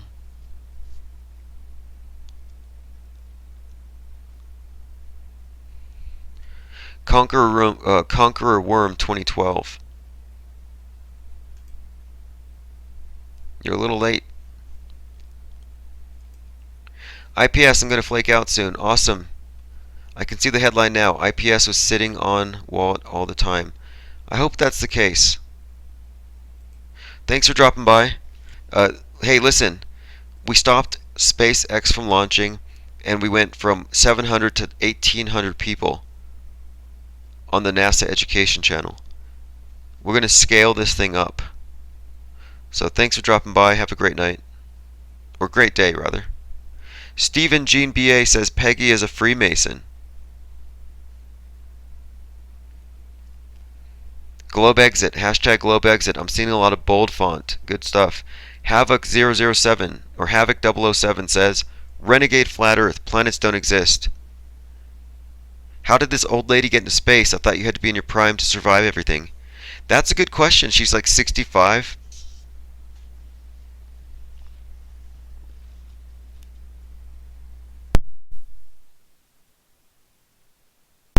Yellow Crystal Warrior. We're over here. Here's the link. We've dumped. I think we've moved over the last. How many hours has it been? 6. Oh my God, 6 hours. Okay. Well, over the last few hours, we have been filtering people over to this room through Twitter and through here, and it looks like 1,900, almost 2,000 people are in this live chat for NASA TV Public Education. Almost 2,000 people in this freaking dumb chat. And it's not bats. It's just people saying stuff. We are Mark Sargent. No satellites. Globe Exit. What do I think the elites are that run the zoo? I think that they're human, sure, but I think they're not hindered by whatever they have used to retard our progress. Meaning, they haven't gone through a periodic cultural and intellectual bleach bit where they had to go through a dark age and lose stuff.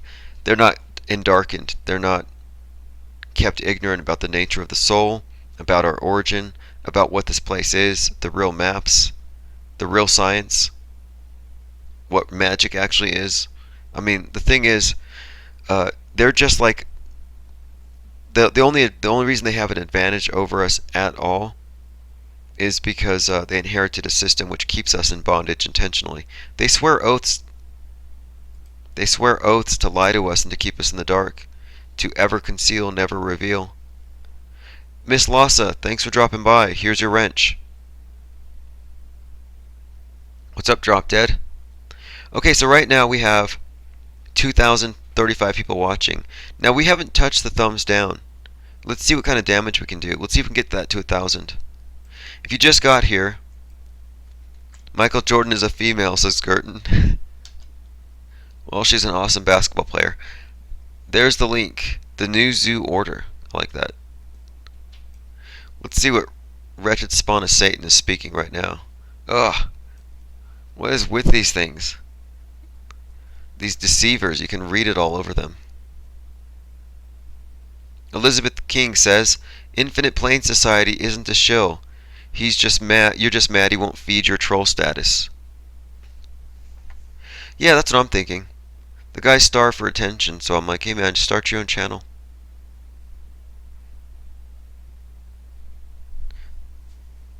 Jay Leno's chin says, and Jay Leno, by the way, Jay Leno's chin, he coined the term neocentric. We're neocentrists. And he has the image of Neo with the map, the 1,000-year-old Buddhist map. I'll bring it out later. The Dark Knight, NASA should send every flat earth theorist in fucking space to see for themselves. Okay, somebody respond to The Dark Knight. Use the @ sign, snipe him. Say, hey, The Dark Knight. Outer space is fake. Anytime someone speaks up, use the @ sign. Hey Mark Twain, good to see you there. The earth is flat.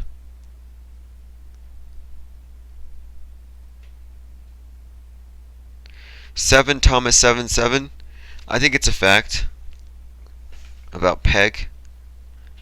Peg's Peg. The Dark Knight says I can't see any space here. Good, thank you, N-Hero.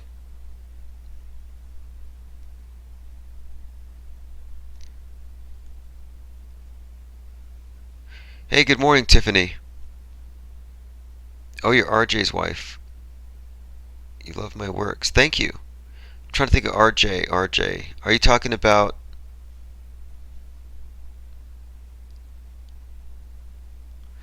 Murray Ferguson. I'm not sure if I'm going to leave this one up. Let me make sure you have a wrench, Tiffany. So if you have any links you want to post, any content you want to share, you can. And right now, we're here in the NASA room. When we first went, there were 700 people. Right now, it's up to 2,200. And we're controlling the chat. It's the NASA Live 24/7 quote-unquote education. I'll probably leave this up. What's up, John Sharp? We're still going, locked and loaded. Loaded for bear. Here's your link, or your wrench.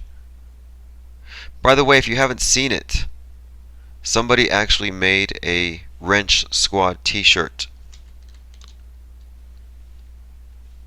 I'll post a link later. I'm ordering mine here in a minute. Mike Hogan's responding to the Dark Knight. Where's the curve? Where's the movement? Drop Dead says your god Helios 893 million miles away. Jay Leno's chin says, why have there been only east-west circumnavigations but not north-south? All they're doing is asking question after question after question, hundreds of questions. Right now in the NASA chat room, 2,237 people. Alright, Miss Lassa, thanks for dropping by. Hey, we're going to go ahead and put out the order. Let's give him a thumbs down. Hey, Murray, I'll leave it down. I'll leave this up. I don't think it's going to be problematic. It's just that I don't know what we've covered. I know we rambled about all sorts of things. Oh, that's right. Operation Mockingbird. You know the Operation Mockingbird, the CIA taking over the media covertly? Well, we're going to have Operation Mockingbird spelled B-Y-R-D, like Admiral Byrd. And we're going to have a decentralized live stream network across platforms: YouTube, Twitch, Facebook, VidMe, wherever we, or Snapchat rather, wherever we can live stream. Flat Earth New Chronology says, can you unban my main account? Yes. In the meantime, there's your moderator stat. And if you didn't know, we're over here having some conversations with some Globies. I think they're outnumbered 2,000 to 1. They're kind of it's kind of interesting. Globie's going to be the new flat earther. Like when somebody's saying something that's really dumb or antiquated or out of touch with reality, we're like, what are you, a Globie? Oh yeah, I figured the Kav Fefe thing or whatever would turn into a shirt. BuzzDev has a meme. Let me take a look what you come up with. Please don't break our... Oh, that's awesome. That is such a... That's Baal worship. Baal means Lord. Dark stuff. I still feel better with him than with Hillary Clinton. I know they're all puppets, but...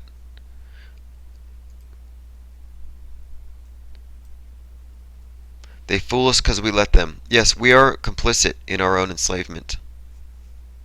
To some degree.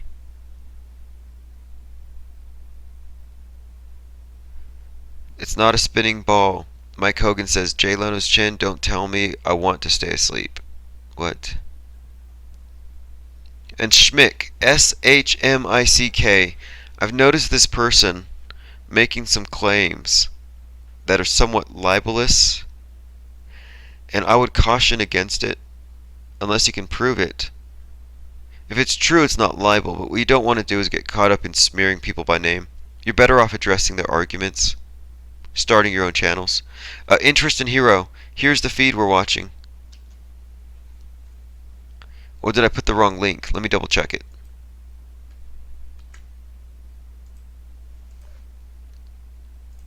There you go. So what we're looking at now is 2,275 on the public NASA TV education. Misdirection, misinformation, whatever you want to call it.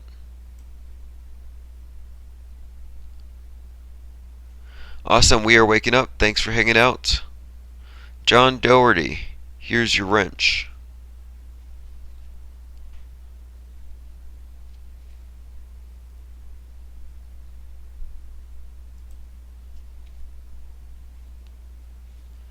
Kingdom Inside Me says hashtag NASA lies. Hey IPS, it's a PC. I've used Macs. I prefer a PC. I just think it's easier to get stuff done. Easier to find stuff. Cheaper.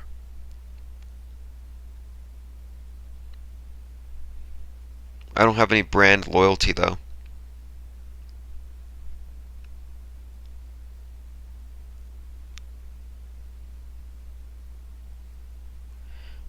Okay, so if you're where I am, you should be seeing a bunch of NASA guys, NASA shills, um, gluing wires to the side of something.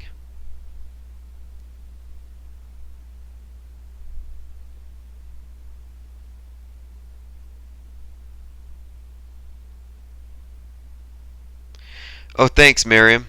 Posting the Lingo Jam bold text generator. So that's why you have links. I mean, wrenches for links. Anybody who's over there on the NASA side of things making comments, use the Lingo Jam bold text generator. Make your stuff stand out.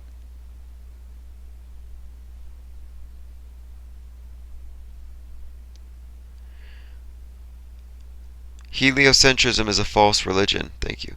What's up, Helen Best? Here's your wrench. You know the rules. The rules are we'd rather have 10 innocent people get banned than one troll go free. Error on the side of paranoia. Tolerate no globe thumping, Bible thumping, Mein Kampf thumping, no commies, and no naysayers. Don't time out unless you want to humiliate them. Just go straight for the ban. But if you want to time them out so they come back and then you can actually ban them, that's fine too. Insult to injury. Don Parker says, "Hey NASA, your PCs of garbage figure out the sun yet?" What? I don't know what that means. Sorry. Sometimes I read these comments and the syntax is off. John Watson, A Star is Born. That doesn't mean anything. Here you go. No Curvature, No Spinning by Dumpster Bin Bandit.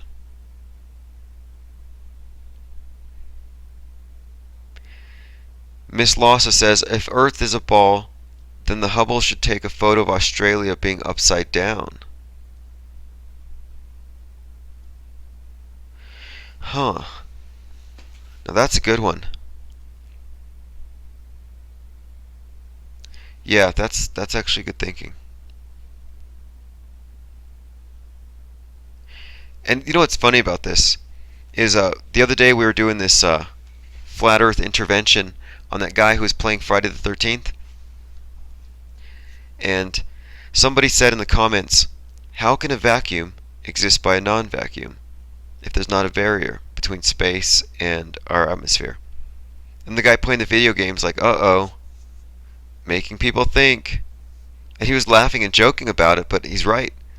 Like these questions, when you make people think, that's what's dangerous. When they start actually taking a moment to question something they've been told to think, and they're thinking for themselves. And I've been realizing here that a bigger problem beyond just people not thinking for themselves is that they're not perceiving for themselves, insofar as their perceptions are filtered through a CGI alternative reality. So it doesn't matter if you're thinking for yourself if your entire worldview has been defined for you by filters. IPS handing out wrenches like Oprah hands out cars. Well, Brian, we believe here that an armed society is a polite society. If you're all carrying wrenches, not only can you share links, but you can police the rule violators for me, and it prevents you from getting timed out or blocked by a moderator who might be unfair. This is the fairest way to be about it. And you notice other people are picking it up. Go over to I Spy NASA Lies with Candy. All of her mods have wrenches. I mean, all of her subscribers and viewers have wrenches. They're all mods.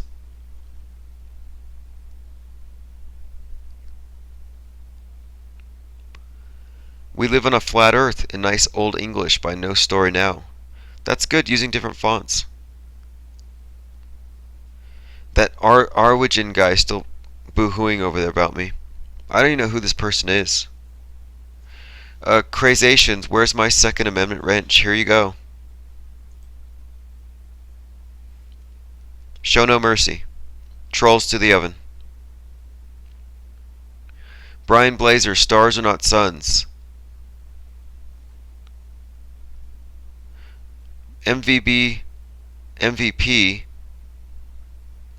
the hardware vandal says, in reference to Arwigin, more New Age conjecture from a butthurt ball gimp. Yeah, the cursive text looks great. Sassy undeniably says, stop lying, NASA. The Earth is flat. Can't leave Admiral Byrd Operation Fishbowl. Wizlaw says, I'm not a glober. Remember that. Never forget. Well, you're behaving like one, so we banned you. 2034.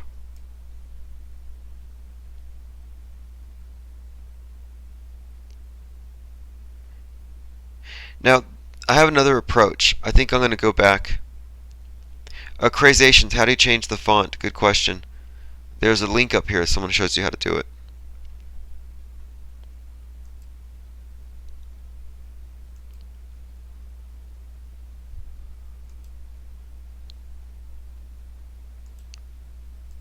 Okay, I'm returning back to the chat. 255 watching. I'm done with the NASA for now.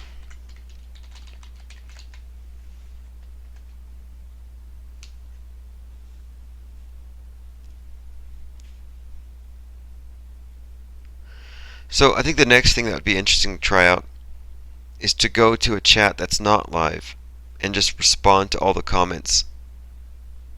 Sassy undeniably has the coolsymbol.com link that you will need if you want to improve your text. Who's going to keep the ball rolling? I Spy NASA Lies is open. Let's go see what she's doing. Hey, let's go troll her account. That would be awesome.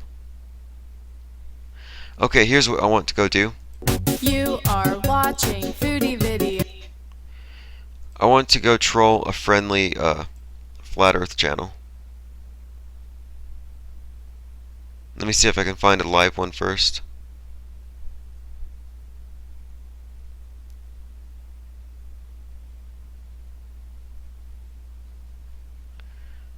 Paul on the plane, maybe his.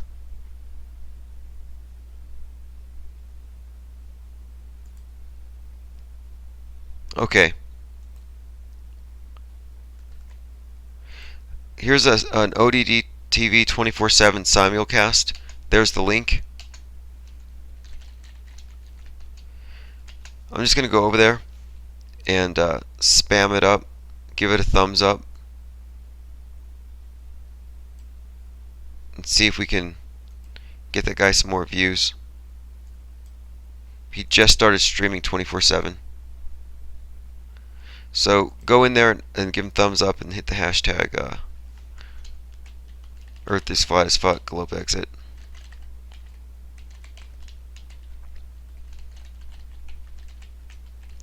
Okay, he's at 33 watchers. 36.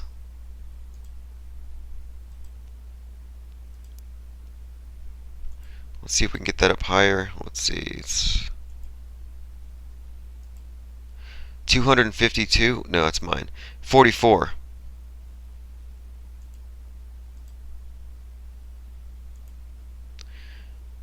$38 thumbs up, 40 thumbs up.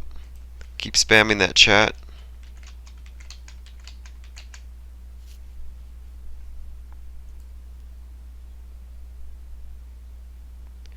So I'm posting the link. If you're still in my chat room, go here and spam. There you go.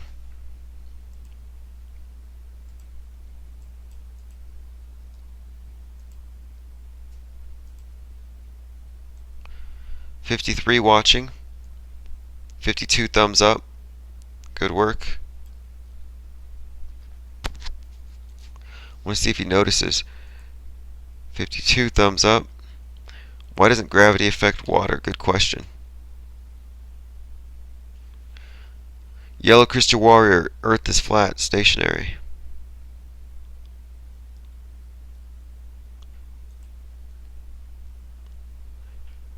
Why are we going to this channel? The reason why we're going to this channel, in case you're asking, is that this guy is simulcasting ODD TV 24/7, and I think he's new at it. He's the guy. Yeah, it's a new one. But what I want to happen is, I want to get them all shared. So if you also have a Twitter account, hit the Twitter share link and share it. This is part of the growing network. You're going to see a bunch of these small channels, smaller channels. This is not small. You're going to see them popping up. Yellow Crystal Warrior says bong water when undisturbed is level. We're just basically hyping up their stats, increasing their viewership, sharing it, tweeting it, raising the thumbs up, and then going back to whatever. James Gibbons, that's a good font.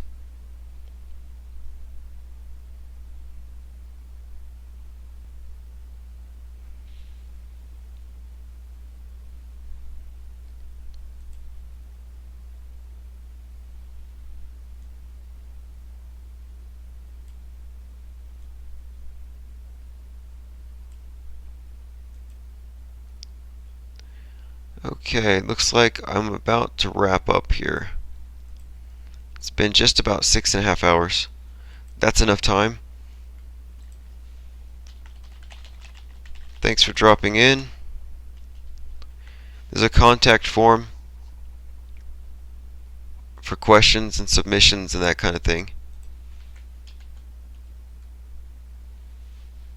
IPS, what happened last night? Well, hey, SpaceX canceled.